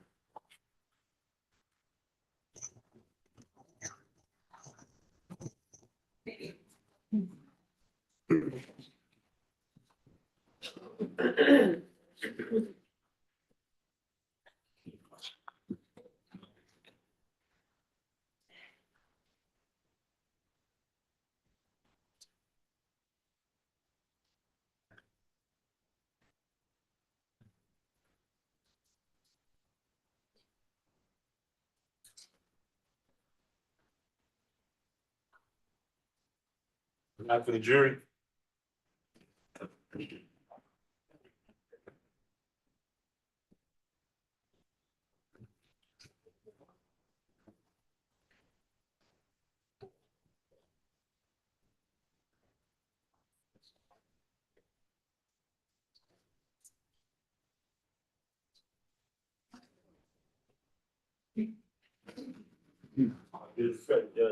Thank you, Deputy Scott. Any examination on behalf of the defense of Mr. Polk? Actually, Mr. Polk, let's have you come on back up. And I'll remind you that you remain under oath and sworn. Any examination on behalf of the defense? Yes, Your Honor. All right. You may proceed when ready. Thank you. Good afternoon, Mr. Polk. Good afternoon. I just want to make sure that it's clear for the court and the jury and the record, between the time you got off the stand before lunch and when you got back up there right now, have you and I spoken? No, sir. Okay. The jury hasn't really got a chance to get to know you yet. Let's let them get to know you a little bit. Where do you live? Live at 1348 Persimmon Court, Lithonia, Georgia. Okay. Are you married? Yes. Okay. Who are you married to? Olitha Polk. Tell us about your family. I have 6 kids and 13 grandkids. And I noticed you're a senior. Do you have a junior? Yes. Tell us about what you've done in your life since you graduated high school. I joined the military short after high school. What branch did you join? The Army. Okay. And what'd you do in the Army? I was a supply specialist. Okay. And how long were you in the U.S. Army? I was a tour of 6 years. Okay. And then what did you do after you got out of the Army? I became a truck driver. All right. And when you say a truck driver, what type of driver were you? Over the road. Over the road. Yes. And so did you get your CDL license at that time? Yes. Now, one of the things that we've heard about is the CDL manual. When do you use a CDL manual? During training, you pretty much learn your rules and regulations.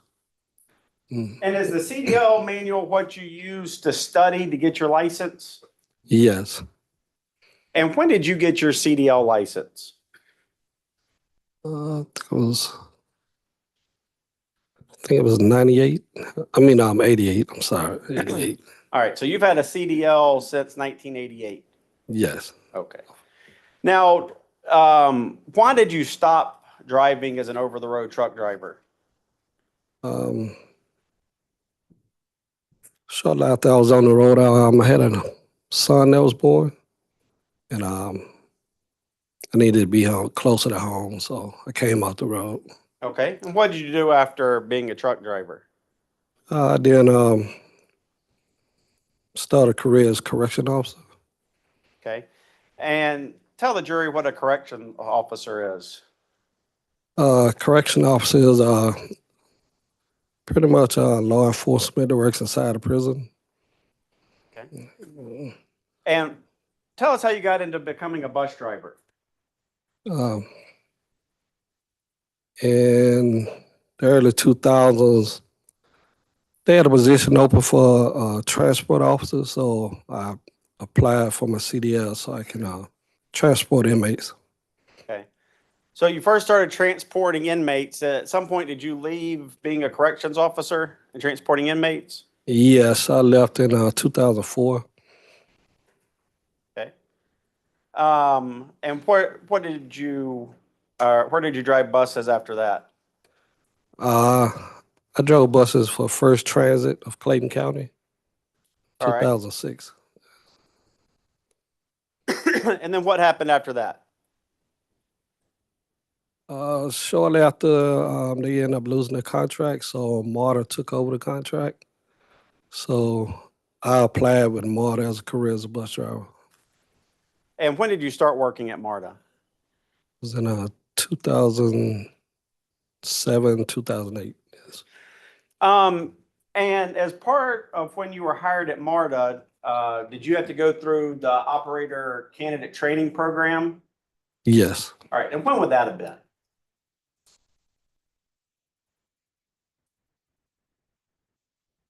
That would have been 2007. Okay. Yes. So when you were hired in 2007, you went through that training.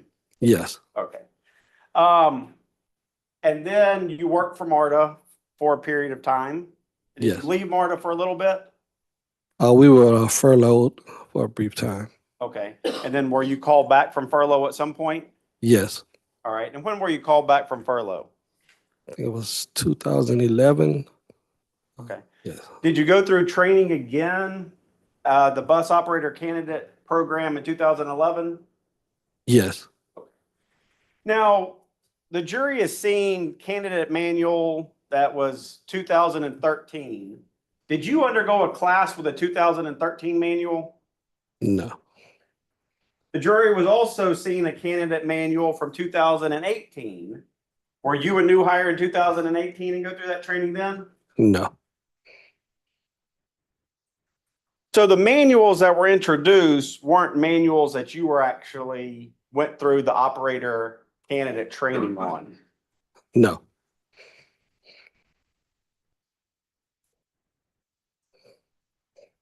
Tell us what you like about being a bus driver.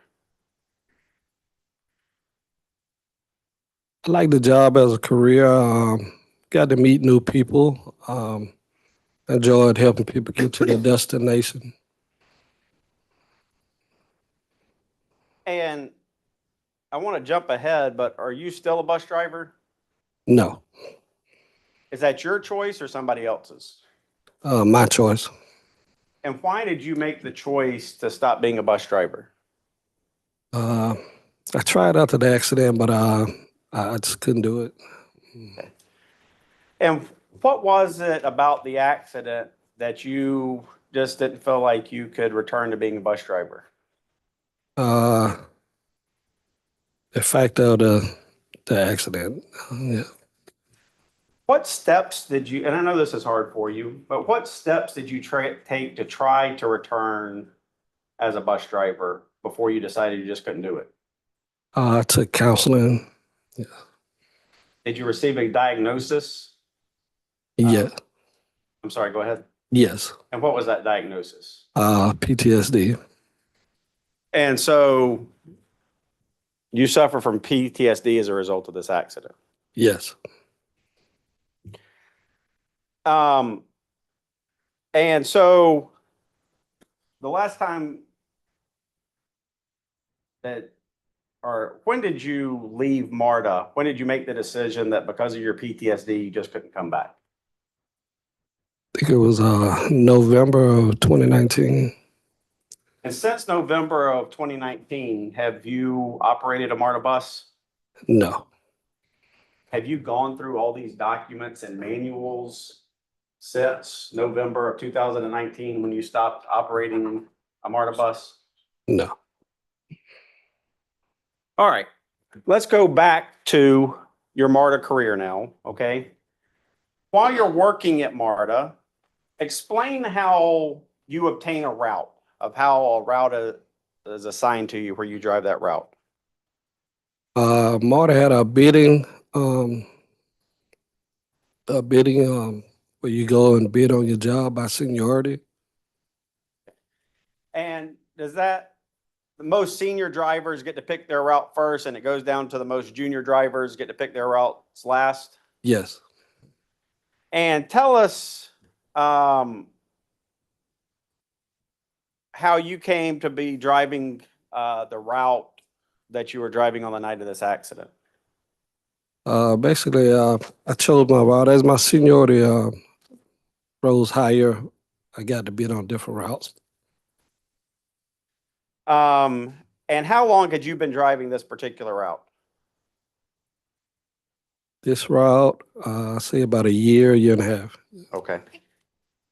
In the year or year and a half that you have been driving this route, had you ever seen a pedestrian crossing in the area where Miss White attempted to cross on the night of this accident? No. As a bus driver, when are you most likely to encounter pedestrians? Say bus stops, Intersections, crosswalks, or at the stations. And let's take that one at a time. Why is it that at a bus stop, that's when you're more likely to encounter a pedestrian? They're waiting on the bus, yeah, pretty much. That people are trying to catch the bus? Yes. Okay. And then what about your passengers on the bus? If somebody exits at a stop, what's going on with them? They reached their destination. Yeah. Can we pull up plaintiff's exhibit 3, page 64?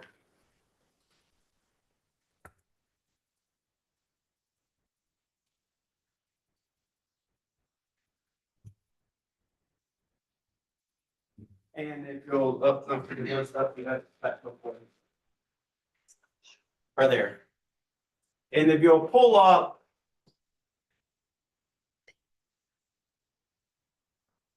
highlight pedestrians in front of the bus.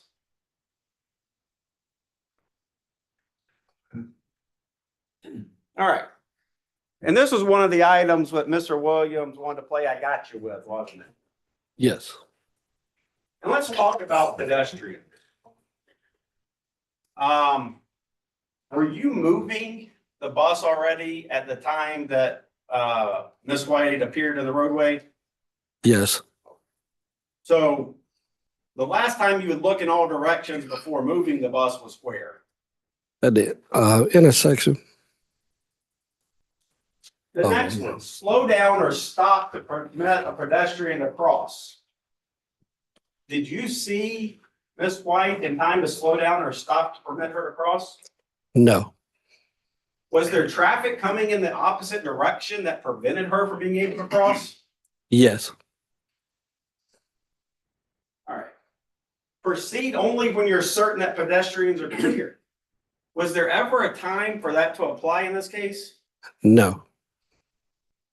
Establish eye contact and be certain that the pedestrian sees you. Was there time to establish eye contact with Ms. White? No. Was there was Miss White, from your watching the video, was she even looking at the bus? No. These rules of pedestrian on the front of the bus, at what locations are these going to apply? At a bus stop. Bus stop, crosswalk? Crosswalk. Okay. At the locations where you named, the bus stop, crosswalks, intersections, and at stations? Yes. Okay. Pedestrians in front of the bus on the roadway, do you believe these rules apply if a pedestrian is crossing outside of a crosswalk at a roadway? No.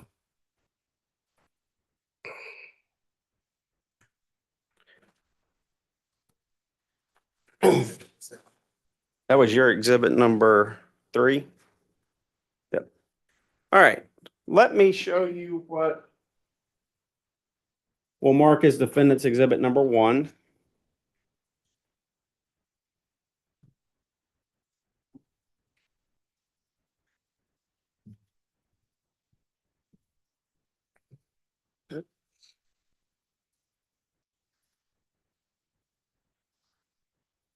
And do you recognize that as an overhead view of the area where this accident occurred? Yes. You can put it up on the screen. Move to admit defendant's exhibit number 1 in evidence. Objection to defense 1. No, Your Honor. Admitted. All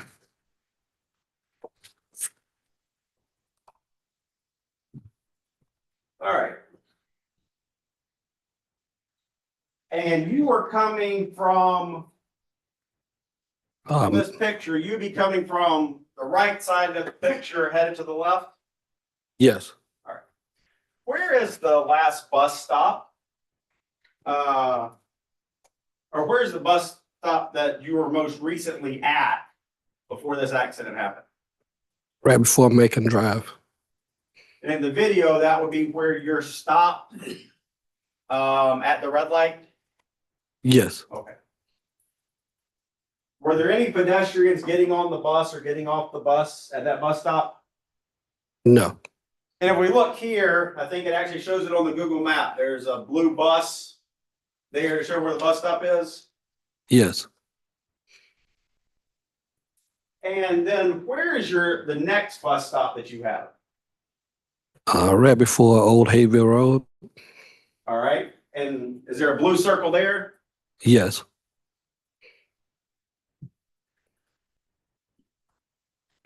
Now, one of the things that you were asked about was an exit strategy. You recall that? Yes. On the right side of the, well, first of all, coming the other direction, were there cars coming the other direction? Yes. Was it possible for you to go left to avoid Miss White? No. Did you have passengers on your bus? Yes. What would have happened if you would have gone to the left to avoid Miss White? Crash. Talk about the right side of the road. And you can see it in that picture. What is there located on the right side of the road? Yeah, bike lane, sidewalk, trees. Trees. Yeah. Are there telephone poles over there too? Yes. And so in terms of an exit strategy to the right, you have to make sure nobody's in the bike lane. Yes. And you have passengers on your bus. Yes. You got to make sure you don't hit a tree or a telephone pole. Yes. Was there time in this accident for you to perform an exit strategy? No.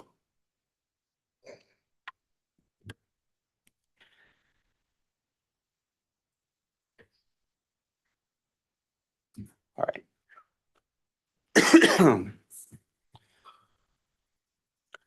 All right, let me show you what we'll mark as defendant's exhibit number 2.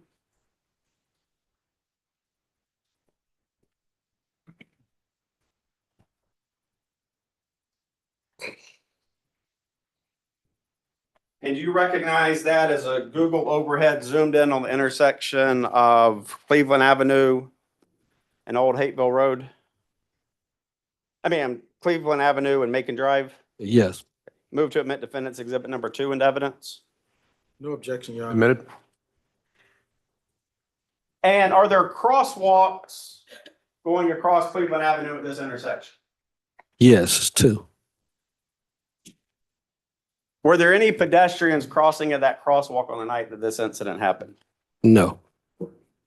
Was the light operational at Macon Drive and Cleveland Avenue? Yes.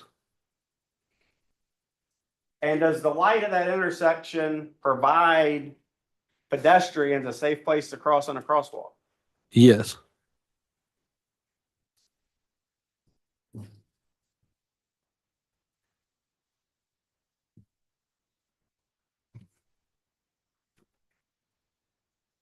All right, let me show you what we'll mark as defendant's exhibit number 3.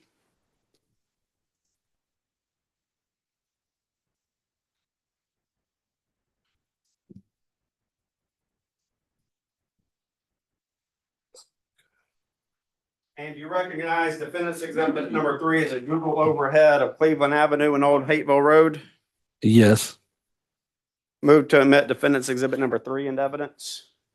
No objection, Your Honor. Admitted. All right. And in that, can you see where the bus stop is that your next bus stop if this accident wouldn't have happened? Yes. Okay, where is that? It's right before Old Hayville Road. And there are crosswalks at Old Hateville Road crossing Cleveland Avenue. Yes, two of them. And is there a traffic light there? Yes. And does the traffic light provide light so that pedestrians can cross safely at that intersection? Yes.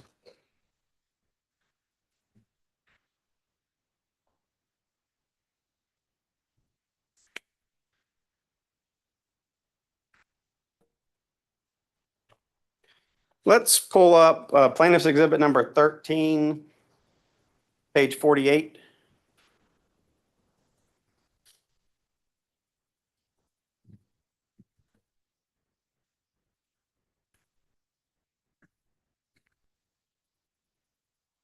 All right, and this talks about looking out for pedestrians. Is that right?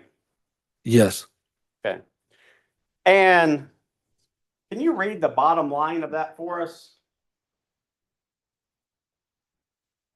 At times, it may seem as if some pedestrians even attempt to camouflage themselves from motorists.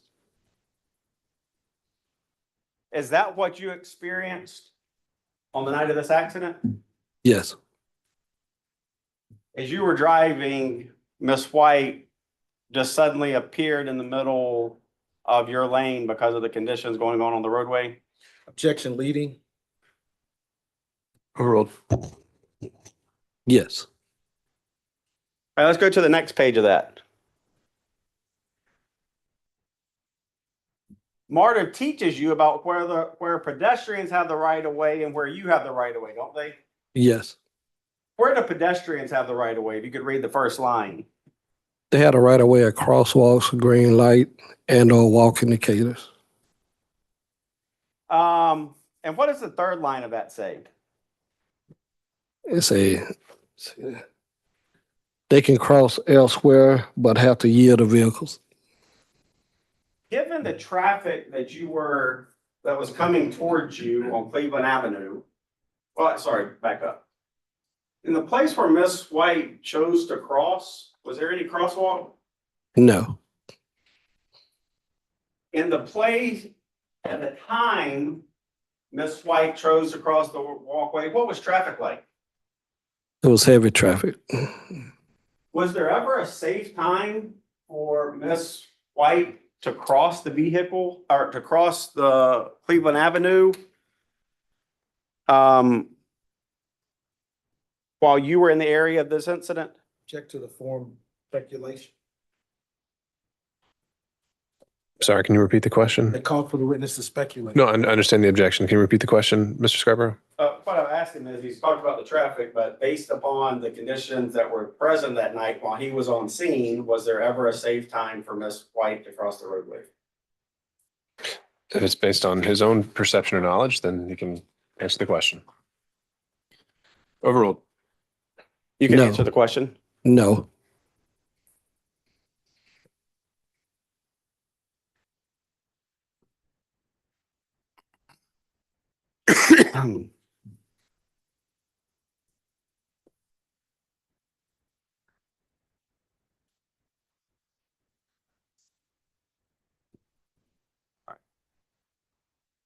Did you have any expectation that a pedestrian would choose to cross the roadway given the amount of traffic that was present that night? No. Had you ever seen a pedestrian attempt to cross in that area before? No.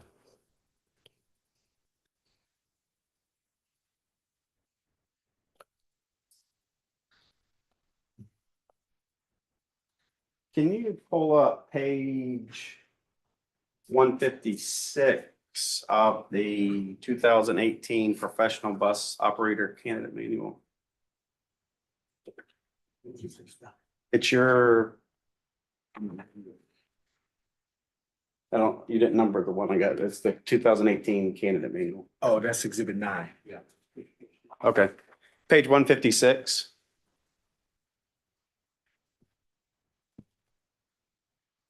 All right, to go up the 5 steps here. All right, you remember you were asked about whether there were anything from Marta that said you had to keep your head moving versus your eyes. Do you remember that testimony from earlier? Yes. Look at bullet point 3. Can you read that? Keep your eyes moving. Don't stare. Keep your peripheral vision. Stop the fixed habit stare. Okay. So the document from Marta tells you that it's okay to keep your eyes, that you can just keep your eyes moving, right? Yes. What were you doing on the night of this accident? I was using my eyes. Were you also using your peripheral vision? Yes. And let's talk about that. You were asked, you were shown the CDL. Can we pull up the CDL manual?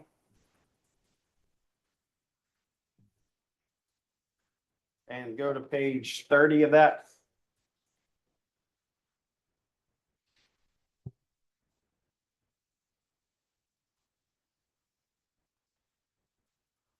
Wait, actually, stop right there before you go to page 30. This is the 2018, 2019 Commercial Driver's Manual. Is that correct? Yes, Did you already have your license at this time? yes, Did you ever study this manual? no, You've been a commercial operator for 30 years before this manual was even published? yes. All right. All right. Go to page 30 of that for me.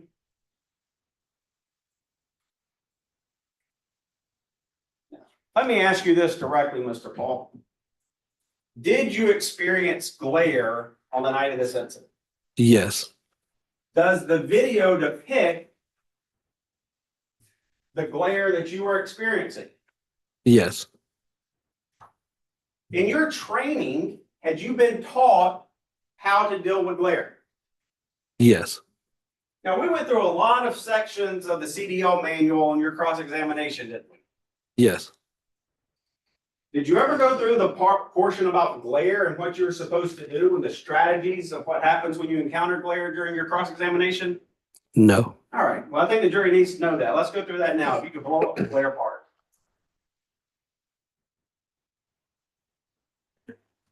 And it says, drivers can be blinded for a short time by bright light. Do you agree with that? yes, That's what glare is. yes, Did you experience that on the night of this accident? yes, All right. Next sentence. It takes time to recover from this blindness. Do you agree with that? yes, Older drivers are especially bothered by glare. Did glare bother you? yes, Most people have been temporarily blinded by camera flash units or by high beams of an oncoming vehicle. Do you agree with that? yes, It can take several seconds to recover from glare. Do you agree with that? yes, Even 2 seconds of glare blindness can be dangerous. Do you agree with that? yes. And then it goes about 55. How fast were you going on the night of this accident? Under the speed limit, I think it was 33. You're going 33. What was the speed limit? It was 35. All right. And then it tells you what to do if you have glare. Don't look directly at bright lights when driving. Is that a strategy that you employed on the night of the accident? Yes. Where does the manual tell you to look? I looked to the right side of the road. Sideline. And is that the strategy you were employing on the night of this accident? Yes. Now, if headlights cause glare when they come at you, would it be practical to stop your bus every time you encountered a car? No. Would it be safe for your passengers to stop your bus every time you encounter glare? No. So what strategy do you implement to deal with the effects of glare? Basically, you use your white lines. You use your side lines to guide you through the lane. Okay. And why is that okay in the location where you were to be looking to the white line on the side of the road? Like, why is it okay? Yeah, I mean, what are the risks you're concerned about? Is you're after you pass these crosswalks and you're traveling from on Cleveland Avenue after you cross Macon Drive and before you get to your bus stop at Old Hakeville Road, what are the most common dangers that you're likely to experience? You have a bike lane. You have to watch for bicyclists, and also you have to look and make sure no one's turning in front of you or stopping. And the strategy that you used of looking at that white line, did that allow you to see the most likely hazards that would occur? Yes. Was Miss White one of the most likely hazards that you would encounter in that stretch of roadway? No. Now, we talked about, let's talk about your statement. Let's put, if we could put plaintiff's exhibit number 18 up there.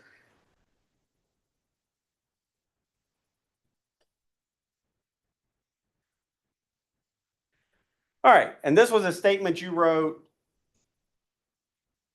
shortly after the accident. Yes. Were you still processing what had occurred at the time you wrote this statement? Yes. From your perception of what happened that night, how did you describe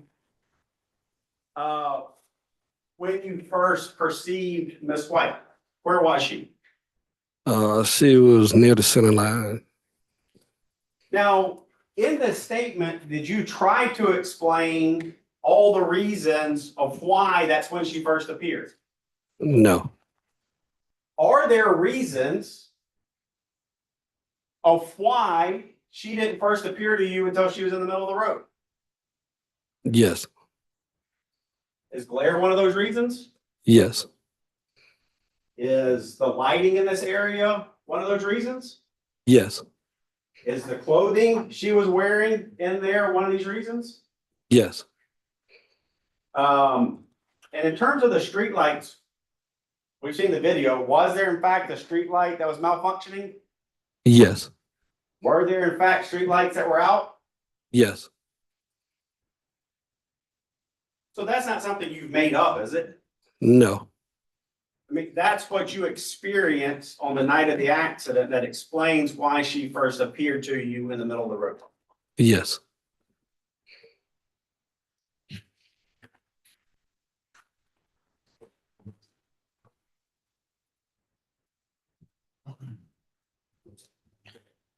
Now, as a driver, are there different places that you have to check while you're driving? Yes. All right. Where are the different areas as a driver that you need to check? You check your left mirror, right mirror, inside mirror, check your gauges. Okay. What about your speed? Yes. Okay. So you have to check the gauges to make sure you're maintaining a proper speed? Yes. All right. Then here on this part of Cleveland Avenue, what other things did you have to be cognizant about as you were driving in that stretch? What was to your right? The bike lane.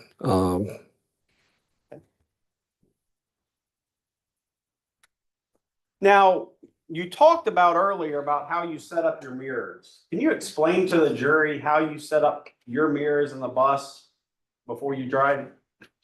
Yes, at pre-trip, you set your mirrors up where you can see your rear or whatever direction easily while you're sitting in the seat. Okay. The way you set up your mirrors, did you need to turn your head to be able to check your mirrors? No. Were you checking your mirrors as you were driving on Cleveland Avenue on the night of this accident? Yes.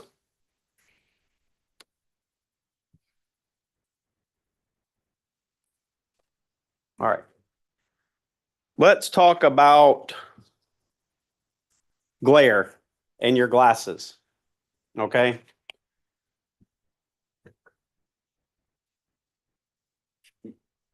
How was traffic that night?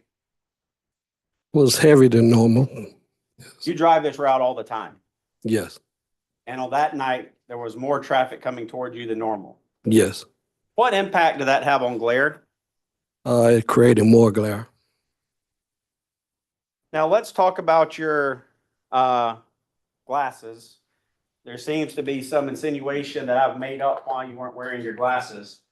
Tell this jury the reason you were not wearing your glasses on the night of this accident.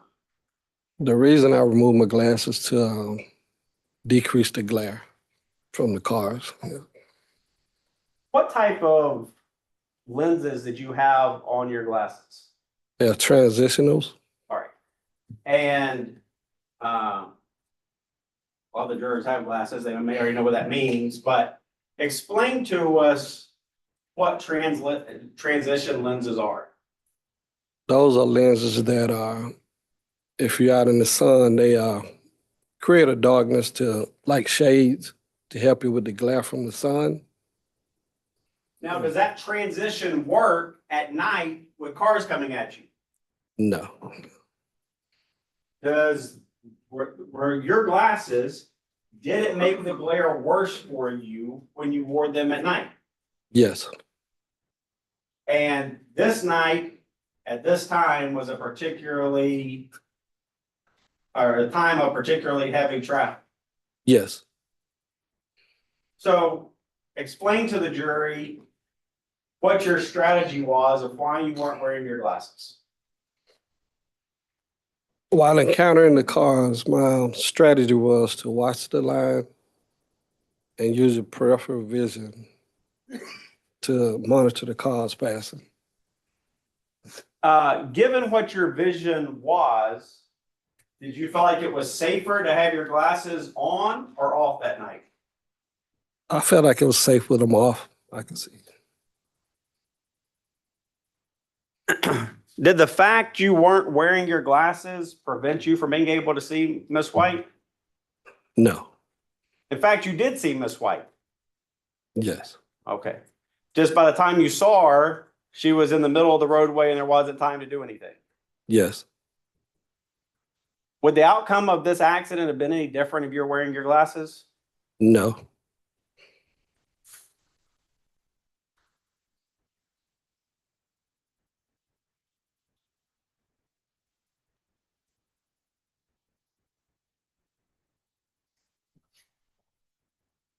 All right. Let's talk about distraction, okay? If you can pull up plaintiff's exhibit number 7.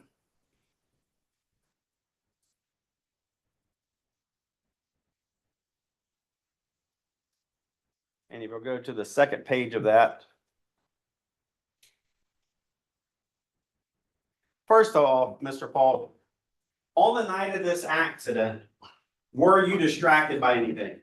no. If you can highlight the second paragraph of engaging in activities.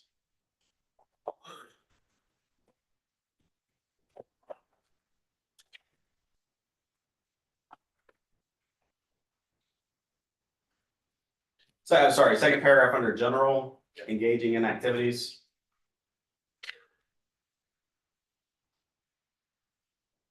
All right. And it says distractions include, but are not limited to, use of electronic devices. Were you using any type of electronic device as you were driving that night?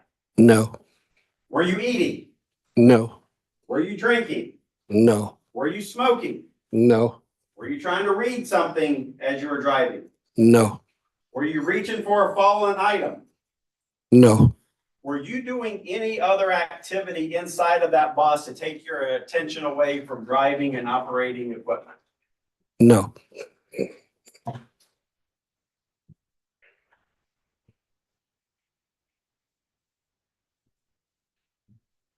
Was your brain not on driving? I was focusing. Yes, And specifically, what were you focusing on? I was focusing on maintaining my bus in the lane and controlling my speed. All right, let's go to recognize the distracted driving module.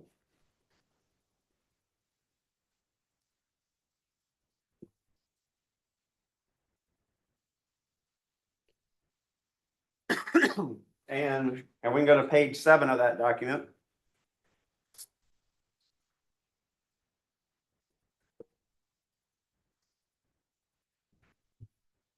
Now, Mr. Paul, this says recognizing signs of distracted driving. Is that correct? Yes, All right. And is this to help you understand what to look for in other drivers so that you can avoid distracted drivers. Yes. Okay. So let's go through them. And that's what the second line says. These are some of the signs that a driver of a vehicle is a danger to themselves, to others, and possibly a danger to you, right? Yes. So when we're talking about these things, we're talking about things that might present a danger to you as a bus driver and the passengers on your bus. Yes. Okay. All right. One of the things, remaining stopped when a traffic light turns green. Were there any vehicles that remained stopped when a traffic light turned green that night? No. All right. Looking down towards their lap when stopped or when driving. As a driver, is that something you're look for to see if drivers are distracted? No. Speed that doesn't coincide with the flow of traffic. Driving too fast or driving too slow. Is that one of the behaviors you're looking for of other drivers? Yes. And we don't need to go through all these, but driving with one hand, okay? That if you see a driver driving with one hand, that could be a sign that that driver is distracted. No.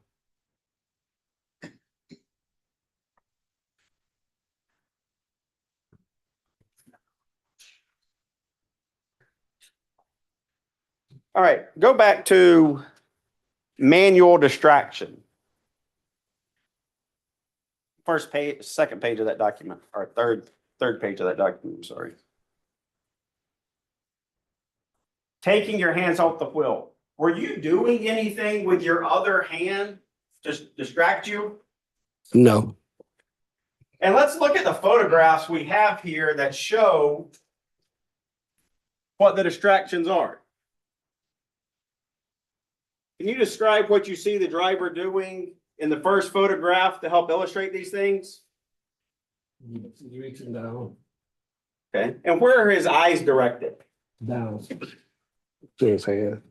He said down and say something like that. Reaching down to his hand. All right. The second photograph. First of all, sorry, back to the first one. Were you looking down at your hand at the time you were driving on the night of this accident? No. All right, second photograph. What is this driver doing in that photograph? He's reading the light. Okay. Were you reading anything on your steering wheel or in front of you on the night of this accident? No. Okay. And in all these, let's look at the third one. What is that driver doing? He's on a cell phone. Okay. One hand on the wheel, Yes. but what is he looking down at? At a cell phone. Were you engaging in any of these type of behaviors on the night of this accident? No. Were you doing anything which distracted you on the night of this accident? No.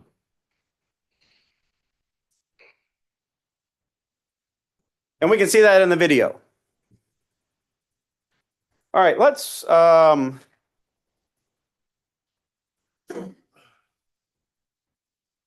up the video.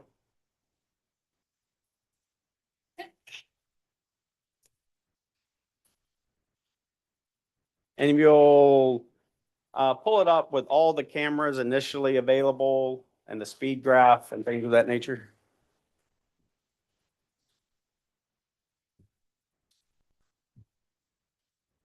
I'll have to. Yeah, slide that to the right a little bit.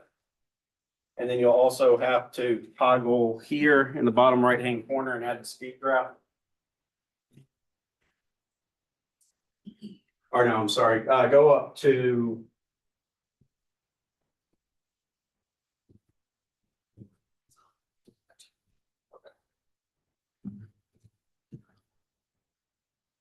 All right, and if you just hit play for a minute so that we can see. All right, stop there. In terms of cameras on your bus, how many different cameras are there?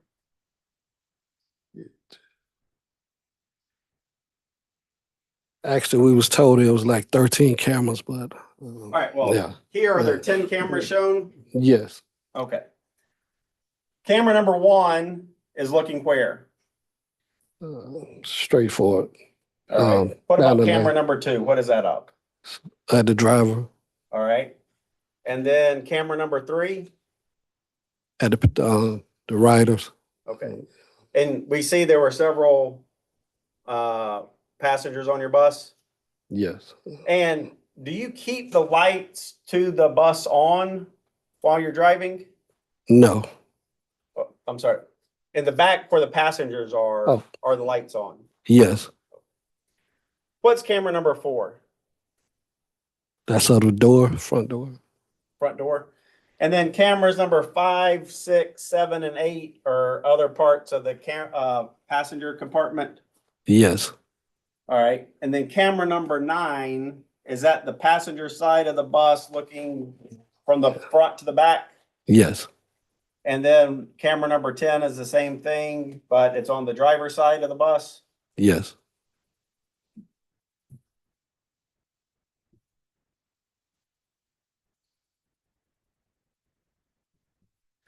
And you've heard talk about what the video represents. Does the video represent the glare that you saw that night?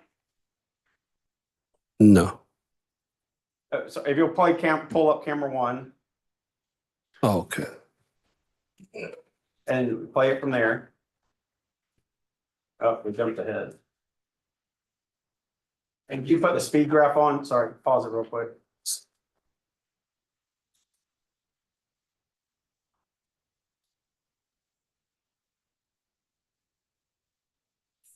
Right.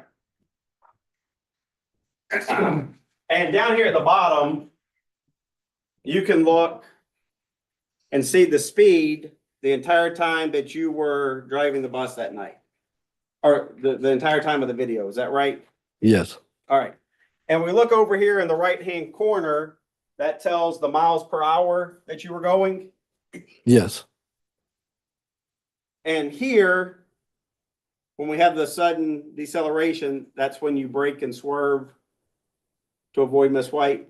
yes, And did you attempt to brake and swerve before you hit Miss White? yes,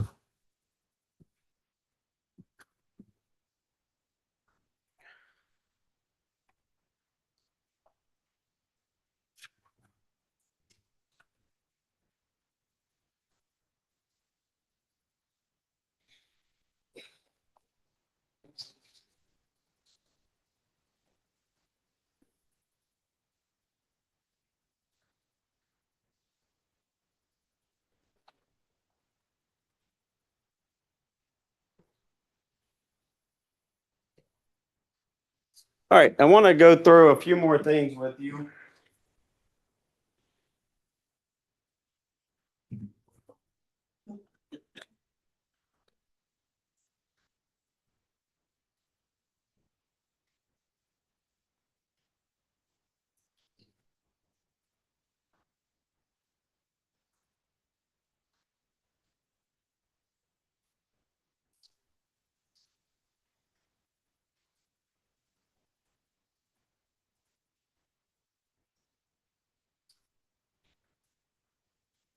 All right, I want to hand you what we've marked as defendant's exhibit number 7, 8, 9, and 14.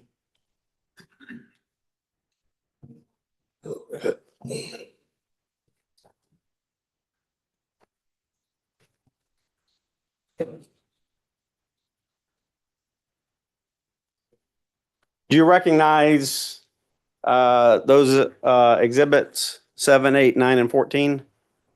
yes, And I'd move to, do those truly and accurately depict the way that your bus looked following this accident? yes, Move to admit defendant's exhibits number 7, 8, 9, and 14 into evidence. No objection. Admitted without objection. At the time that you were driving on Cleveland Avenue on the night of this accident, did you have your headlights on? yes, we see orange, caution lights at the bottom of the bus and then also around the top. Were those on at the time of this accident? Yes. And tell us what, the orange 78 sign is. The destination sign. And as a bus driver, when you're sitting in the seat here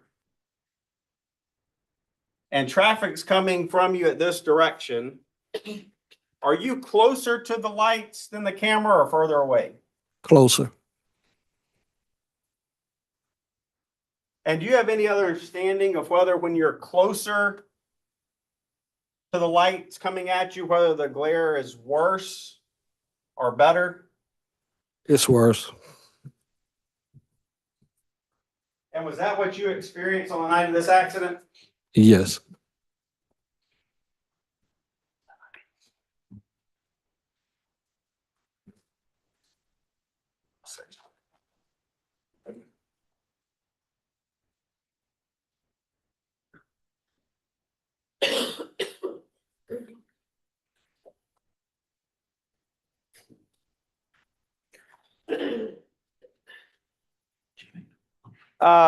Mr. Williams went through a number of criticisms of you during your testimony. Do you recall that? Yes. Do you believe that any of those things are what caused this accident? No. As you sit here in front of this jury under oath, do you believe that there's anything you could have done that would have led to a different outcome? No. Let's talk about one hand on the wheel. Would having one hand on the wheel, in your opinion, have made any difference in your ability to avoid this accident? No. Your glasses. Do you believe that having your glasses on would have made any difference in the outcome of this accident? No. And we talked about rocking and rolling. When are the times as a Marta driver that you're supposed to be rocking and rolling?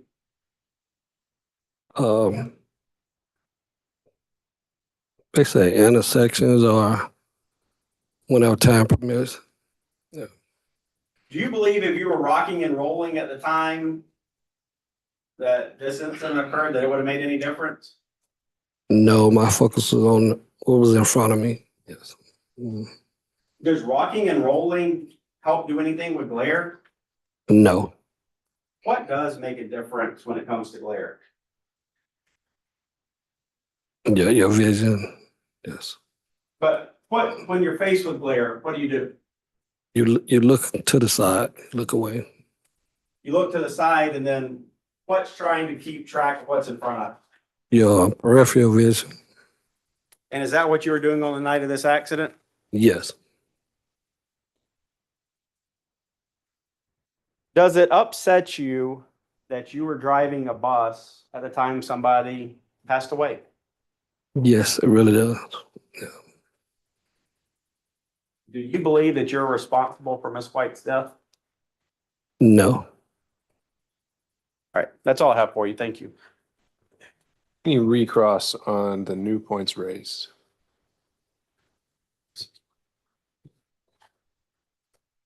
Hold on for 1 second, Your Honor.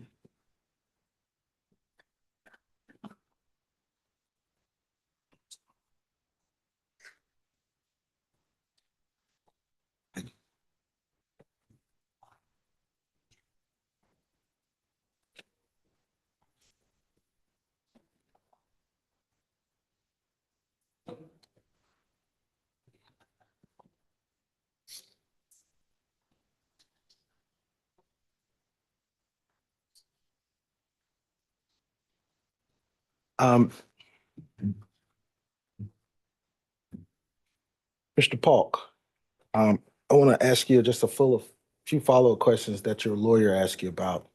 But let me start here. I have not also talked to you during the break. No. And, before we went on break and while you was testifying, you understood you were under oath.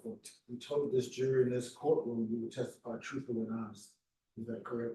Yes, And is it fair to say, based on just who you are, that you told the truth when you answered all my questions prior to the lawyer getting up and asking you questions?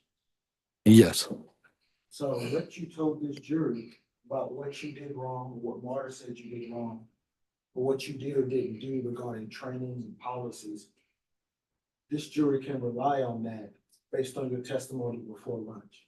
Isn't that true? yes, I'm not gonna waste our time rehashing that. As long as we are clear, you stand by what you said before, we can move on. Yeah. Is that correct? yes. Okay. Now, there was a couple of things, and I wrote it down, but Miss Marshall wrote it better than me. There was the 5 things we talked about before lunch that you agreed with me based on either Marta's policies and training or your own statement that you did wrong in this case. You recall that, Tim?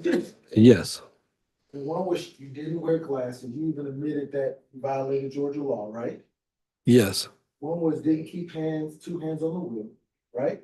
yes, You didn't scan with your head in your eyes, correct? yes. And you did not drive defensively, correct? Per Marta, yes, Per Marta, you're right. yes, And per Marta, drive distracted, right? right. Now, what I heard when you were being questioned by your attorney is that you don't believe any of these things caused this accident, right? Yes, All right.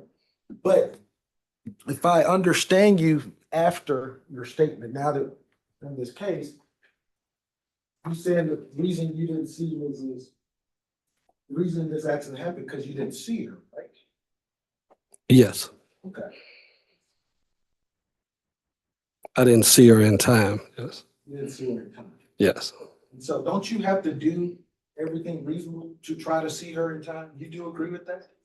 yes, And don't you have to take action as a trained bus driver to do everything to see her in time? You agree with that? yes, Don't you need to either stop the bus or slow it down if you can't see her in time?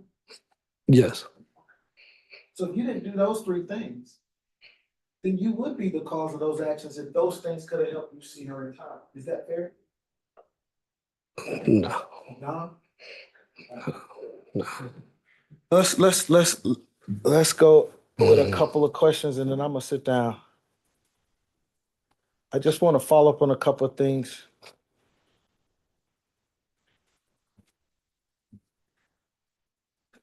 You said you were asked about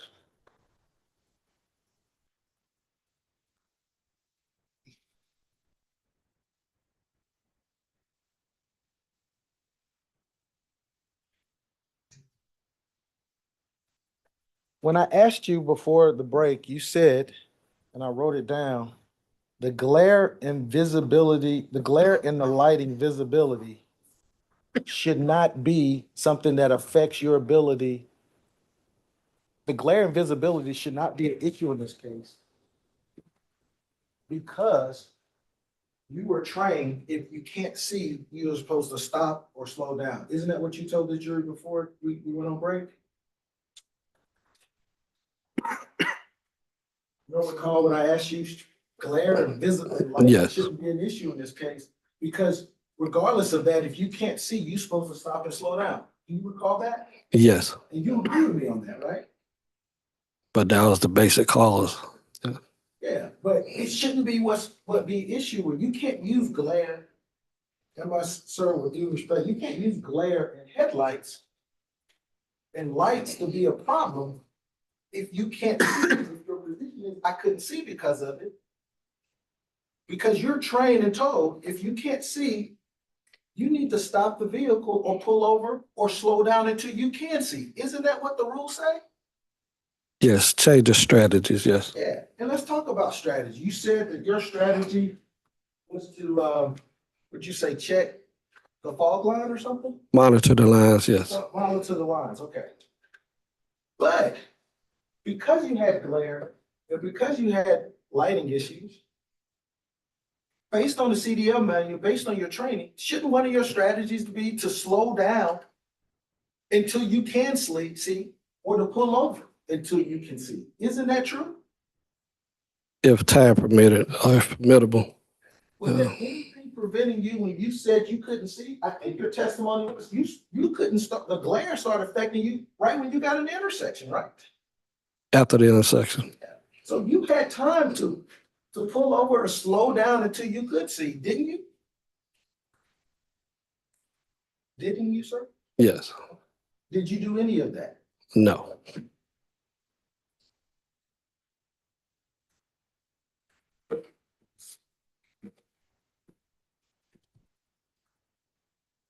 You said you're familiar with Cleveland Avenue. You've driven that area before, right? Yes. And before this incident, you knew that they had some street lights that were sometimes out, right? Yes. And you knew that glare could be potentially be coming from other cars, right? Yes. You knew that before this happened, right? Yes. Okay. Now we talked about this thing about glasses and when you wear them, when you don't. What time did you start your shift? I think it was around 2:00. And that was in July, wasn't it? Yes. So the sun was out. Yes. Did you have them on then? Yes, I had my glasses on earlier then. You had glasses on and then you took them off? Yes, I keep them on me, but I took them off. Wow, okay. And the reason is because now the glare messes it up, right? Yes. All right. Um,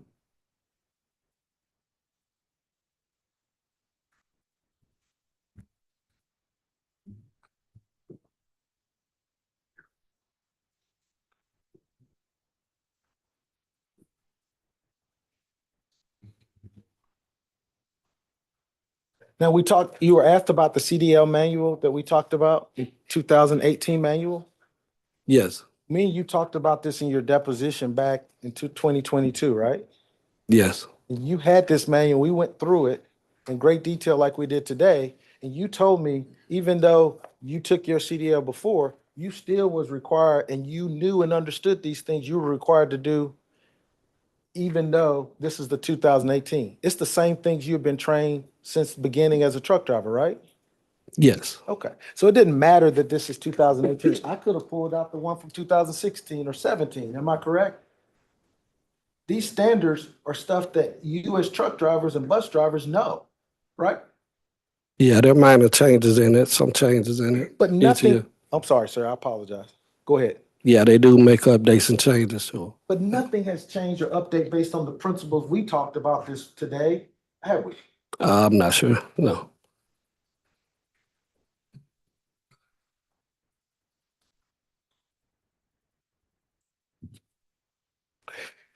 The last thing I'm gonna ask you, I looked at the video and you say you was experiencing glare. And you said when you experience glare with your attorney, you said you look to the side. Is that what you do? I focus my eyes on the right side lane, yes. Did you do anything in the video that we saw to show that you had a problem with glare? Did you put your hands up? Did you pull down any visor? Did you do anything on that video that we can point to that says, oh, he was experiencing glare? Did you do anything? No. That's all the questions I got. Can this witness be excused, Mr. Scarborough? Or do you have any? Come off the witness stand. Well, Leave. fair enough. All right. Thank you, Mr. Paul. All right. Plaintiff may call their next witness. Is this one that was joining us remotely? Yes, I've just let him know he's standing by, should be 2 minutes or less. Okay. All right. Why don't members of the jury, since we've got to get someone else on Zoom, this is going to be live testimony as I understand it. Why don't we just take an abbreviated 5? We won't try to make it too extended while we set that up. Give you a chance to stretch your legs.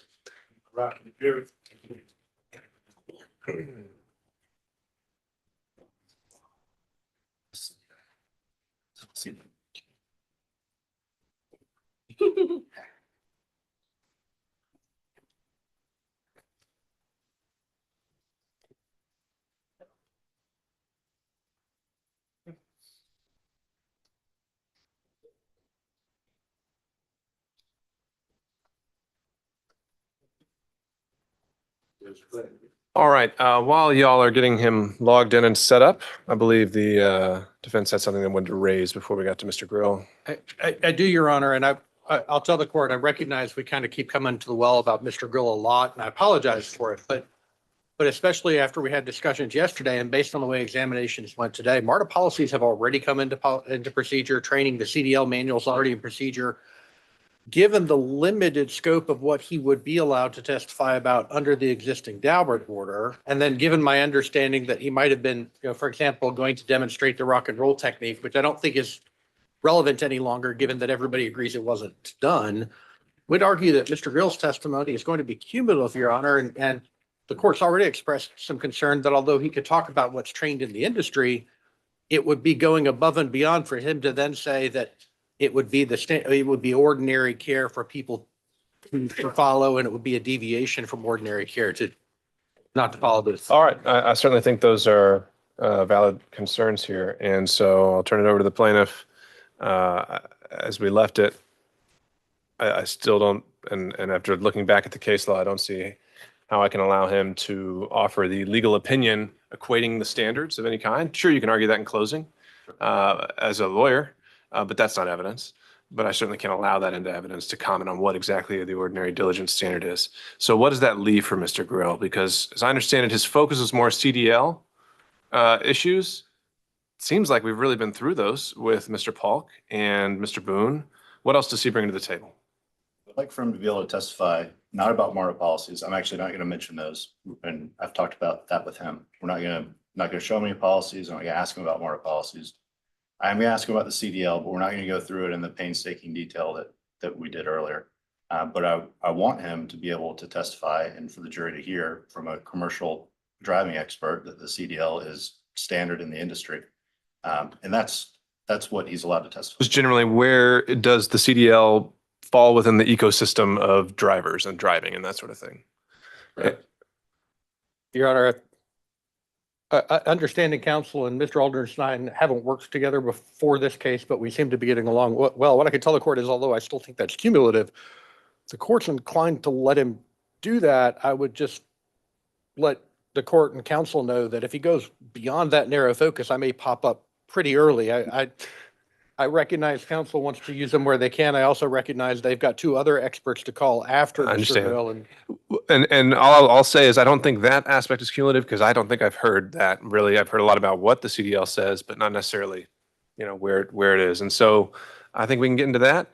If you make that objection, you're always have a right to. And even if I overrule it the first time, maybe the second time you'll have a better shot. So feel free to renew it as things come up. So with that, I think that I'll overrule it at this time.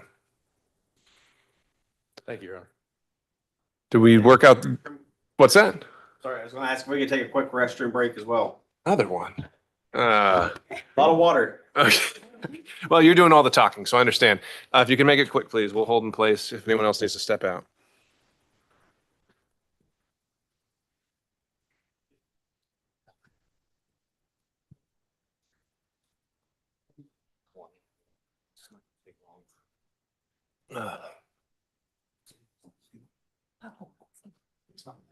Okay.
I should be very careful and crafted, not,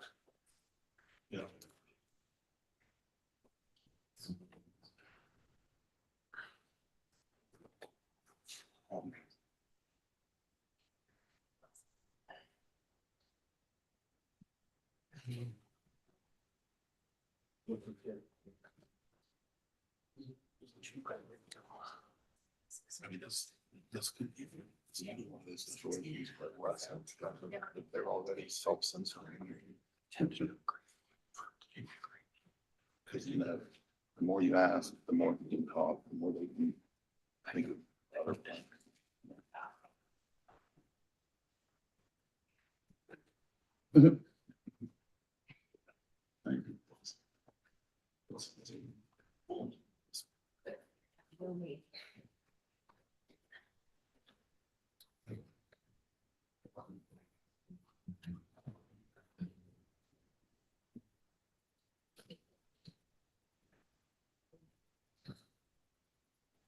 If this ends up being a shorter examination, do we have the next expert in the building or on standby or? He's in the building. All Only right. thing he would need to do is just get logged on to the Zoom. Oh, it's another remote. No, he's live, but he has to get it to display some things. From technology, but he is here and ready to go. Okay. If we're lucky enough, we have another one lined up who's here and ready to go.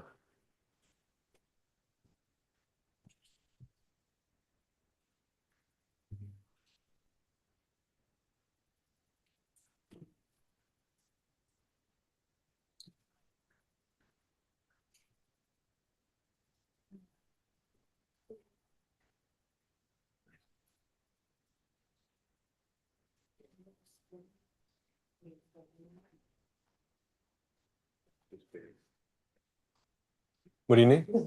I'm just trying to check the speakers on the Zoom. Trying to hear them. Okay. Recorder. You want to test them? We could just test them right now. That's fine. Why don't we have him, if you want to Oh, ask yeah. him to say a few words. I think we're muted and he's muted right now.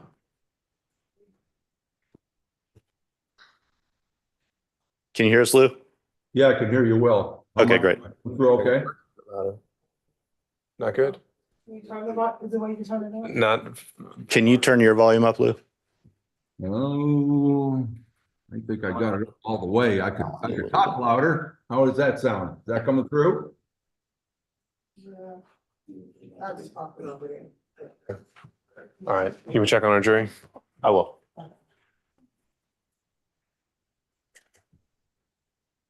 Can you say something one more time? Lou, can you try again? Sure. 1, 2, 3, 4, 5. If he just speak clear, closer to his microphone, then I don't have to get up. Work with it. You probably haven't been asked to speak up much in your life, have you? Me? Yeah. No, not a whole lot. When I get going, I'm pretty loud.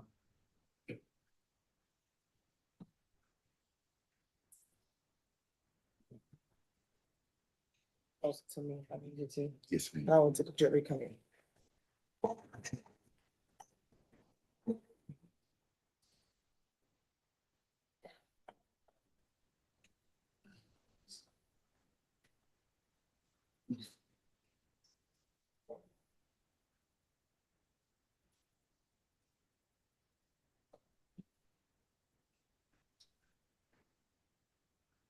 Yeah. Cheat sheet. Yeah.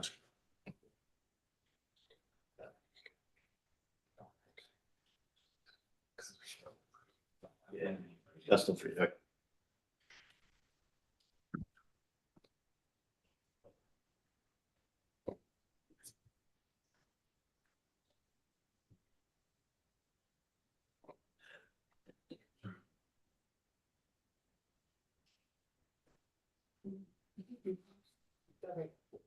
This is direct. We're good? We can bring him back?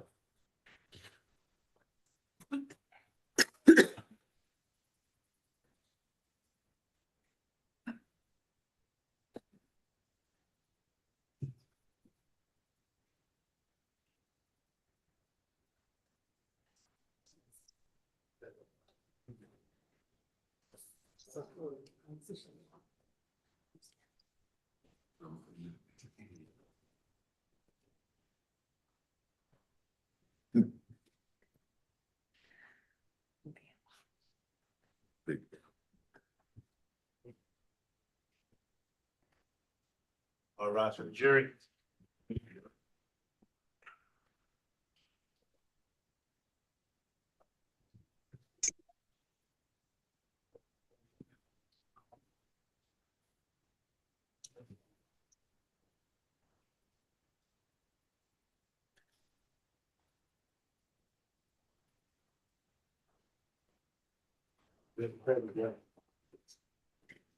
Thank you, Deputy Scott. Plaintiff may call their next witness. Plaintiff calls Mr. Lou Grill.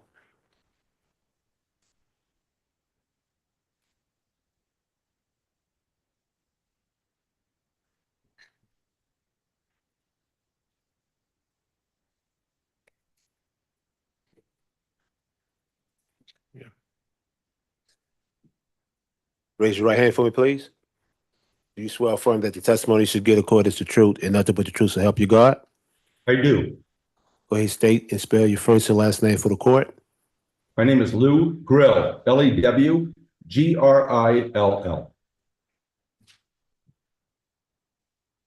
Good afternoon, Mr. Grill. Would you, Good afternoon. Would you please introduce yourself to the jury? Sure. My name is Lou Grill. I live in Billings, Montana, and that's where I am today. We sure wish you're here. We're glad to have you by Zoom so you can talk a little bit today. What do you do for a living? I work in the trucking industry and I wear many hats. I own a couple of companies that do truck driver training. We have a small fleet of trucks that are over the road. We have a couple of buses and 7 drivers, tractor trailer drivers. I do a lot of consulting for fleet industry, for the government, for law firms, both plaintiff and defense, that type of thing. When did you become a truck driver? Oh, 1968. So quite a few years then. You drive as well? I do, Still? yeah. I drive mostly anymore to demonstrate driving when I'm teaching driving. But yes, I have a commercial driver's license and all the endorsements, and I drive. I regularly do that. And have you done, I think you mentioned you've done some training, correct? A lot of training, yes. Tell us about that. Well, I mean, I've been training drivers in accredited and formal environments since 1983.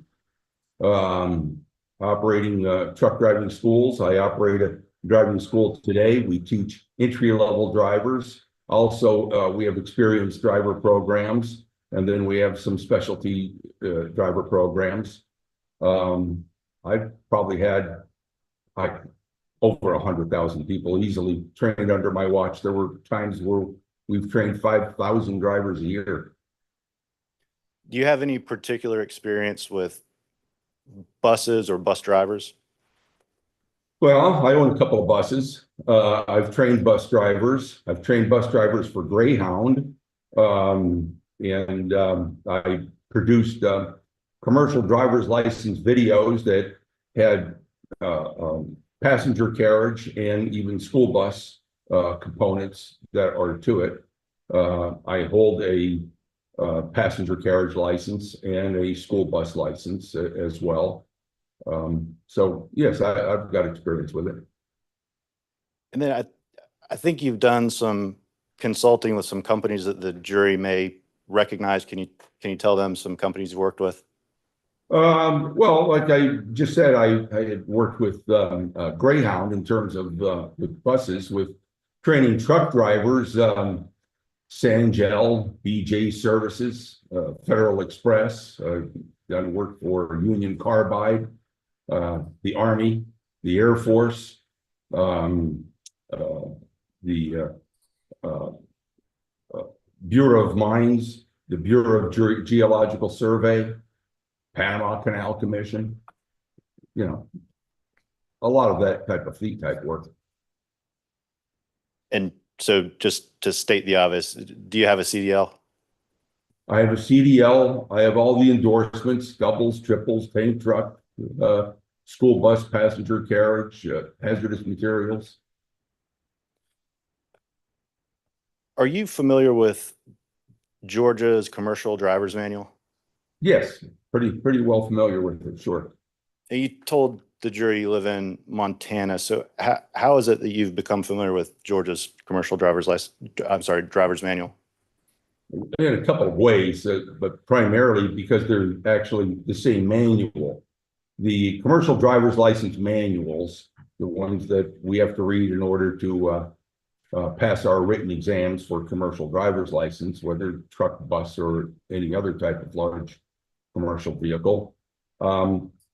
There's a model manual that's put out by the American Association of Motor Vehicle Administrators, AMVA, AAMVA.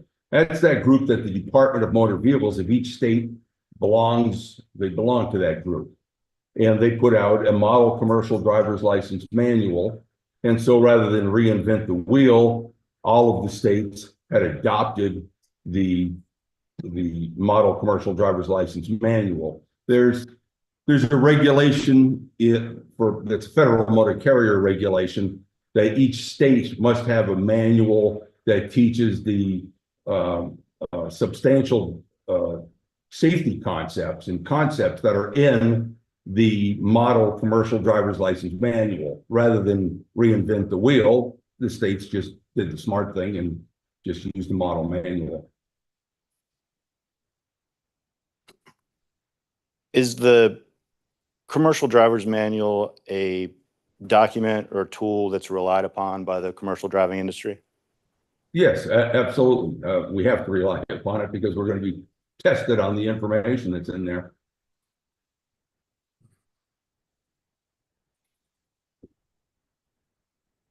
And have you personally taught drivers who are using that manual? I use that manual as a primary textbook for teaching drivers. And I've been doing that since, well, I had the first version of that manual, which is probably 95% of even what's contained in today's manual. 1988, I started teaching with it. It was required to be teaching with it April the 1st of 1992. So I've been using it ever since. Are you saying that's the same manual since 1988? Substantially the same. There's been some things that have been added to it, and nothing really that's been changed. But I would say probably 95%, a high 90% area of is exactly the same word for word.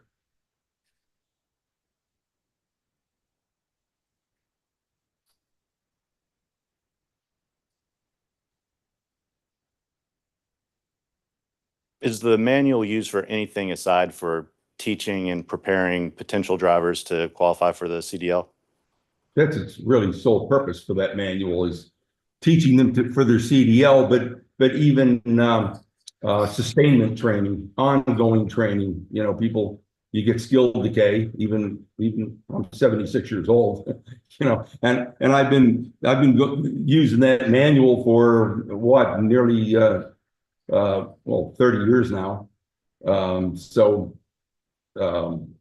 Yeah, I mean, I use it to even train professional drivers that their companies, they send them to us for ongoing and sustainment training. So when a driver gets their CDL, I'm sorry, you mentioned you got yours in 1968, correct? Yes, back then it was called a chauffeur's license. Do you have to get routinely checked or tested or recertified in any way? Unfortunately, unlike Europe, I'm licensed in Europe as well. We don't have continuing education that's required.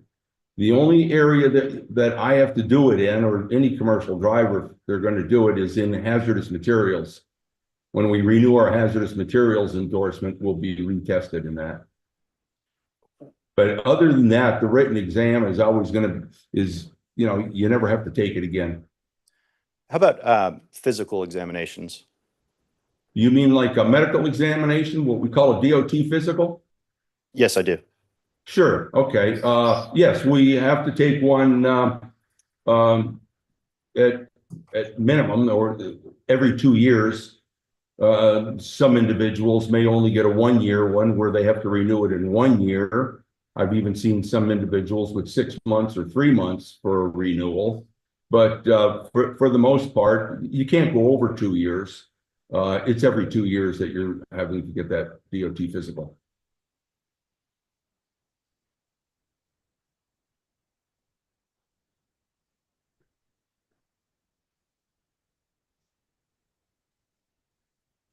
The guidelines and the rules and the standards that are contained in Georgia's commercial driver's manual or the commercial driver's manual, those apply to all commercial drivers, correct? They do. The general knowledge area, which is section 2, is for every CDL license, whether you're driving a tractor trailer, a large straight truck, or a passenger carriage bus.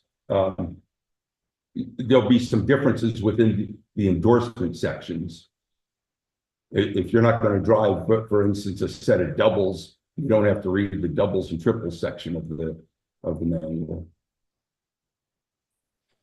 Now, let me ask you a little bit about why you're here. You were hired by plaintiff's counsel to serve as an expert in this case, correct?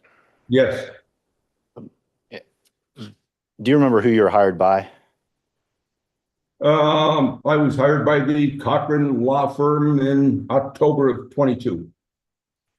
And what are your fees in terms of fee structure?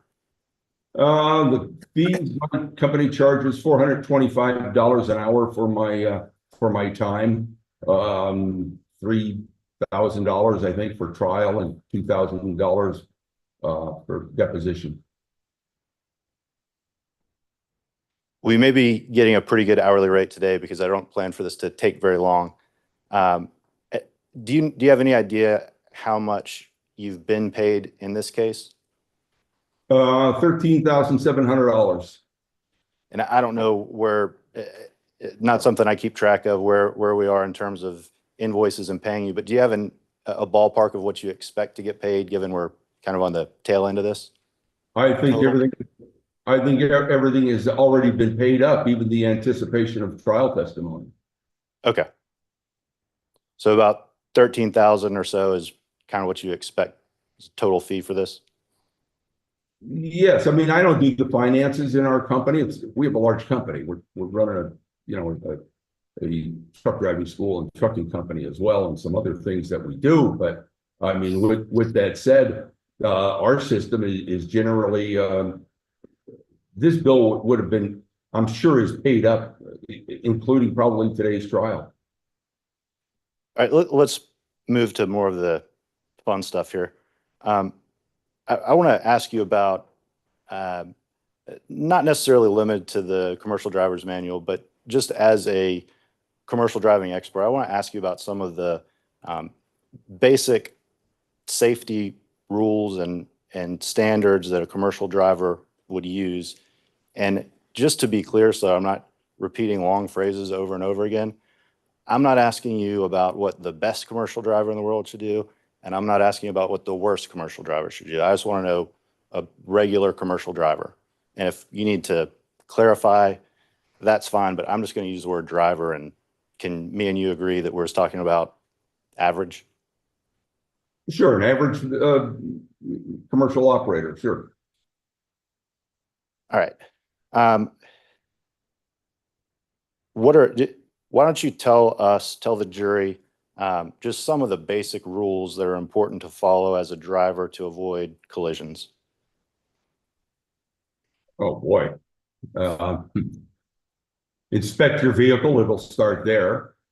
The basic control of the vehicle, which would include steering, backing, turning, straight line backing, things to that nature. And then understanding the proper concepts of hazard perception, visual search, in other words, searching out your environment, managing speed, managing space, night operation, extreme driving conditions, hazardous awareness, those types of things. And then, of course, you'd have to know all of the functions and components of the vehicle that you're operating. Let's talk about identifying hazards. What are some ways that drivers identify hazards? Identify hazards, it's primarily by looking 12 to 15 seconds out ahead of your vehicle, doing what we call getting the big picture, looking to the sides of your vehicle as well as straight out ahead of your vehicle. 12 to 15 seconds means where you're going to be, regardless of what speed you're driving, 12 to 15 seconds from now. And you're identifying everything that's out there. Sorry, I didn't mean to interrupt. Why 12 to 15 seconds? So that you have sufficient time to be able to act upon a hazard. I mean, 12 to 15 seconds is a good amount of time. And, you know, even if you're driving 62 miles an hour or 60 miles an hour, you're talking about a quarter of a mile down the road that's giving you a time to identify a hazard, seeing what the probable effect of that hazard is going to be. In other words, is it something that could interfere with your path of driving, or is it something that's going to be moving away from you? If it's something that has the possibility of interfering with you, then you're developing a plan. And within that 12 to 15 seconds will include your plan. In other words, it might not just be slowing or stopping, but you're looking for space, something that would be large enough to be able to accommodate your vehicle. I'd imagine in all the miles you've driven, you've come into situations where you can't see 12 to 15 seconds ahead. What do you do then? Then you compensate and get to the 12 to 15 seconds. Look, does it matter? You're going to see 12 to 15 seconds, whether or not you're driving 62 miles an hour is 90 feet a second, okay? If you're driving 10 miles an hour, that's 15 feet a second. So at 15 feet a second for 15 seconds is 225 feet. At 90 feet a second for 15 seconds, that's something like a quarter of a mile. It's 1,300 feet, right? And so it's all relative. It's all relative to your speed. So if you can't see 12 to 15 seconds, then you slow down. Now you could come into situations where there's curves in the road. You come into situations where there's hills, but your 12 to 15 seconds is telling you there's a curve up ahead or there's a hill. If the curve's a very sharp curve, you might want to necessarily go down from a highway speed down to 10 miles per hour, but you're going to have to plan yourself a way out. What if something comes in your lane and you have a path intrusion? Where are you going to go with that? Are you going to be able to stop within the distance you could see ahead? That is a primary cardinal rule that we have. And then you read the tea leaves. So in other words, you're looking at reflections in windows if you can do it. You're looking at reflections off of mud puddles if they exist. You're looking at shadows on the ground. You're looking at tree leaves that might be blowing, as you're coming up. And I'm just giving you the example of a blind curve. Most driving is not that. Most driving is straightaway. You mentioned path intrusion. Can you tell a jury what that means? Sure. Path intrusion. The most important space that you're driving in is straight ahead, because you're driving straight ahead generally. So when you're driving straight ahead, that's the most important space. A path intrusion is anything that could intrude upon that space by the time you get to a certain point in time. So if you're looking at the roadway and judging it 12 to 15 seconds out ahead, and you see traffic that's out there, or you see somebody on a bike, or you see a pedestrian, or anything like that, or someone from behind you that's going to be passing you out, are they going to interfere with your path that you're driving, and how are you going to compensate for that when something interferes with your path? You have to always have a plan, and that's dynamic, and you just continually do that all the time as you're going down the highway. It's subconscious. You're saying, what if, as a professional driver? What if this happens or that happens? Sure. What about nighttime driving and trying to keep that 12 to 15 second lookout? How do you do that? Well, it's more dangerous to drive at night. You already know that, and that it's a greater risk. And you know that generally you can't see hazards as quickly as you could during the day, but you don't want to get caught by surprise.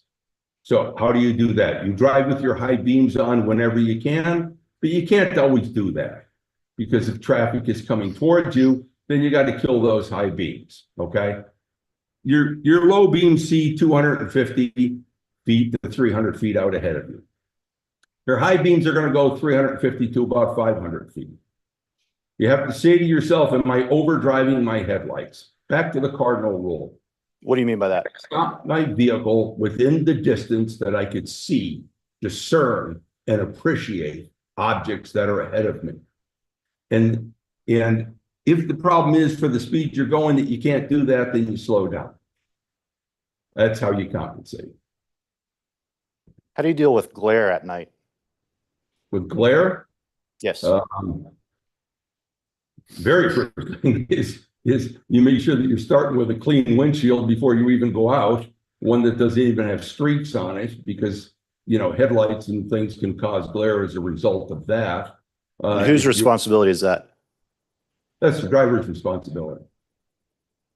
So you start out with the clean windshield. If you're dealing with it in the daytime, maybe you could wear sunglasses, or you've got a sun visor that you can use. If you're dealing with it at nighttime, then you've got a couple of things. The lessons are you look to the right towards the side of the road where the delineating shoulder line is, where the right line of the road is. Okay, now you don't stare directly at that without looking ahead. You just make sure that you're not staring into the glare because it's going to be light that's giving you the glare.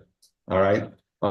You may be able to position your body in a way that removes that glare. The glare could be coming from behind you, in which case you'd be adjusting mirrors or again positioning your body. So it depends where the glare is coming from, but that's how you deal with it. And you slow down. And if it's something that's so severe, then you have to stop the vehicle. What I teach drivers, sir, is this. If you're driving down the road and somebody threw a bucket of paint over your windshield and you're going down a bridge, what would you do? You know, you'd slow down, you'd stop. If glare, you know, how bad is the glare going to be? How bad is the paint that somebody's spilled on your windshield? Is it enough that you're going to have to slow down? Is it enough to make you stop? Because not seeing is not an option. Can you tell the jury a little bit? They've heard a lot about the manual, and they've also heard about some other driving terms. One of them that they've heard about is the Smith driving system. I don't know they've had a great explanation of that. Could you tell them about the Smith driving system and what that is? Sure. The Smith system, safe driving. First of all, it's an extremely popular fleet defensive driving program. It's been out before the commercial driver's license manual. Since 1952, I believe it is. It was out. And Smith designed what he called the 5 keys of safe driving. Aim high in steering, get the big picture, keep your eyes moving, make sure they see you, leave yourself an out. And all of these things, all of those types of lessons are just like the commercial driver's license manual to put the puzzle together that's out there on the road, okay? You're identifying objects, you're identifying which of those are going to be hazards. You're understanding that vehicles can have a lack of respect. Some motorists can have a lack of respect. You know that there's distracted people that are out there. Somebody might be riding a bike and they have instability while they're riding a bike. And what you're doing is, again, you're aiming high and steering, getting the big picture. You're looking 12 to 15 seconds out ahead of your vehicle. You're looking to the left of the road. You're looking to the right of the road. You're even looking behind you. You're understanding everything that's there. And you're keeping a constant scan going. That's what keep your eyes moving is. You try to keep that scan 5 to 7 seconds. Don't fix your eyes on any one point for longer than 2 to 3 seconds. You're working. That's what you're doing. So you're always looking left and right and all over, and you keep your scan going. If you're going to make a maneuver, whether it's a lane change or turn a corner, then it's make sure they see you, which is communicate your intent, use your turn signals, send body language of the vehicle that you're driving if you have to do that. And then you have that key of safe driving, leave yourself an out. Leave yourself an out is, again, always have a plan. Let me stop you there on leave yourself an out. Are there times as a commercial driver when it's acceptable or reasonable not to leave yourself an out? Well, no, I mean, it would have to be something where it's impossible to leave yourself an out. And I could barely think of an example that would do that. You're always looking for hazards. Leaving yourself an out is mitigating those hazards because it's possible that they would turn into emergencies. And so what you're doing is you're developing a plan so that you can plan your way out of the emergency if it happens. And then you always have to, part of that leave yourself an out is you're preparing to always take action on what that plan is. Now, it's not, that plan doesn't take you minutes to do. It's done instinctively, intuitively, within seconds. You're looking at a hazard, and the more that you drive and the more training that you receive and should receive as a reasonable driver, then the quicker you're able to make these decisions and plans. Sure. So again, we've seen a lot of the manual. We've heard a lot of these rules. One of them, and this is me, one of them that I struggle with a little bit is you always have to drive with 2 hands on the wheel. And I'll tell you why. Because I drive a pretty big truck. I drive a Chevy Suburban. And I typically drive with 1 hand on the wheel and haven't really had a problem thinking of myself as a good driver. Tell me why I'm wrong. You have to, there's a variety of reasons. Number one, if you hit a pothole, you hit a curb or something of that nature, that's one thing. The other thing is that you're trying to manage the hazards that are out there. If you have to act quickly for something, you may be able to do that in your Suburban. But let's say a straight truck, or take a bus, 40-foot bus.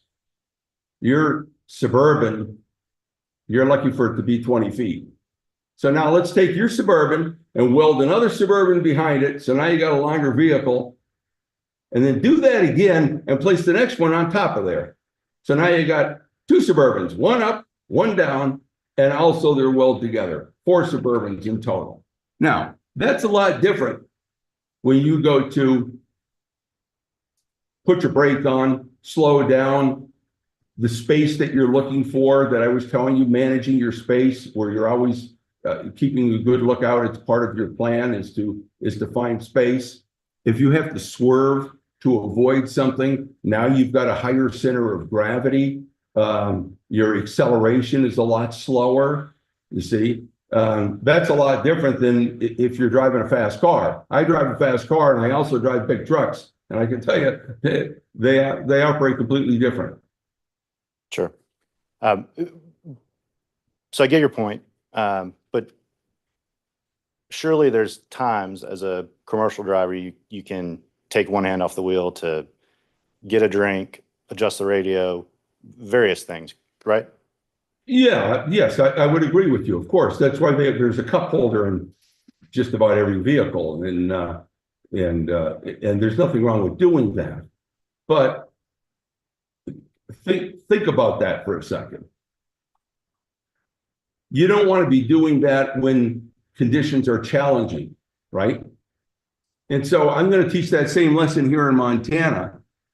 And our interstate highway, if I was to take you from Idaho to North Dakota, it's going to be 710 miles. If I take you on I-20 from Alabama to the Savannah River, I think it's 210 miles. 230 at the most is what Georgia is across. I think if I was on 20, I think it's 210 mile over to that point. If you look at you're going to teach the same lesson now, whether it's Wyoming, Montana, North Dakota, or Texas, or Georgia. You got almost 6.5 million people that live in Atlanta alone. You got over 10.5 million people in your whole state.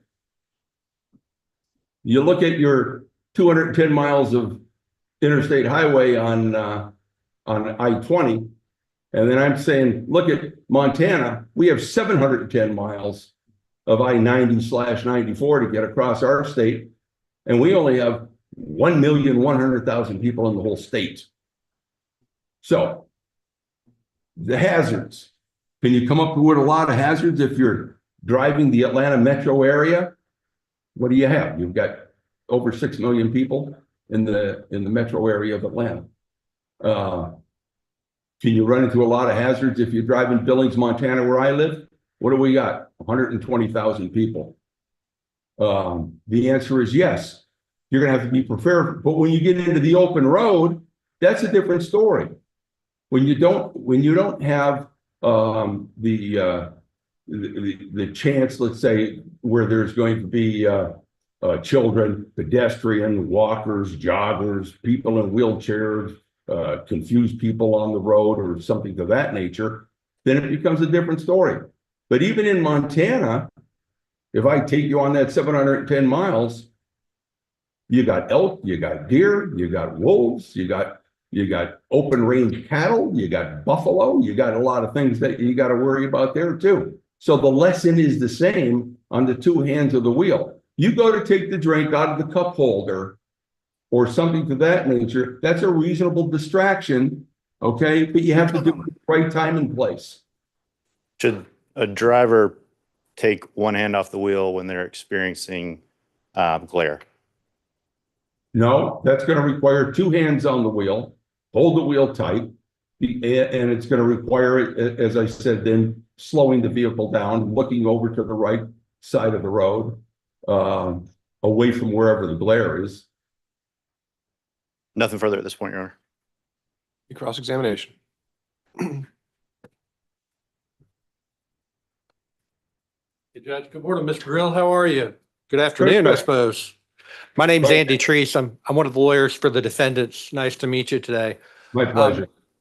I just have a couple of questions for you, and I'll start off with something I think counsel may be able to agree on. And Your Honor, we've already agreed with counsel as to the authenticity of exhibits 39 and 40, Mr. Grill's fee schedule and invoices up to the date of his deposition. And in light of his testimony covering those, I just moved to admit those into the record. No objection. 39, 40 are admitted. Oh. So, Mr. Grill, I do want to just make sure to understand first off, kind of what we're here to talk about today and what we're not here to talk about today. I understand you to be here to talk about drivers today and not pedestrians, correct? And I'm sorry, and not the what? Sure. You're here today to talk about driving and not pedestrians, correct? Yes, right. And you had the opportunity to meet with my colleague before, but my understanding is from your perspective, the jury can probably understand pedestrians without your help. Fair? They should be able to, yes, from a pedestrian point of view, but I don't know about it from a commercial driver point of view, unless they drive commercial vehicles. I got it. I want to talk for a few minutes about two different concepts. Let's just first talk a little bit about some of the things that drivers are doing. You'd agree with me that drivers have multiple responsibilities at the same time, correct? Yes, you mean almost like dual tasking, you're saying. Yeah, that's right. They've got to look at the forward roadway, but they have other things to be responsible for, don't they? Yes. And things like checking their mirrors, right? Absolutely. Right. So they're going to have to make sure they're maintaining proper speed, correct? Yes. They're going to have to check internal gauges and displays from time to time, correct? That's right. And in the case of a commercial bus carrying passengers, from time to time, they're going to have to glance at the mirror inside their bus for safety of passengers or if a passenger calls out, correct? They should, yes. Right. And so with the exception of looking directly ahead, all of those tasks could require a driver to divert his visual focus from the forward roadway for a brief period, right? That's correct. And I think a phrase you used a minute ago when talking about one hand on the wheel to get a cup You use the phrase kind of an acceptable distraction under certain circumstances. Is that right? Right, there's acceptable distractions, yes. And so and is that same principle true for the visual attention to the forward roadway? There are certain acceptable distractions from the forward roadway when you're with your sight line? Well, sure, if you hear a siren, there's a good example, right? Right. And so each of those items we just talked about that could cause a driver to look away from the forward roadway could take about 1 to 2 seconds. Isn't that right? Yes. Good. Obviously, depending on what they are, right? That's right. Okay. So I want to talk then about one other concept briefly, and I think it's covered partially in the CDL handbook, but more broadly, there's a concept, a field called human factors. And my understanding is that's not your academic background, but you have some training in human factors, correct? I do. I have certification in human factors, and there are, in the commercial manual, there is some information on it. Right. So I'm going to ask you about just a couple of concepts. And if I ask a concept that's not within your expertise, let me know. But I've tried to be careful to things that I think are within your testimony in this case. Okay. Fair enough. First, I want to talk about the concept of perception and reaction time. And would you agree with me that that refers to the amount of time it takes a driver to detect, identify, and initiate a driving response to unexpected events or hazards? Yes, it teaches it like that in the commercial driver's license manual. Right. And in the commercial driver's license manual handbook, it talks about perception reaction time being somewhere between 1.5 to 2.5 seconds, right? Yes. Okay. And there are, of course, a number of things depending on the situation that can cause that to be longer, right? That's right. Not much longer, but yes, you're right. Okay. And going now away from kind of the numbers and timing, I want to talk a little bit about driver performance and, well, I want to talk about driver expectations within the meaning of the handbook. Okay. Would you agree with me that drivers, at least according to the handbook, should be keeping an eye on their roadway environment? Yes. And the reason they do that is they often use that information they gather to try to predict for what's going to be happening. Isn't that correct? That's the primary reason for it. Okay. Their expectations about what's around them can affect their processing and performance. Isn't that right? It depends. Okay.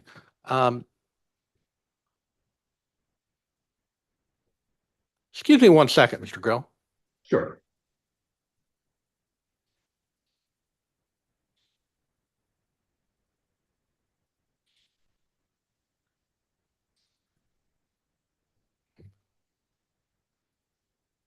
So, Mr. Grill, I just want to ask one thing. You've told us that drivers should be scanning ahead, right? That's right. But you would agree with me that there are going to be areas where they're more likely to anticipate pedestrians than other, correct? Right. Yes, I agree with that. Right. And I say that because on direct examination, you talked a little bit about responding to pedestrians, and you would agree with me that a driver would be more likely to encounter a pedestrian at an intersection or crosswalk, correct? Good.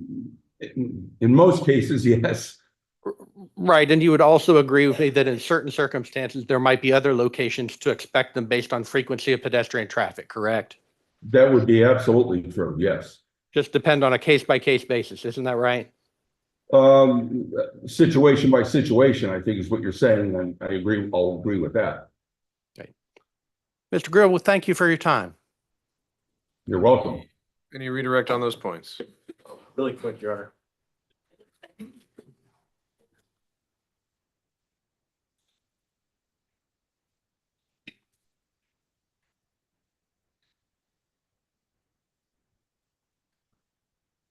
Mr. Grill, I didn't ask you any questions about human factors. I know you have some training in that. But you did get some questions on Cross about that. And so I want to ask you about what's in the manual. In the commercial driver's manual, there's some rough estimates of perception reaction time. Would you agree with that? Yes, it'll explain what perception time is and rough estimates, what reaction time is and rough estimates. Do you think the rough estimates in the commercial driver's manual are more important than, say, the case-specific estimates of a human factors expert? I don't know if I'd be able to answer that. It would, I would think you know. You'd have to see the estimates from the human factors expert, I think, right? I'd have to see that because they may agree with the commercial driver's license manual, which you know. Sure. Yeah, that's all I have. Can you recross? No, Your Honor. Can this witness be excused? Yes, Your Honor. All right, thank you, Mr. Grill. Take care. You can log off. Okay, thank you very much. I'll do that. Yes, I did. I should have said something if I didn't. All right. Is plaintiff have their next witness available? All right. I mentioned, you said you have some logistical things to do. We can just hold in place while you do that? Yes, yes, sir, that's fine. Unless anyone needs to step out. Yeah, Walsh. I don't think so. I think he's in person. He's in person, right? Yes, sir. That's what he's involved. Right. All right.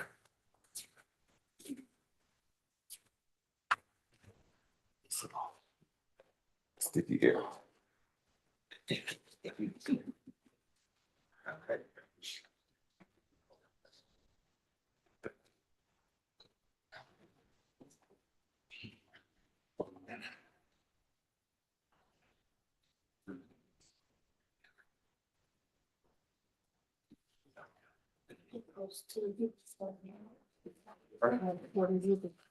Oh, yes.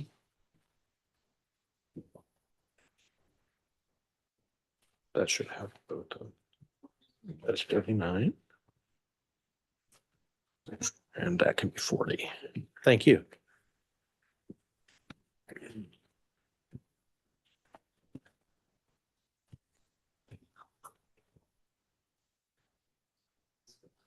Almost getting.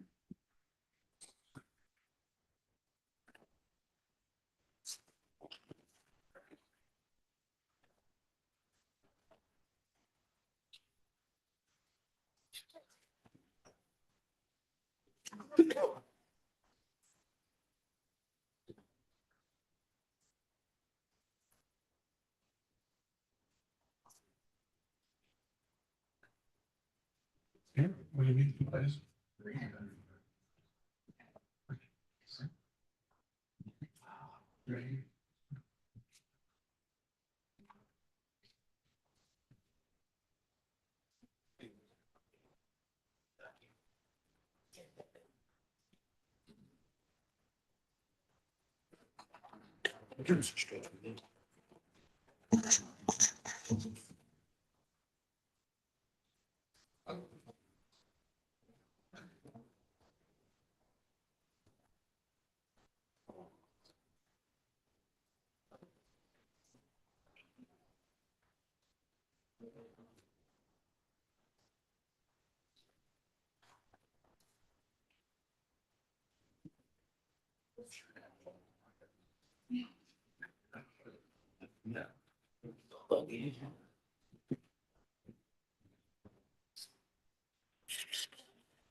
How long was gonna last?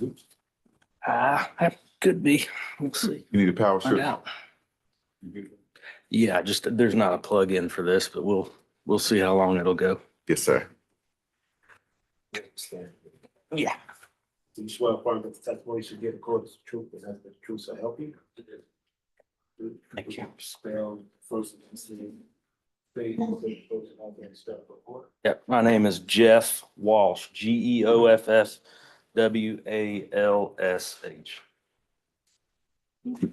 Jeff, and you've done this many times, you know you need to speak into the mic, correct? Right, well, you think I Yes, do. sir. Repeat it again for the court recording. Okay, Jeff Walsh, GeoffWalsh. Thank you. Mr. Walsh, will you please introduce yourself to the jury and tell them a bit about yourself? Yes, my name's Jeff Walsh, like you just heard. I grew up in Marietta, ended up going to Old Dominion University for a little while, and then went to Berry College and UGA for a little while, and then joined the Marine Corps. Once I left the Marine Corps, I got on with the Athens Clarke County Police. I worked with them for 17 years. During that time, I got hired on part-time with the company I'm with now, which is Collision Specialists Incorporated.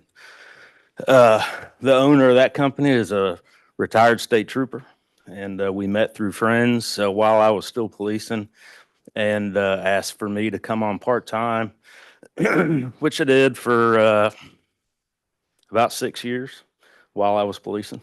And then he asked me to come on full-time in 2014. And that's where I've been since, very mission specific in crash reconstruction. Same thing that I did at the police department. So crash reconstruction is your expertise, is that correct? Yes, sir.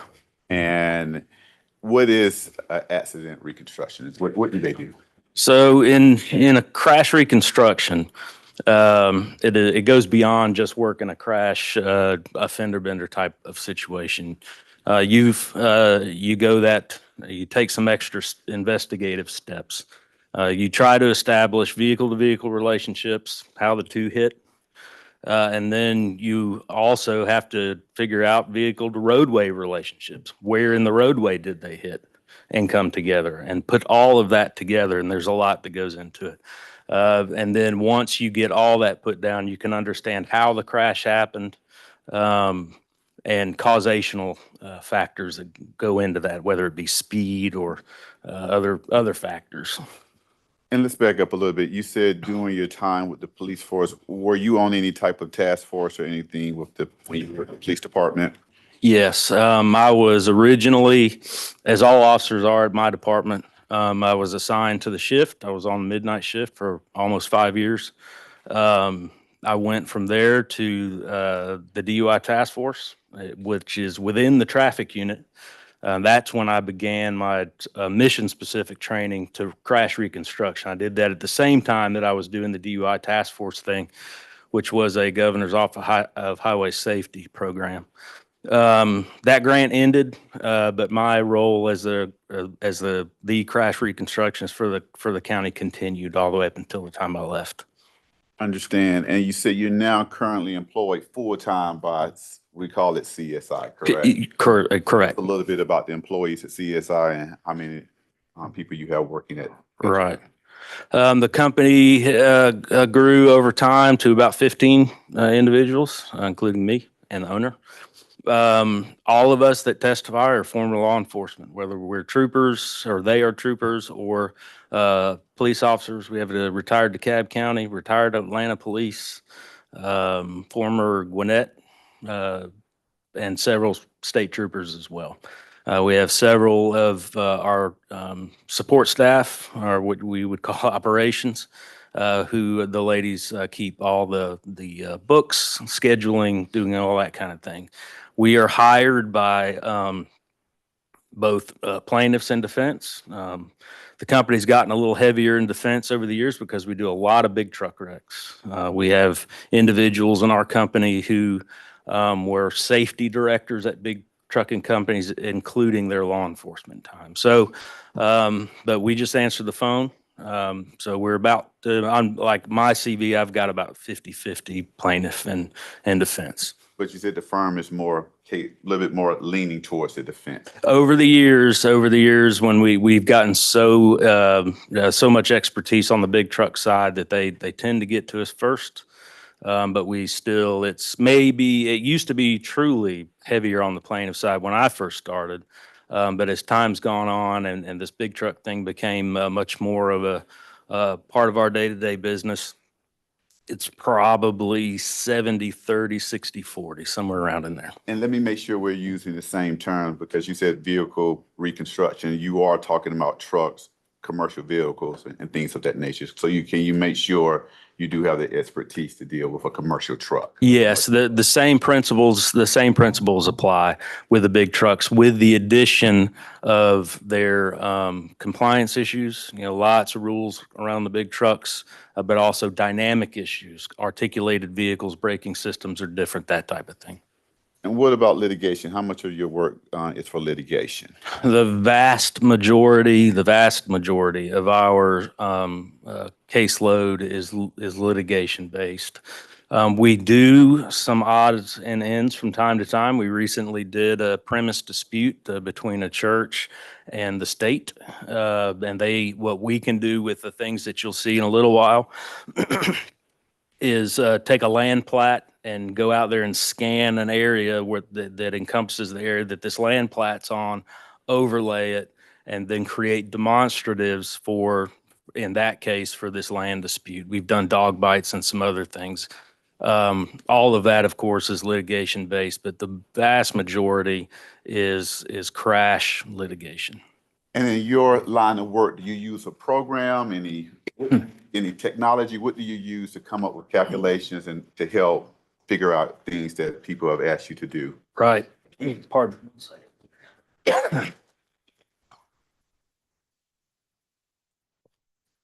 The programs that we use, and you'll see them in a minute, we use 3D scanners. So that is the way it used to be. We would use old surveying equipment that you probably still see out on the road from time to time. That shoots, you take shots all over the place, and then you can overlay a roadway on it. A 3D scanner is different. 3D scanner shoots millions of points, not just 1, 2, 3, 4 in a glorified connect the dots. It's millions and hundreds of millions of points in addition to photography. And then it creates a 3D diagram, and you'll see what that looks like. And do you have that program here with you today? I do. To be able to use as a demonstrative tool to show to the jury. Is that fair? That is fair. You good? Yeah, I've got a little bit of a cough. All right. You guys don't work for free, correct? We do not work for free. How much do you charge an hour? It has changed recently, but I believe at the time we were working on this case, it was $250 an hour. And you were billing us, so up through trial, I know you've done some work, and we'll get when we engage you. How much would you say we have paid you thus far? The last number that I heard in the office was somewhere around $15,000. And when you say you heard, why do you say when you heard? It was the billing department, Marissa, in our office, who's the office manager. The question came up. I think it was somewhere around my deposition that they took. When were you hired on this case? I believe it was 22 February of 2021, but I'm going to make sure of that if I'm able. Yes. Okay. And have you worked for the Cochran firm before? Have you done work for the Cochran firm before? Yes. And how many cases have you done with the Cochran firm? Hard for me to put a number on it, but I know it's probably 10 or more.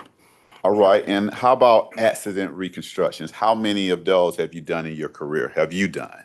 Thousands. When you say thousands, would that be 1, 2, 3, 4, 5? What are we saying when we say thousands? It would be in 10 years' time. We do full time at CSI 10 years. We do about 500 cases a year. So it would probably, and then of course my policing time, it would probably be 5,000 or more. All right. And have you given testimony in the case before? Yes. And how many times would you say you've done that? Again, I was remiss in my policing career that I did not keep up with that very closely as some do, but it would be in the hundreds. And have you been qualified to act as an expert in a trial before as an accident reconstructionist? Yes. How many, and in these particular states? Here in Georgia and then in Alabama. At this time, Your Honor, we would like to qualify Mr. Walsh as an expert in accident reconstruction. No objection. You may proceed. All right, Mr. Walsh, we engaged you. What did we ask you to do? You hired us to do a reconstruction of this crash that we hear about today. And were you able to do that? Yes. And in doing that, what did you have to do? Did you go to the scene? We did go to the scene. We sent a team to the scene, and then eventually I went to the scene as well. So a team goes to the scene. When a team goes to the scene, this is the scene of the incident. the Cleveland Avenue incident that we've been talking about. Is that fair to say? That is fair to say. And your team goes out there and does what? So the 3D scanners I just mentioned to you is the sort of star of the show. The guys will go out. We'll have two-man teams go out to the scene. We will have previously done what we can to identify the exact area. This case was not difficult. They will scan the scene with a certain amount of approach from the roadway. They'll go in incremental steps along the roadway and scan it. They will use cameras for photography, of course, and drones if we can. This case, we were not able to fly a drone because it was a no-fly zone at that time. They will do drive-through videos, rough sketches for fixed points along the way, that type of thing. We'll have a rough sketch done. And that is pretty much the flow of what our guys do for scene work. And you said you went to the scene, correct? I did. Did you go to the scene at night or at day in the daytime? I went during the daytime. You would agree that this incident occurred at 9:48 at night, correct? I agree with that. Yes, sir. And what does that not make a difference for you to do a site inspection at night versus during the day? So the element of night in this case certainly is a thing for our reconstruction purposes. We didn't have to go out there at night. We were not going to do conspicuity testing or anything like that. We deferred to another outside company to do that. We did not do it. So during the daytime, that's the only way you can get the scanners to see the things that you need them to see, photography, etc. The roadway and its configuration, the fixed points along the way, those are the things that I needed to get pertinent distances. The other things that I did to do some calculations. You used the word conspicuity testing. Did I say that? That means what to the layman? So conspicuity is definitely a center point, or at least a critical part of this case. It's not something that we tested in this one, but conspicuity is an object's your ability to see an object. If it's conspicuous to you, you can see it clearly. If it's not conspicuous to you, it might not be so clear. So it's a 10-cent word for being able to see it. And you said you're able to do it, but we did not ask you to do it, correct? No, you did not. Okay. And in engaging in this case, what did you look at to be able to come up with some calculations and some conclusions? These Marta cases, and I've worked several over the years, they always have videos. And the video was the first step in this process that I went through to get to the points that I did in the end. There were many cameras on this bus. There were a couple of views that we keyed in on, and once we got a view of that video, we could understand this vehicle to pedestrian relationship. In this case, the vehicle to roadway relationships as well, started with that video. Okay. And did you have to do any open record requests or anything of that nature? We did do open records requests as a matter of course. That's one of our protocols. We got some body cameras back, and some body camera footage that I was able to use to some degree. And I looked at the computer-aided dispatch stuff so I could get a flow of how the call went out, that type of thing. So yes, I did look at open record. You said something earlier in your testimony that this is a Marta case. Have you done Marta cases before? I have. And how many Marta cases have you done in your career? Over 5. I don't know for sure, but it's several. And when you are doing a Marta case, that is some type of incident that has occurred where the bus has struck someone, struck another car, or some incident has occurred. Is that fair to say? Yes, in the cases that I've worked, it's been both. Now we approach. Sure.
Can I have 1 second, Your Honor?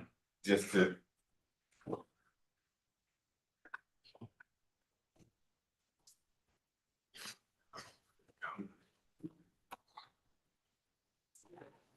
I'm sorry about that, Mr. Walsh. Let's continue on. So, were you so you were provided with the Marta bus video, is that correct? That is correct. What about photos of the scene? There were some photos that were provided to us as well. Did you look at any deposition testimony? I did. And would that have been of Mr. Paul Kafis Yes, sir. and Charles Boone, Chris Fields, Hamilton, Polk, and just people that has been deposed in this case? Is that correct? Yes, sir. All right, let's talk about what you did for this matter on June 30th in 2019. So tell us where the wreck occurred. The crash occurred on Cleveland Avenue. What time of day? It was just before 10 o'clock at night. And do you know how the weather was, or do you have any idea what the weather was like on that particular day? I did a search on Weather Underground to see what it was, and it was clear and fairly warm. All right, and you said that you reviewed the video in this case, correct? I did. And in reviewing the video, did you do anything with the video to be able to review it for your testimony for trial today? Yes. The video has a player called Apollo. It's a RS player. It's the actual program that was provided to us, which I guess is from the company. It is an interesting and good program compared to a lot that I've done over the years, in that it gives us some good information with regard to the dynamics of a vehicle. Not all videos do this. It gives you speed and G. G being forces longitudinal and lateral. I looked at that, but the first thing that I did, because it did give me the speed, I needed to verify what I was seeing in the numbers. And so from that video, I went with the scene work that we did, found some fixed points, and that started my analysis. And in concluding your analysis, did you formulate some opinions? I did. Did one of your opinions deal with the ability of Mr. Paul to perceive and react to Ms. White? I did. And what was that opinion? That he has sufficient distance and time to perceive and respond appropriately to avoid the collision. And tell the jury how you came to that conclusion. Once we understood the speed and I found some fixed points along the way, I used the video backing up from the crash itself. Having reviewed videos a lot, both here at CSI and as an officer using them for my own cases, I knew that the video that I was seeing was not as the acuity of that video is not the same as the human eyeball. So what I wanted to see was how far back was he when Miss White would have become visible. And so using that video, I was able to determine that it was approximately 200 feet away. Given the speed that he was going, if he had either braked or swerved, or a combination of the two, really, he could have avoided the crash altogether. And do you have an illustration to demonstrate that, or can you show the jury? I do. I don't know how we're going to hook it up, though. Is he able to log in via the Zoom link? To share a screen? Yes. I did not do that before I walked in, but I did send it to him. Yes, ma'am. I've got it right here.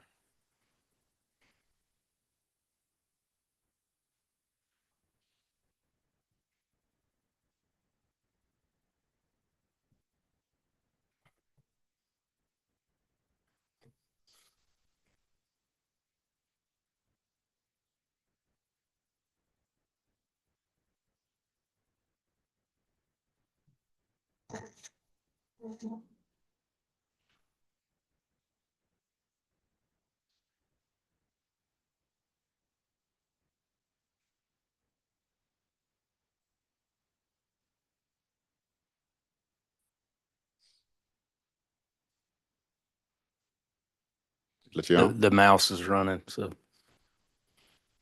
it might take a second. I apologize.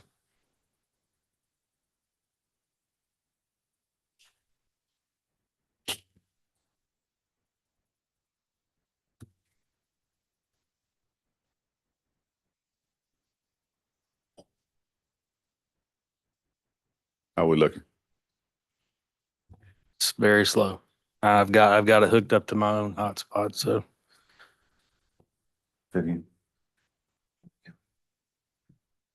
Well, let's do this. We will get, and we can come back to that. We will let that load up. So you put it at 200 feet, the perception to perceive and react time at 200 feet. Is that correct? The point at which she would have become visible. She was there to be seen. And that means what? And so tell us what that means. So that the analysis is, is it unavoidable or not? That's the question. And so at 200 feet in the speed that we were looking at, somewhere around 33 or so, with that speed and an appropriate perception and response time, he could have either stopped the bus or maneuvered the bus away from what, and I don't mean to be insensitive here, but the target that Miss White's position. Once I looked at that and started to find the fixed points on the road, compare that to the video, that type of thing, it was my determination that he had sufficient time and distance to avoid the crash. How we coming with the video? It's still updating. Almost done. It's almost there. Okay. We will continue to go while that loads up to maximize time. In your calculations, did you do any calculations regarding the stopping distance or the ability for Mr. Paul to be able to stop? I did. And what did you form an opinion regarding that? I did. So there are two different stopping calculations that I did, and they're the same calculation, but they are ranged two different ways. One was by what's called an F value, or how sticky the road is, and then one was by a perception reaction time, knowing the speed that he was going at the time. And so those two calculations basically gave me a stopping distance between about 150 feet and 177 feet. We've seen the video. What does that mean for us in viewing the video? Break that down to layman's terms for us. So as you approach let's just start at the 200-foot mark. You see something that's in the roadway that you've identified and you need to do something about it. You are going to do, in this case, my analysis, one of two things. You're going to hit the brakes or you're going to swerve. You can do a combination of the two, but it's very complicated and I didn't go there. When you hit the brakes, depending on how hard you hit the brakes, you will achieve an F value. So in this case, I used an upper, but a point, like, let's say this, when you approach a stop sign, a stoplight, or something that you see and know you can easily come up to, you're going to get about a 0.2, even a 0.15, 0.2 of a G. If somebody's ahead of you, sometimes you'll get maybe a 0.25 of a G. In this case, because of the circumstances, I gave him, arranged it, but I basically gave him a 2-second perception reaction. So once you start at that 200 feet, you got a couple of seconds to recognize what's happening and then hit the brake. I used a 0.45 G and went up to a 0.65 G, which is a 6.5 is a hard brake that is not comfortable. That's why I kind of gravitated towards the 0.45 G. As you can imagine, if I'm telling you that a 0.2 of a G is common, you do it every day. 0.4, especially in a bus, is getting a little bit into the uncomfortable zone. And that's what I want to make sure we're clear about in dealing with you talk to us as vehicles, but Mr. Polk, in fairness to him, he's driving a commercial bus that's weighing over 30,000 pounds, correct? Correct. And so still you have them at 0.45 using that your equation. That's one. Yes, that was one of the ranges. Yes. And what did you end up determining about the stopping distance? He could have stopped depending on how hard he hit the brakes. From 177 feet, about if he really hit on the brakes hard, 150 feet and some change. So if he jammed the brakes, or he could have just put his foot on the brakes a little harder. He would have stopped about, between 10 and 20 feet short. You also talked about in your stopping a swerve calculation. explain to the jury what that swerve calculation and what has our program moved it up yet? It's talking to me. It's not telling me Yes, anything sir. yet. Yes, sir. It's fine. It's, Want to use the Fulton County one? It's up. it's up. Do I need to join with audio or no? You don't have to join. No, please don't join with audio. Well, actually, I figured that Bring a might video be, though with audio. The video doesn't have any audio. so I'm good. You can, so you can, can you share your screen? Continue that. Okay. Yes, I can share my screen. Host disabled participant screen sharing. So type.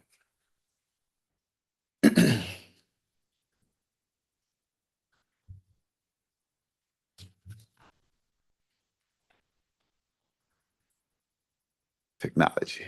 I'm trying to share. It's telling me no. No. She's gonna let you in 1 second.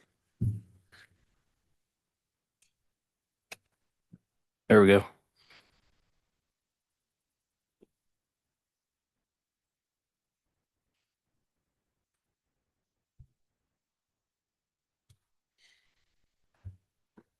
All right. So we will go back to, let's go back to the original opinion about his perception reacting to Miss White, and you said 200 feet. Show the jury where that is from where the incident occurred to going back to 200 feet, if you can. Just going to turn on these layers so you can see. Okay, so just to give you the lay of the land, this is down in the bottom right corner. You can see a north arrow. So north, this is easy. North is straight up, south is straight down. Thankfully, this is an east-west running roadway. This dimension line that you see here is 200 feet. This position is the one that I determined was the area from the video that she would have first become visible. This is the area of impact that you see here. And then these dimension lines that we'll talk about later, again, talk about final rest positions. That's how far away the bus traveled post. This is the distance that Miss White was thrown post impact. And then some dimensions over here, just road widths and things like that. So this is a scan, and this is what you can do with it. You're in the scene. This is not like I was telling you about total stations in the past where you do a glorified connect the dots and then put trees and things as models. The trees are the trees. The poles are the poles because of the technology that we use. The scan itself bounces light off of those, and then in addition to that, overlays photography. So that's what you get. So an inch here in this drawing is an inch out there at the scene, basically. You have millimeter differences. So it is the tool that we use. So, and you can literally put yourself inside the bus, see the fixed points. Let's say this fire hydrant, this pole. If I look over to the right, the things that I had used originally to fix positions were this. I don't know what this thing was. It was a piece of concrete, probably a surveyor's thing, streets and roads, something. The other thing was manhole covers in roads. You can find where that manhole cover right there.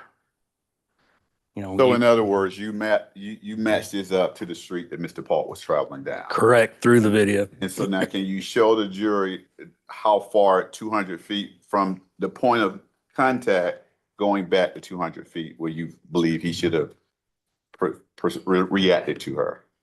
So you can see that this item that you see, I'm moving my cursor around, is a tool within the program. If I turn it off, you can see that this item is the actual camera that is mounted in the exemplar bus that we used, that we actually inspected it.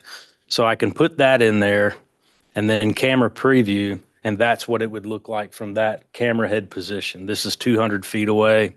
If I turn the impact layer off, this area here is the 200-foot distance. And if you look at the video, you can match up from a perspective. This camera view is not it's not perfect. I don't know what the field of view was or anything like that. There are not mathematical calculations based on this the camera itself. It just gives me a perspective so I can look at the roadway and make sure I'm in the right spot. And so again, you have that. And so now while we were waiting, we talked about the bus stopping distance and swerve calculation. So let's do the stopping distance and you using the demonstrative, please. So we talked about, I'm going to go kind of overhead, a little bit oblique, just so you can see. So we talked about 170, 177 feet at the longest to about 150 feet and some change. So if you start in this position and have your 2-second perception reaction time, you'll come to a stop prior to this position by about 30 feet, 20 to 30 feet. And I can measure that literally. So if I do, I can't get to it. I'll do this. I'll just shorten this up.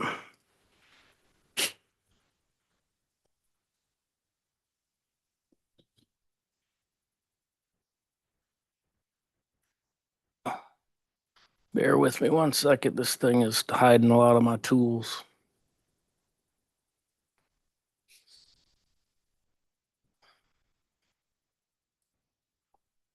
So this distance is, here's 177 feet right there. So the front of the bus would have been in this position and stopped. That's 177. And then we'll call it 152, 153. At the harder braking, the harder you press the brakes depending on how you arrange it, could be 150, 152, 153. This is where the front of the bus would have been had he responded in an appropriate manner. And then you also did a swerve calculation, correct? And will you, before you start gadgeting with us, what's a swerve calculation again, so that we can be on the same page? So there are two, they're kind of similar. And let me just pause you for 1 second. Is there a different swerve calculation for a regular vehicle versus a commercial bus, or is it just the same? For this particular, in this case, because it's not articulated, it's the same as it would be for a car. And you're talking about the front of the vehicle. Yes, sir. There's two. So there's a lane change and a swerve. And this really gets confusing, so I'm just going to really go through this. For the lane change, which I did not use, a lane change is literally, it's two maneuvers. You make a maneuver one way, and then you correct back the other way. So you have to correct that initial maneuver to get you back on your heading. A swerve is one maneuver. It's an avoidance maneuver. In this case, it's a maneuver to the right, and it's a maneuver of 3 feet distance. So if I take the center of that bus and move it 3 feet, of course, the corner of the van or the corner of the bus is going to move 3 feet. And so a swerve does not account for that second maneuver to come back because it is an avoidance maneuver. Can it be done? Yes, it can be done. But that was not my cause here. I wanted to see if he could avoid given the same set of parameters that we saw here. And you agree that if he would have swerved, he could have swerved in this scenario. Is that correct? And what Mr. Paul was dealing with? Yes. Correct? Yeah. A swerve maneuver would have avoided. I'm sure you will be asked, if you have to swerve, you're swerving to the right, correct? Correct. It's a bike lane that your scan has picked up, correct? Correct. And was there anybody in the bike lane? Was there any reason why Mr. Polk could not swerve? In the videos I reviewed, I never saw anybody in the bike lane. And So, and will you show them how to swerve on your diagram now? Can you do that on your diagram, as a demonstrative for us, please? Yes, and I need to refer to the calculation itself just so I can give you the range. Yes, sir. So in the inputs for a swerve, you're talking about lateral G's now instead of longitudinal G's. So when you turn your wheel, you go around a curve, you feel yourself go to the outside of your car, pressing against your door. If you're in a right-hand curve, you kind of go over there and see your buddy when you're going in a left-hand curve. In this case, those lateral G's I used pretty low values because it is a bus. A 0.15 of a G is noticeable, but nothing you guys don't see every single day driving your cars. A 0.25 of a G to some people will get uncomfortable a little bit. In my testing, I've gotten my truck up over a 0.4, which is absolutely not comfortable, especially if you're going fast. So in this case, I used a 1.5 to a 2.5 lateral G as an input. Pause you 1 second. And in your calculations, we know from the raw data of the bus, we know he's going around 33 miles an hour. Is that correct? That is correct. And is that what you used in your swerve calculation? What speed did you use? Because I know the speed plays a role in this calculation. I used 33 across the board. So with all that said, the input being speed and lateral G, from a 0.15 to a 0.25 of a G, the swerve could have been completed on the low end in about 138 feet. On the high end would have been about 150 feet. So what would have happened in 100 at a 0.25 of a G, to give you the range, in 138 feet, you would have moved that bus 3 feet to the right in this case. And at a 0.15 of a G, which is just a little bit more than a typical lane change, you would have accomplished that 3 feet displacement in about 150 feet. So you got 50 feet remaining prior to getting to where the crash happened. And when you're doing these calculations, do you take the outdoor elements into your equation? Yes, I mean from the very beginning, we're looking at the environment and where the incident occurred. So that all comes into play, and that really brings us back to where I sat on that 200-foot recognition distance. And that deals with the road type. Did you take what type of road he was on versus typical road versus expressway? Did that come into play? Yes, I mean in my view, it's an urban area, a 2-lane roadway. And so it is your opinion that Mr. Polk had enough movement to the right. First, he had enough time to stop. Is that correct? Correct. And secondly, even if he didn't stop, he could have swerved to the right. Correct. Correct. And you use 2 stopping distance to determine that calculation. Is that correct? That is correct.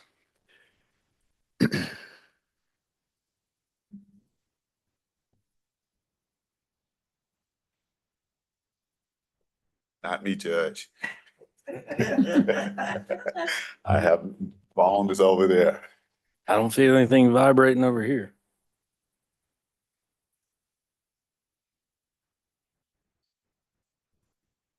They're calm. Let's just hold tight for a minute. I think it's coming from the overhead speakers. There you go. All right. Got it. Yes, sir. Thank you.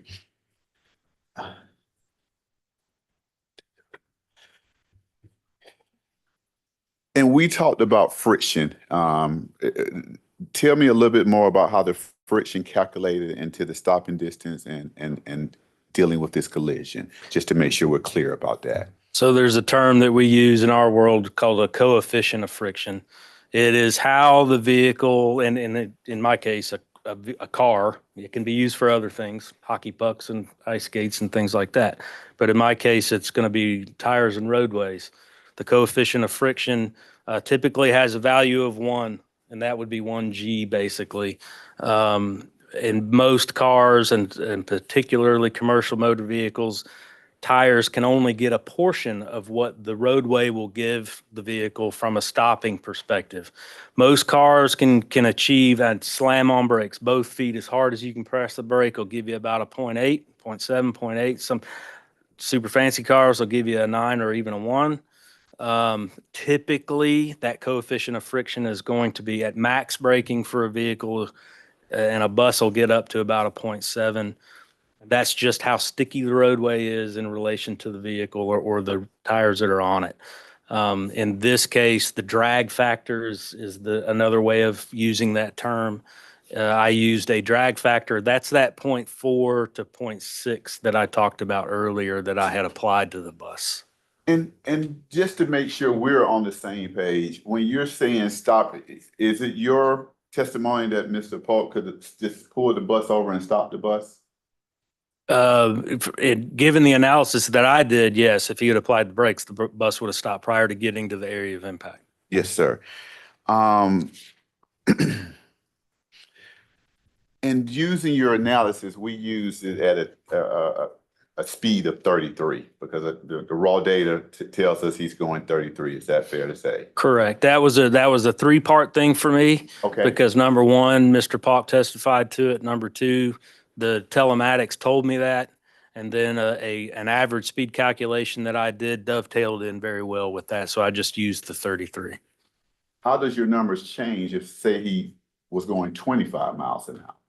The time distance calculation that I did. So I have 2 fixed points on the road. It takes them a certain amount of time to get between those 2 fixed points, can tell you what speed he's going.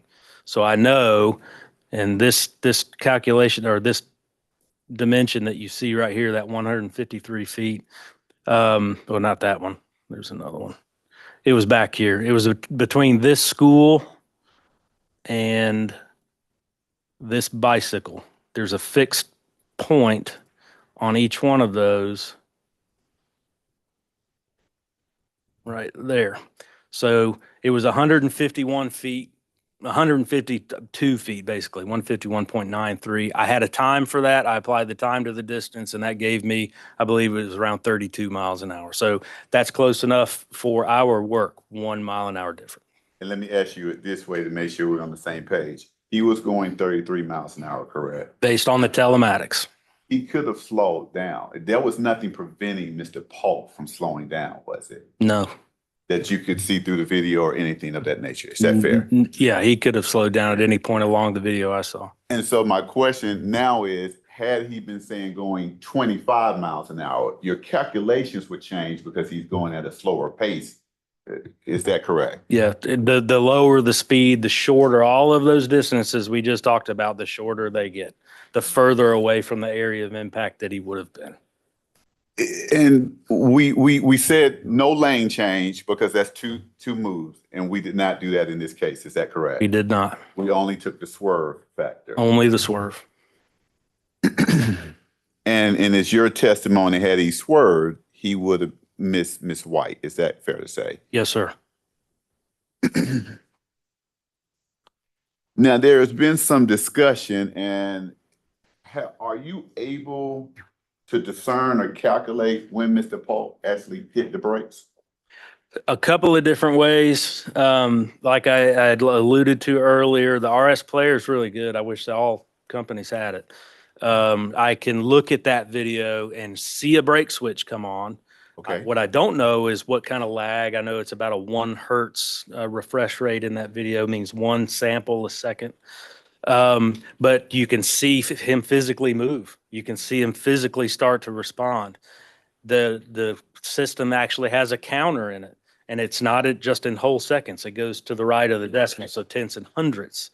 So we can kind of nail down from where the point of impact was, back it up, look at the brake switch come on, and see his movements and compare those things. Were you able to do that in this case? Yes. And what were your findings?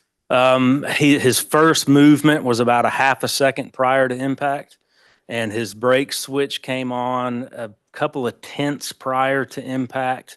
Again, I don't know how the system, at what point it writes this data.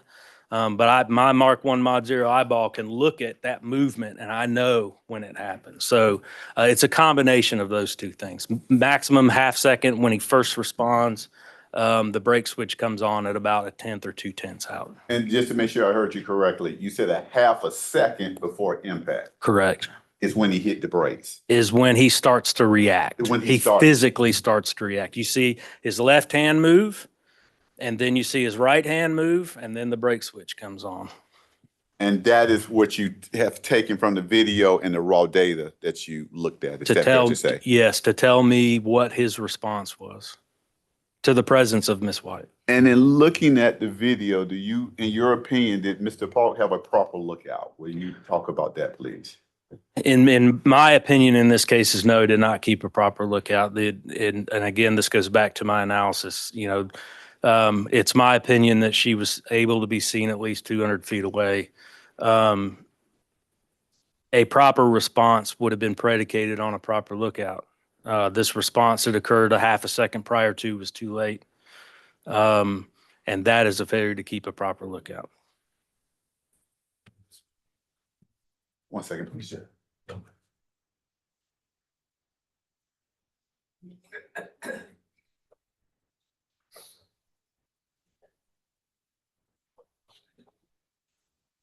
Sorry, Jeff.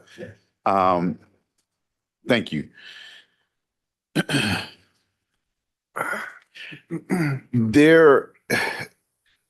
Did you also look at his driving requirements, Mr. Paul's driving requirements? That was part of our file, and I did see his license as it was at the time of the crash. And you saw that he had a class restriction on that. Is that correct? I did see that. Now, in this case, it's been brought out a lot. There's a lot of talk about a mid-block crossing, and I'm gonna use another term, dart out. So let's go with mid-block crossing. What is a mid-block crossing to you? And you were a law enforcement officer for 17 years. Is that fair to say? That is correct. Yes, sir. So a mid-block crossing is something that we look at very regularly in the Reconstruction world. It is something that I dealt with as an Athens Clarke County police officer, as y'all can imagine.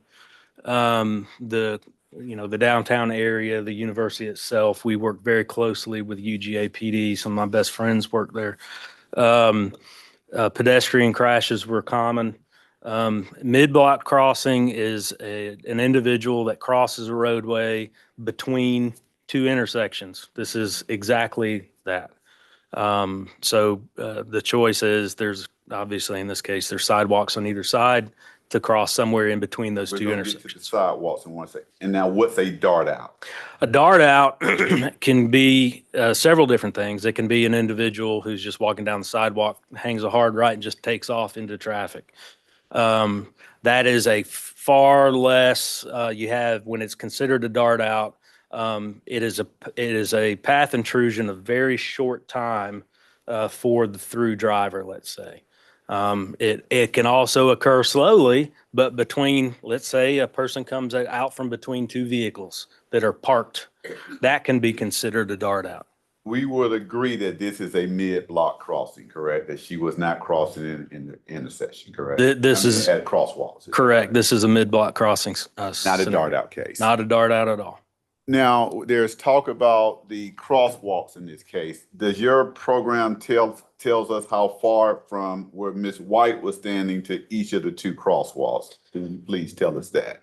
You can see from our scan, we didn't go quite far enough. You can just see some of the intersection down here for Macon, but Old Hateville's a lot further up. So I used, because what it ended up doing is taking 3 times as long to do that distance, which we didn't necessarily need when we could simply use Google Earth. Okay. So I used Google Earth in this case. And using Google Earth, what did you come up with?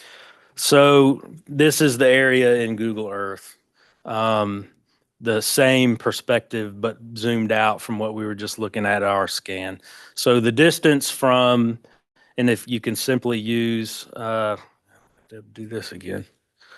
You can simply use the tool that comes with the program, and I'm going to go from the crosswalk to the area of impact, and you can see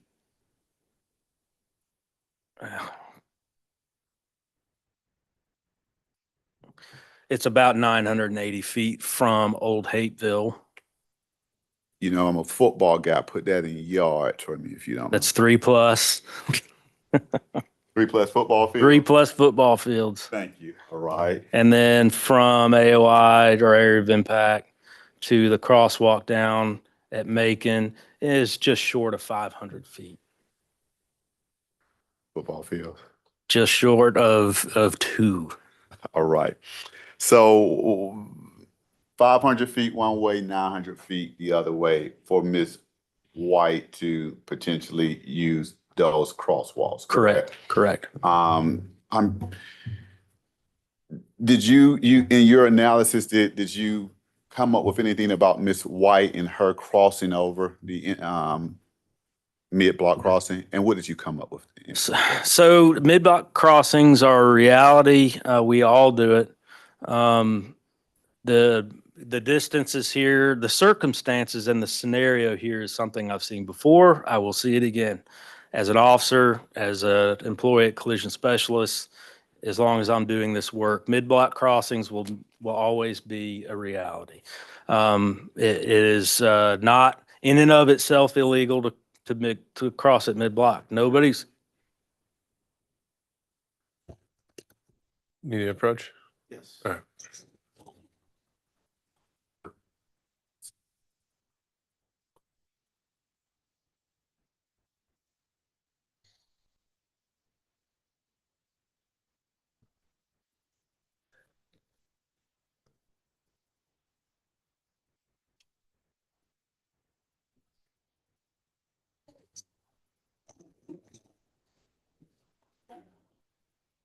All right, members of the jury, as to the prior testimony concerning whether the actions violated a criminal offense in this state, you're to disregard that testimony, and the court will be instructing you in the charge at the conclusion of this case on that issue specifically. Is there anything? Let me pause you there. I'm sorry, Your Honor. Anything else, Mr. Scarborough? If you could also report the finding of the court that's already been entered. All right. I want to. Sidebar. It's fine. You can reapproach.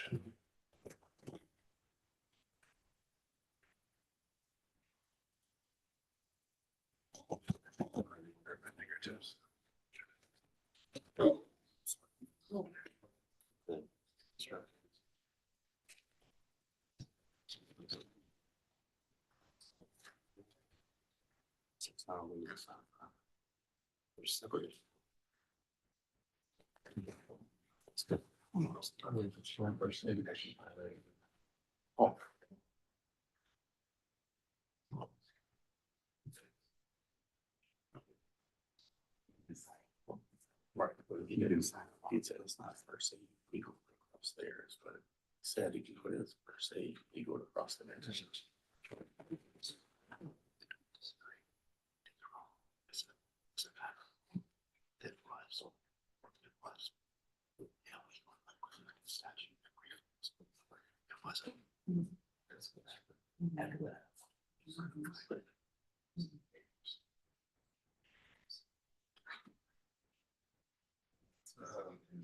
I'm just not knowing everything. Okay, then. I'm just gonna make sure I clear it out. If he used the words first, I'm just gonna go off the pattern instructions that were introduced.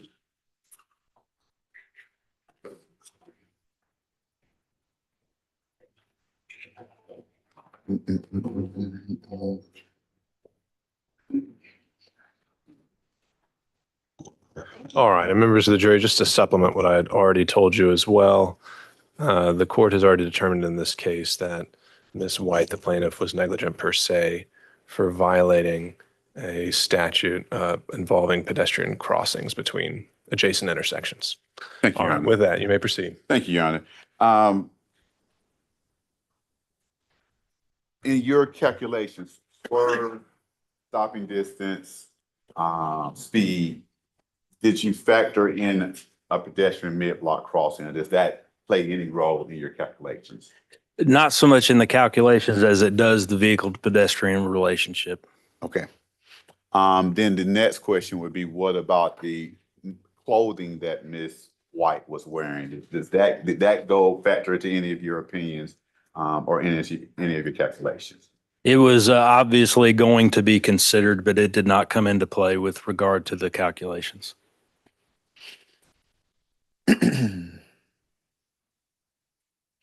Did you look at the lighting conditions for Cleveland Avenue during that time via the video? And what was your findings? Or did that factor into your calculations anyway? It didn't figure into the calculations. I defer to others on that. However, it obviously would be noted. It is something that as reconstructionists, we're always going to look at, even if we're not going to offer opinions to the lighting and defer to others. So I noticed that there was ambient lighting in the area. I could see shadows cast from various points of origin on Miss White. So I knew that there was lighting in the area, in addition to not just the vehicles, but along the roadway. All right. No further questions, Your Honor. All right. Not appearing that anyone in the jury needs a break. Why don't we proceed with cross-examination?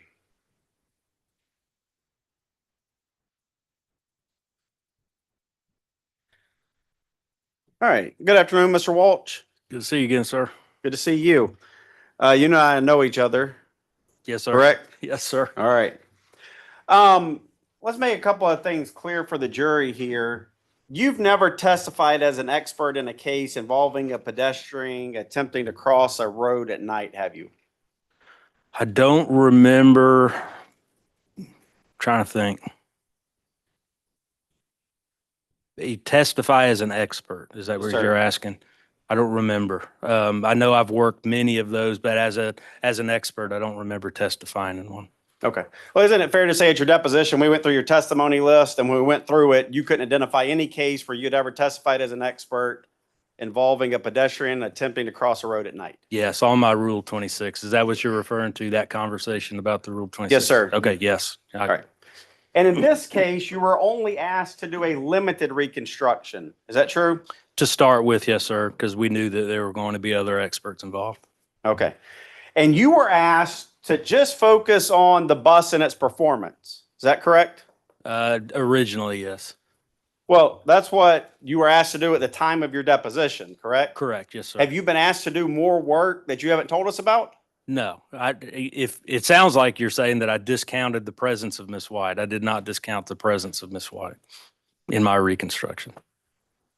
Well, but what you didn't do was look at and reconstruct the actions of Miss White. Is that true? I did not quantify her movements.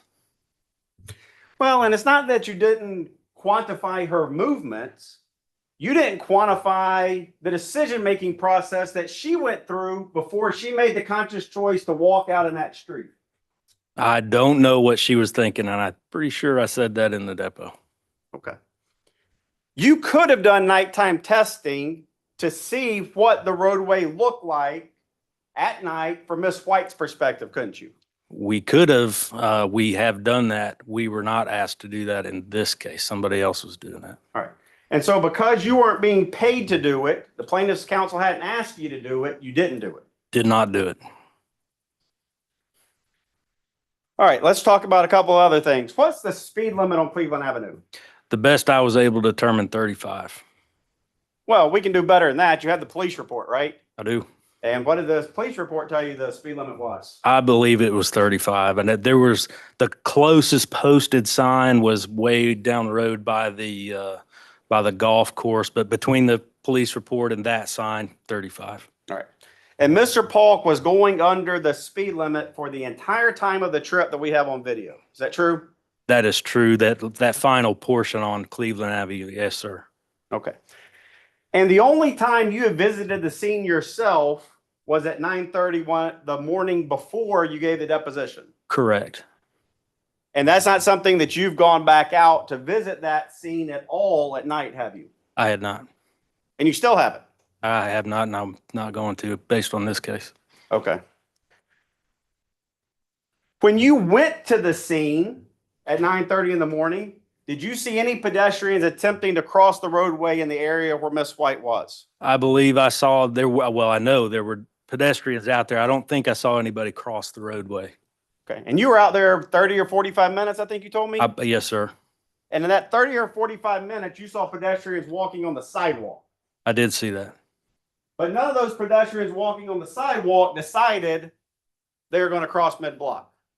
No, not the ones that I saw. No, I don't know where they were going or what they were thinking either. All right, let's talk about pedestrians. Because don't you think it's fair for the jury to know what opportunities Miss White had to avoid this accident? We can talk about it, sure. Do you think it's fair for this jury to know what actions Miss White could have taken to avoid the accident? Yes. Okay.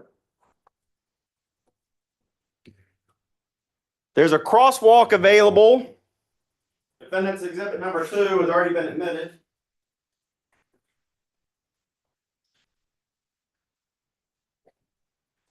But we'll use defendant's exhibit number 1. Crosswalks available. 2 different crosswalks at Macon Drive and Cleveland Avenue to cross Cleveland Avenue. Is that correct? Correct. All right.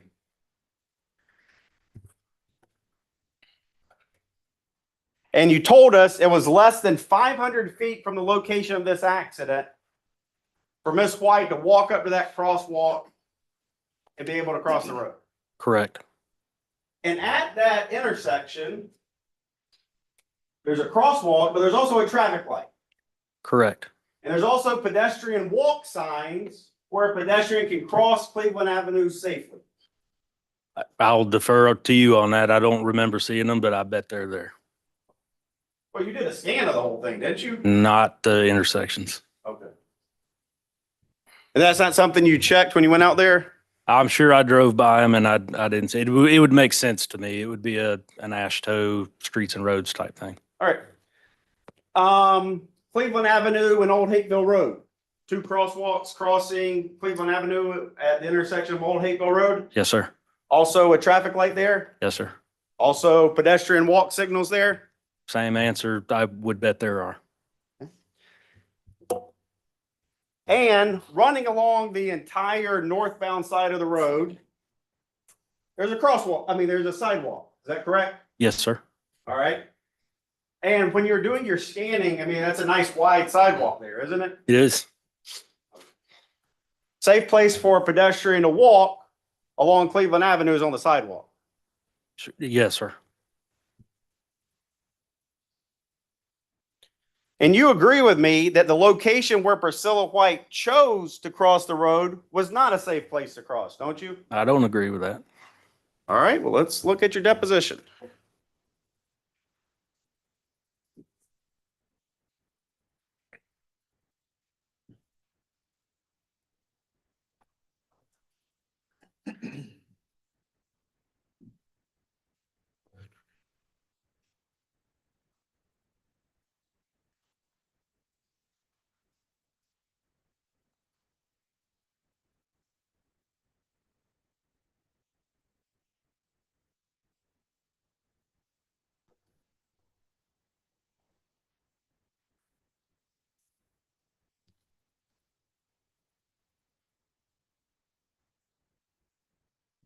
Or page 49 for me. There. All right.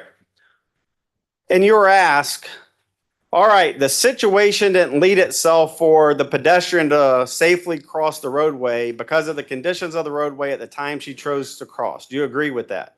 Ask your original question to me first, please.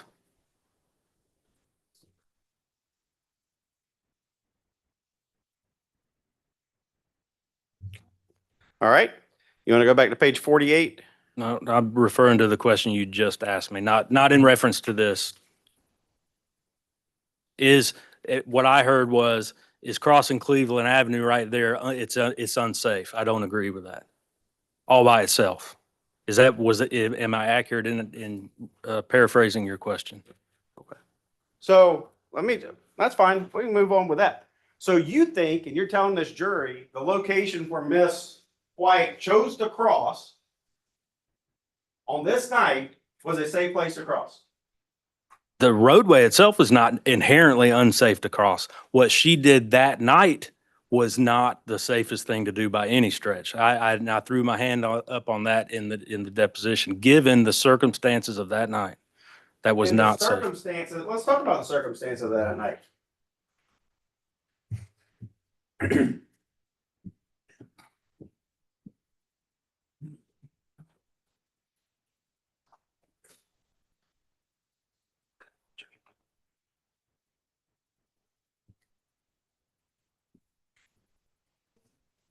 This is the bus from the night of the incident, isn't it? Yes, sir. That's one of the photos that was taken that I reviewed.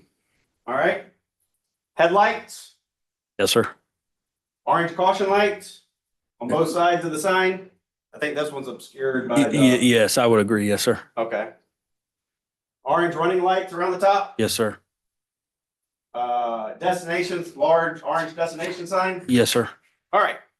So a pedestrian standing at the location where you have this accident occurring, that pedestrian turns and looks to their left. Correct. How far away can that pedestrian see this bus? I don't know specifically, but it would be a long way. At least all the way to the intersection. Depends on who's doing the looking. I don't know what her vision was, but it would be available to be seen from a distance. Yes, sir.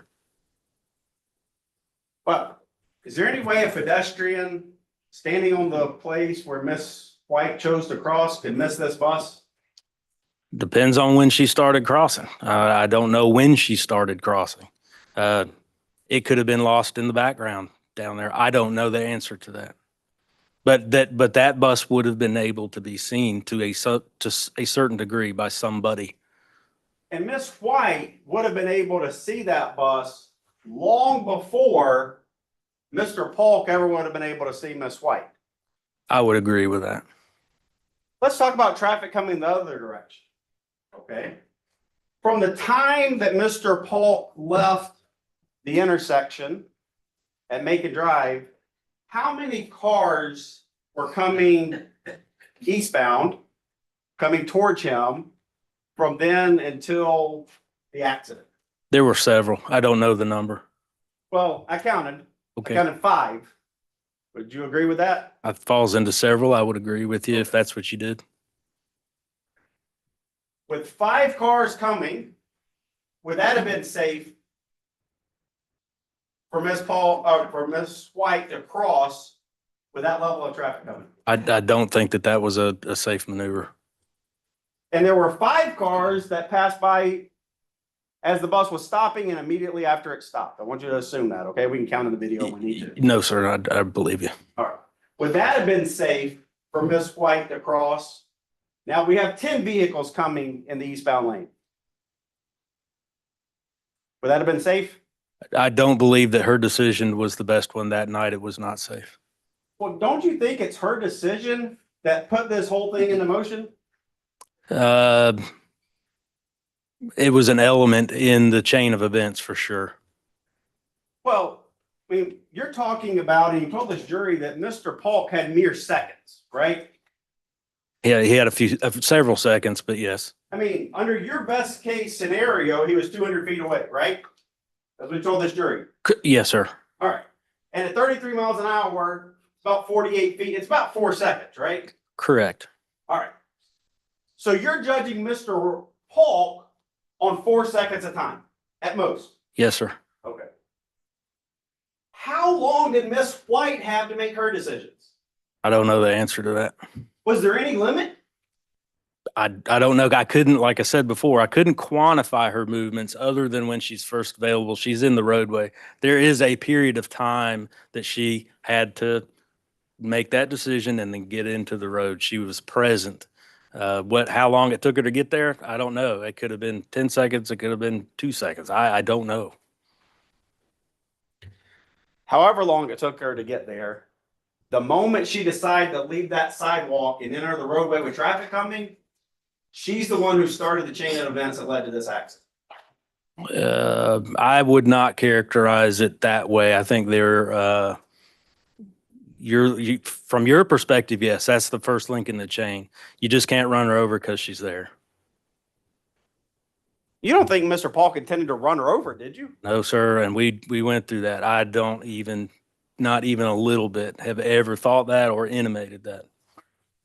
And in fact, you told this jury he saw her, right? Yes, sir, he did.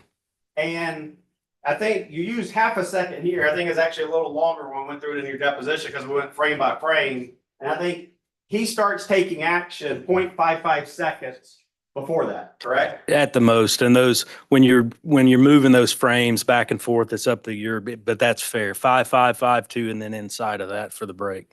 Okay. And then before that, we have to add on the perception reaction time. Correct. Correct? Correct. So now we know that Mr. Paul first observed her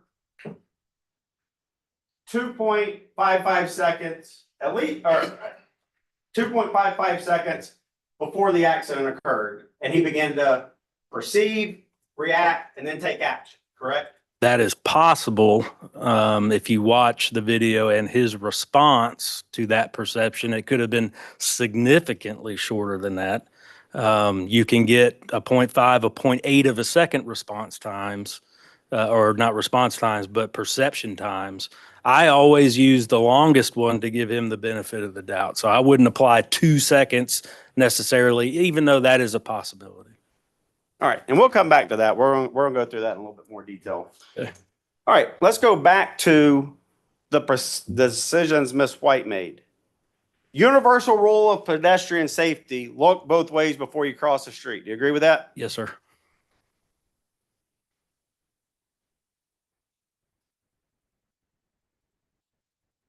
Another universal rule of pedestrian safety: if you're crossing a roadway outside of a crosswalk, a pedestrian should not attempt to cross unless the pedestrian can make it all the way across the road without traffic coming in either direction, having to make a maneuver to avoid them. I would agree with that. Let's make sure that that's clear. Before Miss White ever left that sidewalk, the universal rule of pedestrian safety is she had to be able to make it all the way over to the sidewalk on the other side of Cleveland Avenue without any car ever getting to her or having to make a maneuver. Correct? Correct. And she didn't follow that rule, did she? No. Miss White made a poor decision in attempting to cross the road at the time and place where she did, didn't she? I would agree that that was not a good decision. And the outcome of the situation was not favorable to her based on the decisions that she made at the time of the accident. That was one element. Her decision was one element in this crash. Yes, sir. Well, her decision in breaking the universal rule was the decision which led to the accident. It is that her decision is not a standalone causational effect in this crash.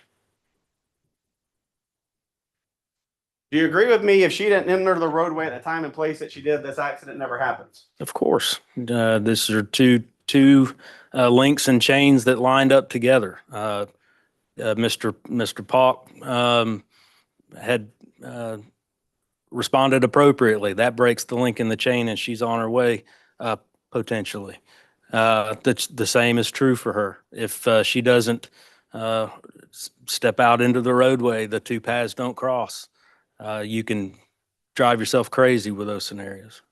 When you watch the video, did Miss White ever acknowledge the presence of the bus? Physically, I did not see her turn, but we lose sight of her. I don't know when and if she ever did. From the video, we can see with the bus coming at her, she's standing staring straight ahead, isn't she? Appears to be. Let me ask you another question. Let's talk about those cars coming the opposite direction. Did any of the cars coming the opposite direction ever react to Miss White?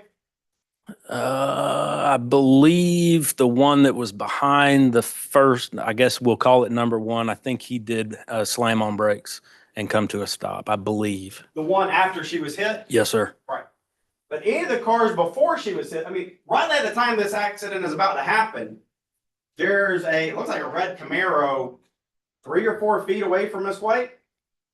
Yeah, I remember a vehicle. I don't remember that one, but if that's what it was. Okay. Well, it doesn't have to be red. It doesn't have to be a Camaro. There's a car 3 or 4 feet away from Miss White within half a second of when this accident happened. Correct? I would, yes, I'll agree. 'Cause I know there was a vehicle out there. I don't know which, that there was one like number one in line.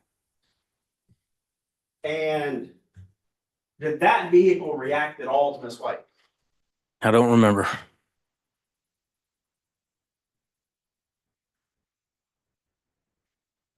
All right, let's talk about, you said you didn't consider it, but when you looked at this case, it was your belief that Priscilla White was wearing a dark colored top. Is that true? I believe so. Yes, sir. All right. And you believe that Miss White was wearing light colored pants? Those last frames prior to the impact, whatever she was wearing was reflecting that light, and it looked light colored to me. I never saw specific photos of her pants. Well, do you agree with me that if she was wearing dark colored pants, she would be more difficult to see? I don't think it'll reflect as much light, but you can still see it. There's, she's casting shadows on the roadway from the overhead lights. I didn't have a problem seeing her in that poor quality video. All right. Well, let's go to page 57 of your deposition, if you would, for me.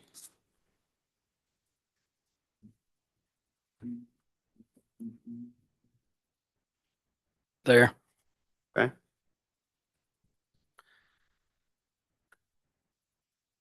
Line 9. Do you agree if she was wearing dark colored pants that she would be more difficult to see? Your answer, that is a possibility. In this case, I don't think it would change things just based on my experience because of how this crash unfolded. There are times in unlighted environments where you don't have any ambient light and dark makes dark. And that certainly didn't happen in this case, but I think that's a case by case sort of analysis. Sounds good to me. Okay. All right. Well, did you ever, one of the documents that the plaintiffs produced to us in discovery was the autopsy report. Let me hand you, it's been marked as defendant's exhibit number 25, which is a certified copy of that report. Were you ever provided a copy of this document? It may have been in our materials and I just missed it, but I don't think so. All right. And I want you to look at, it's page 3 of that document. Clothing and personal effects. I see it. All right. And it shows that in terms of her clothing and personal effects, that she had on a white metal bracelet, a pair of denim shorts, a pair of black denim jeans, a red shirt, a white shirt, a navy blue shirt, a blue rubber band bracelet, a white metal necklace with hospital pendant and a metal ring. Is that correct? Yes, sir. And from watching the video, you would agree that the clothing that's on the outside is the blue navy shirt? I don't know what it was. I mean, it was dark. Whatever I saw was. That would be a natural progression there. Okay. Well, we know it wasn't white. Correct. Absolutely. And we know it wasn't red. Right. Okay. So the only shirt left is blue? Makes sense to me. All right. And then in terms of a pair of denim shorts, we don't see that in the video that she's wearing denim shorts, do we? Not that I ever saw, no. All right. So that leaves us with a pair of black denim jeans that she was wearing at the time of the accident. Is that right? That sounds good to me. All right. And we can actually verify that with a video, can't we? Like I said, those last frames when the lights are on those jeans, it's reflecting plenty of light. If it's dark, it's still reflecting light. So if there's denim, I defer to that. It's black denim. Okay. The condition of which I don't know. Are they faded or are they not faded? I don't know. I'll just take it at face value. Well, there are other cameras other than the camera going out the front, isn't there? Yes, sir. Pull up exhibit 10 from the still shot from the bus.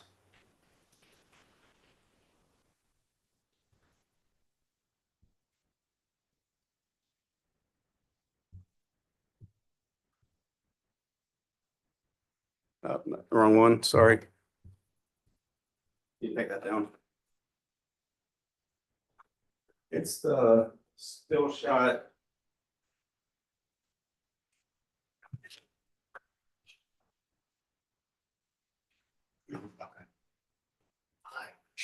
Yeah, 5. Camera 10, sorry, it's camera 10, still shot. I apologize for that.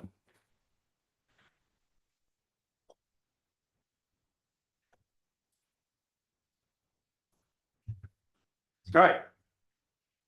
And this is defendant's exhibit number 6, but that's after impact, correct?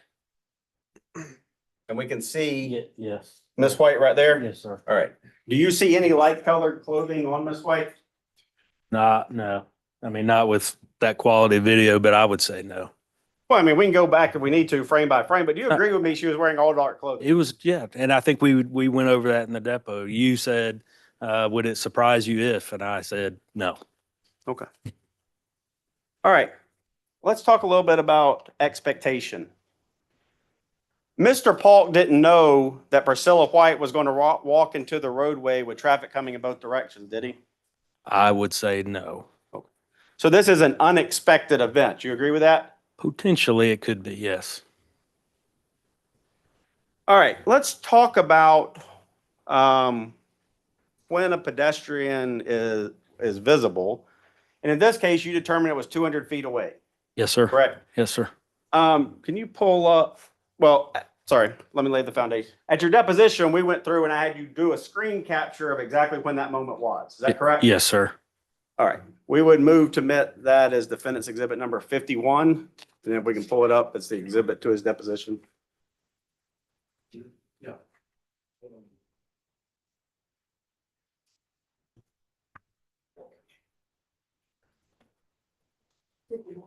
51 is the new one. That's right.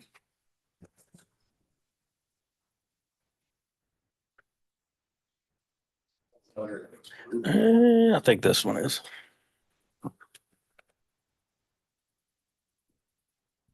Yes. All right. Move to admit defendant's exhibit number 51 into evidence. Any objection? Oh. And do you have that on your Didn't get an answer. Oh, I'm sorry. Any objection to 51? No objection, Your Honor. 51 is admitted. And do you have that saved from when we did your deposition that you can pull up? I've got a different program. This program that I gave this to you is no longer in existence. We don't have it anymore, but I've got another one, but I do have the video or a video. I don't know how you would want to look at it, but the video is a video. It'll be the same thing. I'll take a screenshot and email it to John to put on the screen. That's right. Yeah. Oh. Can I have sharing capabilities real quick?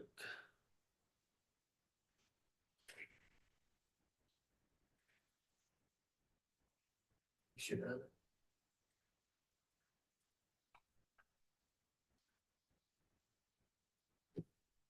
it. Okay. Yeah, you should.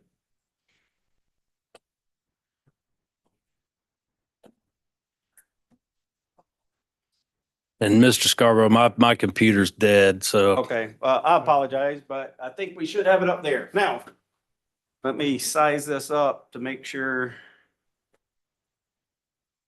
that it fits within the screen there. That's what you're looking at there? yes, sir. All right.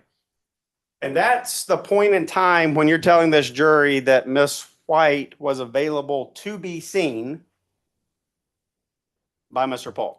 Yes, based on my experience, training, knowledge, all that. Like I said, I alluded to before, this video has got a lot of that glare in there. That is not uncommon. That is not what the eyeball can see. I know that from knowledge, training, experience. So what I did was back up in this video, back up to this point. You can see this, and this is something that I showed y'all in the 3D diagram. Those are my fixed points that I was able to fit this in the road. So once I backed her, can you see it in this photo? Absolutely not. Okay.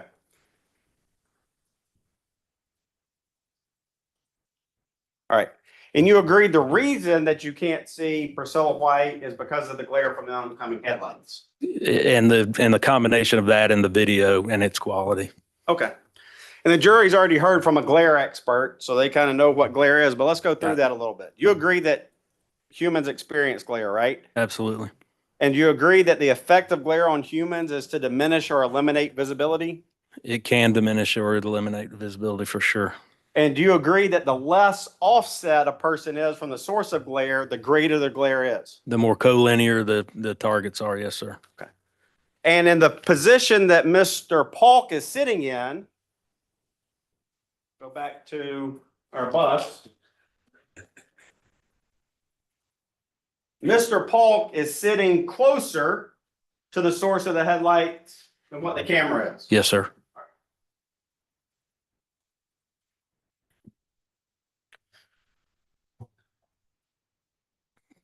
And do you agree that each vehicle that is coming towards a driver is a source of glare?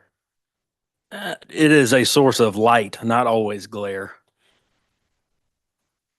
Each vehicle that's coming is a potential source of glare. Yes. And do you agree that glare reduces a driver's ability to respond to what may be in the glare pattern? It will lengthen response time for. And so from where Mr. Polk is sitting, if there is a car that's causing him glare and Miss White is in between that car and Mr. Polk, it's going to make it more difficult for Mr. Polk to see Miss White. Potentially, like I said, the quality of the video is not the same acuity that the human eye has for sure, and I've experienced that. So that's why I use this demonstrative, or you asked for it.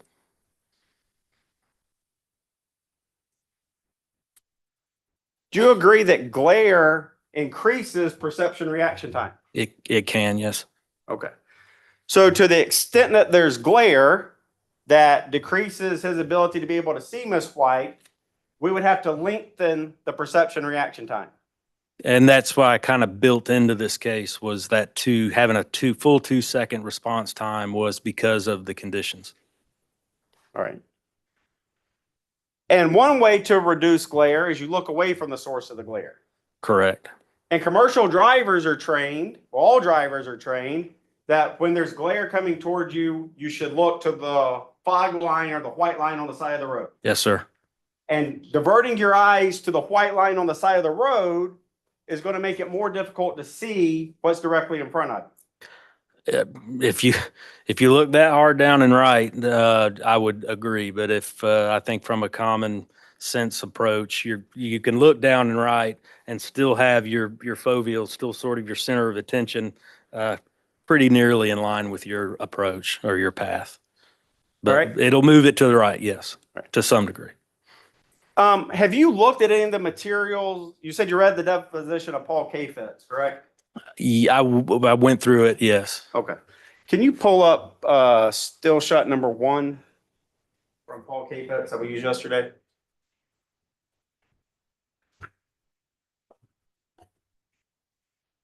All right. First off, so this is what Mr. Kafetz says glare looks like to a driver. Then this is an accurate depiction. First of all do you agree with Mr. Kafetz that this is an accurate depiction of what the human eye will see when it comes to glare? Your Honor, I'm gonna check this. That wasn't the testimony of Mr. Kafetz. Misquoting. All right, Mr. Scarborough. I think that's exactly what his testimony was. I mean, we played it's in the PowerPoint that was played, that this HD video is an accurate depiction of what glare looks like. But here's the more important thing, the jury can remember what they heard yesterday. And all right, overruled. Sorry, ask the question again. do you agree that the image that we're looking at is an accurate depiction of what glare looks like to the human eye? I can tell you that looks like a nighttime picture with headlights coming at me. I don't know. I don't have the expertise to say that is by the letter of the definition, glare, flare, or anything else. That looks like to me what I would see driving down the road. just as a driver. All right, good. So as a driver going down the road, there's times when we know there's a concrete wall here, correct? Yes, sir. We know there's a yellow line here, correct? Yes, sir. And those, because of the glare, aren't visible to a position from this bus driver's perspective. Agreed? I'm not quite following you. All right. I see the center wall. I see the fog line. I see whatever else you said, and then off in the distance, that set of headlights. Are you saying that everything converges there? Is that what Well, you're what I'm saying is you can't see the concrete wall in this area. in that light pattern? You can't see the shoulder lane in this area. Correct? I would agree with that in that photo. Sorry, I was cutting you off. I had to get it for our court reporter. That's my bad. I'm sorry. Yes, I agree. And then you agree that you can no longer see the yellow line because of the light from that. It disappears into the distance. Yes, sir. But I think what you said may be the most important thing is that's really not your area of expertise, and you would defer to whatever Mr. Kafetz told this jury. I'm not going to opine on, and I didn't opine on anything along those lines. All right, let's go back to when she was available, because that's what your testimony at 200 feet. It's your opinion that she was available to be seen. Correct. But that availability to be seen can be affected by glare. Could be, yes. It can also be affected by the normal scanning patterns of a driver. Could be. I mean, for instance, I'm at that 200 foot mark. If I'm glancing in my left-hand mirror and my eyes aren't facing forward, then I'm going to travel some distance before my eyes go back to the forward-facing roadway and I'd actually be able to see her. Agreed? That's a possibility. Same thing is if I look up and look at my passengers in the back, make sure everything's okay back there, that's a natural thing a driver does while driving that's going to take the attention away from the forward-facing roadway. Sure. And it's also going to lengthen the perception and reaction time. And again, I would agree, and that's why I built in that 2-second response time.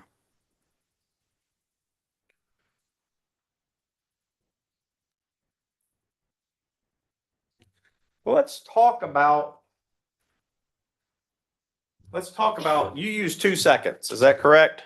But yes, I think I ranged one at 1.5 to 2, but I kind of sat on 2 seconds. All right.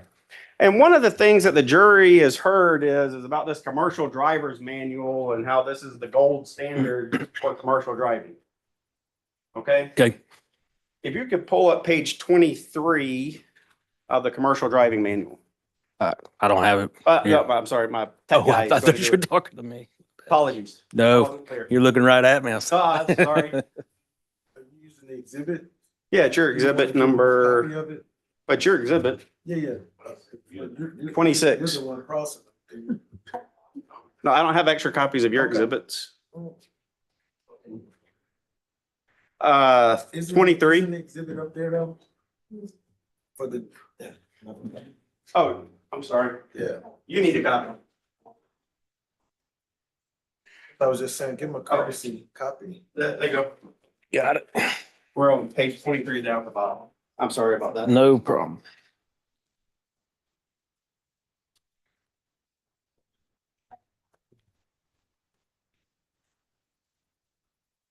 Okay, there. All right. And it talks about stopping distances, perception distance plus reaction distance plus braking distance equals total stopping distance. Is that correct? Yes, sir. And do you agree that perception distance is the distance your vehicle travels in ideal conditions from the time your eyes see a hazard until your brain recognizes it? Yes, sir. That's what it says. Okay. And it says, keep in mind that certain mental and physical conditions can affect your perception distance, and it can be affected greatly depending on visibility and the hazard itself. Do you agree with that? Yes, sir. And then it says the average perception time for an alert driver is 1.34 seconds. Is that correct? That's what it says. Yes, sir. All right. Let's look at reaction distance. Reaction distance is the distance you will continue to travel in ideal conditions before you physically hit the brakes in response to a hazard seen ahead. Is that correct? Correct. That's called brake response time. Well, no, that's reaction distance, isn't it? Brake response is the next. That's part of it. That's part of your brake response. But yes, yeah, I agree with what it says for sure, but it's broken down a little bit different way. Well, But what they do is they break down perception and then reaction. mhm. So perception is how long it takes the brain to say there's something there. And then reaction is how long it takes the brain to tell the body to do something after that, right? Brake response time that's what I'm talking about. It's broken down finer than that, but I don't disagree with what it's saying. All right. And it says the average driver has a reaction time of 3/4 of a second to 1 second, correct? That's what it says. I don't know where that comes from, but yeah, I don't disagree with it. That's within a realm. Okay. Are you telling the jury that the commercial driver's manual of Georgia is wrong? I didn't say anything of the sort, and I said that falls within the realm for sure. All right. So if we add those two times together, we get a perception reaction time of 2.5 to 2.75 seconds. Is that correct? That's what this is referring to, yes. Okay. And that is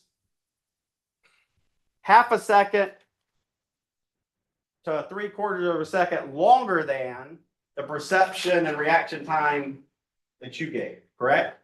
In this manual, yes. I don't think this is, well, we use this for sure, and it falls, those numbers fall within the kind of the extreme, actually, in my knowledge training experience, to include CMV drivers. CMV drivers have brake lag to deal with, which I think is built into this, but I don't know because they don't say.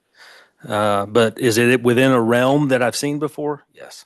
Well, not only it's in a realm that you've seen before, it's in a realm that you've used before of 1.5 to 2.5 seconds, isn't it? I've gone case by case, but I've gone that far. All right. And then if we use what's in the commercial driving manual, and then we add glare, and then we add glances to it, how much time are we at? I don't know. Well, I think you told this jury that if Mr. Polk recognized her as soon as you indicated in that photograph, he was 200 feet away, and it would take 177 feet for him to perceive and react and stop. So he would have about 10 to 20 feet left before he hit her, right? Correct. That's on one end of the scale. Yes, sir. And so if we add what the commercial driving manual says at the speeds, we know for a fact it takes up that distance and he hits her.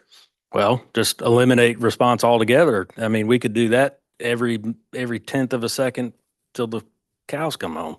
Okay. But that, in my knowledge, training, experience, that 2 seconds gives him the benefit of the doubt in this scenario.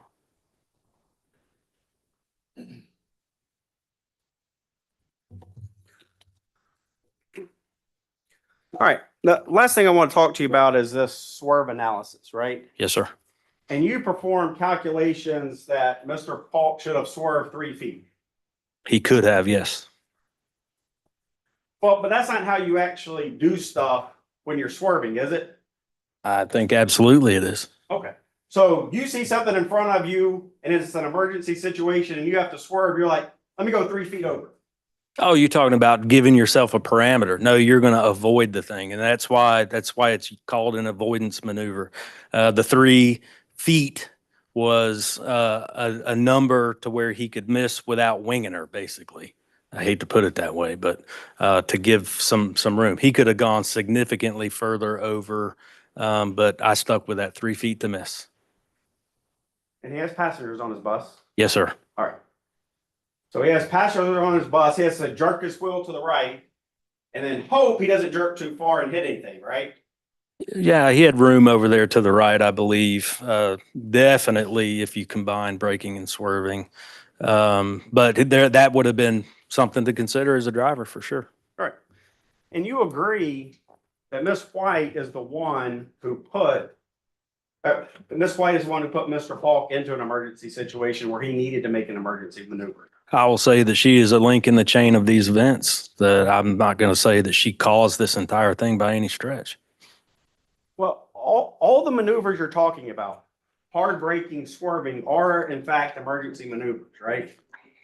At a 0.4, I would say that is getting not so much emergency other than just putting on the brakes. 0.6, absolutely, because then back to your point about the passengers, that's a consideration. I've worked MARTA cases, that's a thing. That's all I have for you. Any redirect on those points? Yes, sir. We are seeing a link in the chain, correct? Yes, sir. And the link in the chain could actually start with Mr. Polk. Is that fair to say? Absolutely. One, he wasn't wearing his glasses, correct? That could be a first link in a chain for sure. He had a restriction on his glasses that he needed to be wearing, correct? Yes, sir. So he was driving the bus with no glasses on. Correct. A link in the chain, correct? Correct.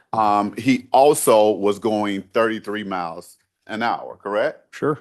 He had the option to slow down.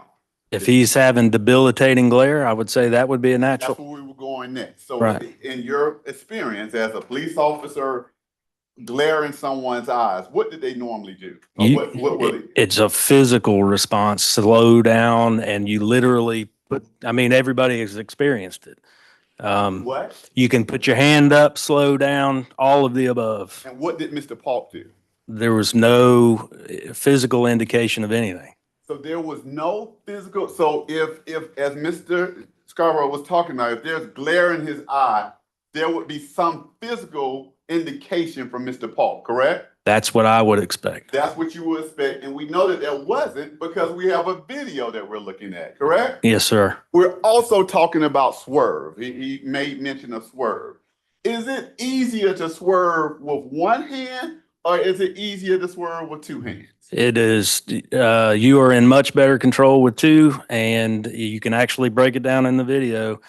His left hand is the first one to move, and he has to move his right one up to the wheel to continue with what swerve was there. I mean, movement of the wheel. But that, yeah. There was a lot of talk about perception, reaction time. We can agree that if he slows down, that changes all of this, correct? Yes. The other question that was asked that was interesting is, as Mr. Polk is coming down Cleveland Avenue, any cars in front of him? No. It's a clear path from Mr. Polk to Miss White, correct? Yes, sir. She navigates across his lane of traffic, correct? Yes, sir. And so Mr. Polk, so Mr. Scarborough asked you about her standing in the street and making sure she clears all the way to the other side. She was waiting until traffic cleared. Is that fair to say from the video? It looks like that at the very end of that movement, and you can see her moving, Yes, sir. that she pauses right at the end. And that's what I would assume that's what was happening, is that she was pausing for traffic. So the traffic coming north did not hit her, correct? The eastbound traffic. Traffic did not hit her, correct? That is correct.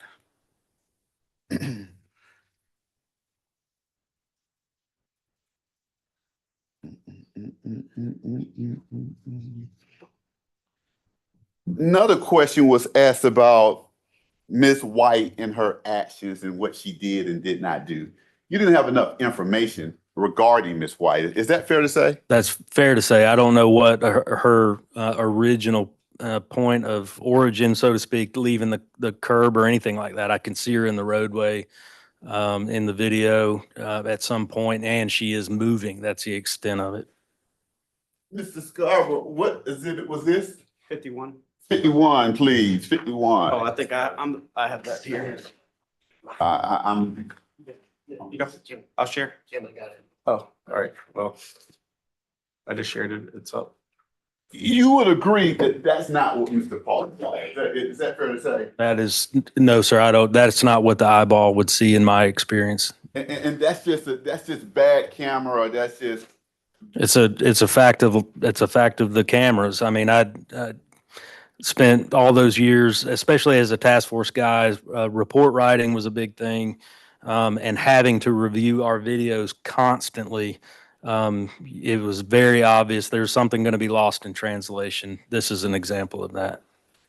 And so, and if this is the glare that Mr. Polk thinks he sees, one would think he would just slow down then.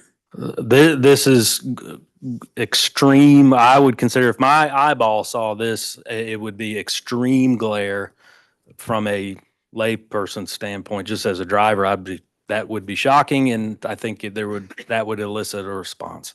Elicit some type of response. Correct. And did we see any response from Mr. Polk? You've asked that question already. Yes, Your Honor, I'm sorry.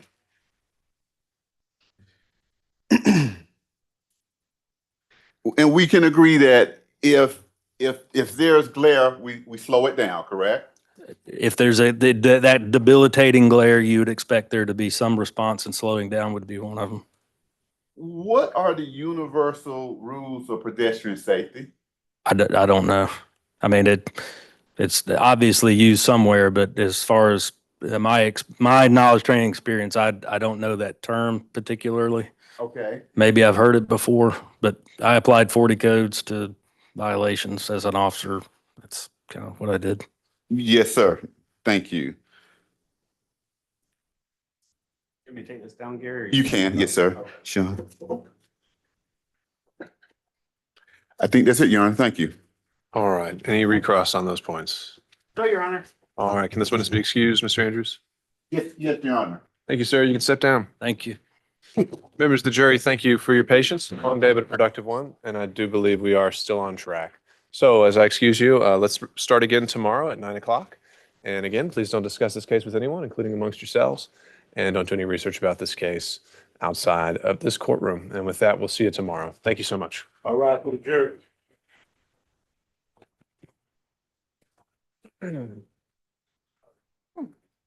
Thanks.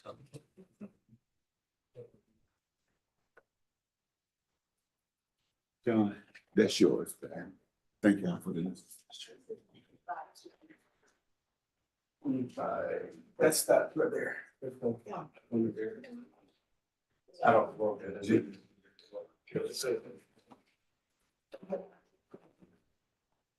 All right, counsel, before we break for today, I just want to revisit and see if we can map out tomorrow. I know we still had one more expert, I believe, from the plaintiffs, potentially one, potentially two, or was it three? One expert. 3 more witnesses, one expert. One expert and then 2 kind of lay witnesses concerning damages. Right. And then still anticipated 2 expert witnesses on the defense side. Yes. All right. So it seems like we're on track potentially for both parties to rest tomorrow. Depending on the timing of when that happens, I'll just put forewarning out there that I'd like to start closings first thing Friday morning. So we may just have to kind of go later for our charge conference into the evening.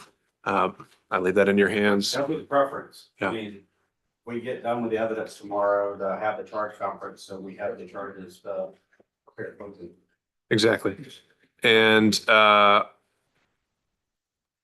right, with that, one thing I would flag maybe for the parties to discuss, just because it occurred to me, and we've done it this way before, in a case where, you know, probably the central exhibit is a video. It has audio. I don't know if there was actually anything said on it where it would be violating the continuing witness rule, but I guess I would be curious of the parties' positions of whether we can send that back along with, we have a laptop that's wiped of all programs and Wi-Fi, and they could just watch that as many times as they want, so we don't have to keep bringing them back in here. And so consider that and what your thoughts are on that. Something for the charge conference. And if you're gonna do that, you'll have to, on our exhibit 4, you have to download both the player and the video to the laptop. Is this something that could be used by a universal player like VLC or something like that? Not, you lose all the data if you do that. It's possible, Judge. Yes. With another, because I know you've got a computer that sounds like a air gap or something. If the question is, can we get you like a thumb drive? Exactly. Have those, I think we could arrange to have that. Good deal. Yeah, I mean, I have all that on a drive. I could move it onto the laptop, or I could burn it to a. Yeah, I'll leave that to the we've got, I think, plenty of those here. And now we It sounds like that's what both the parties are interested in. We have time to do that logistically. Let me check in with both sides before we break. Anything from the plaintiff? No, no, Your Honor. All right, anything from the defense? All right, we'll see you at 9 o'clock tomorrow morning. We're in recess.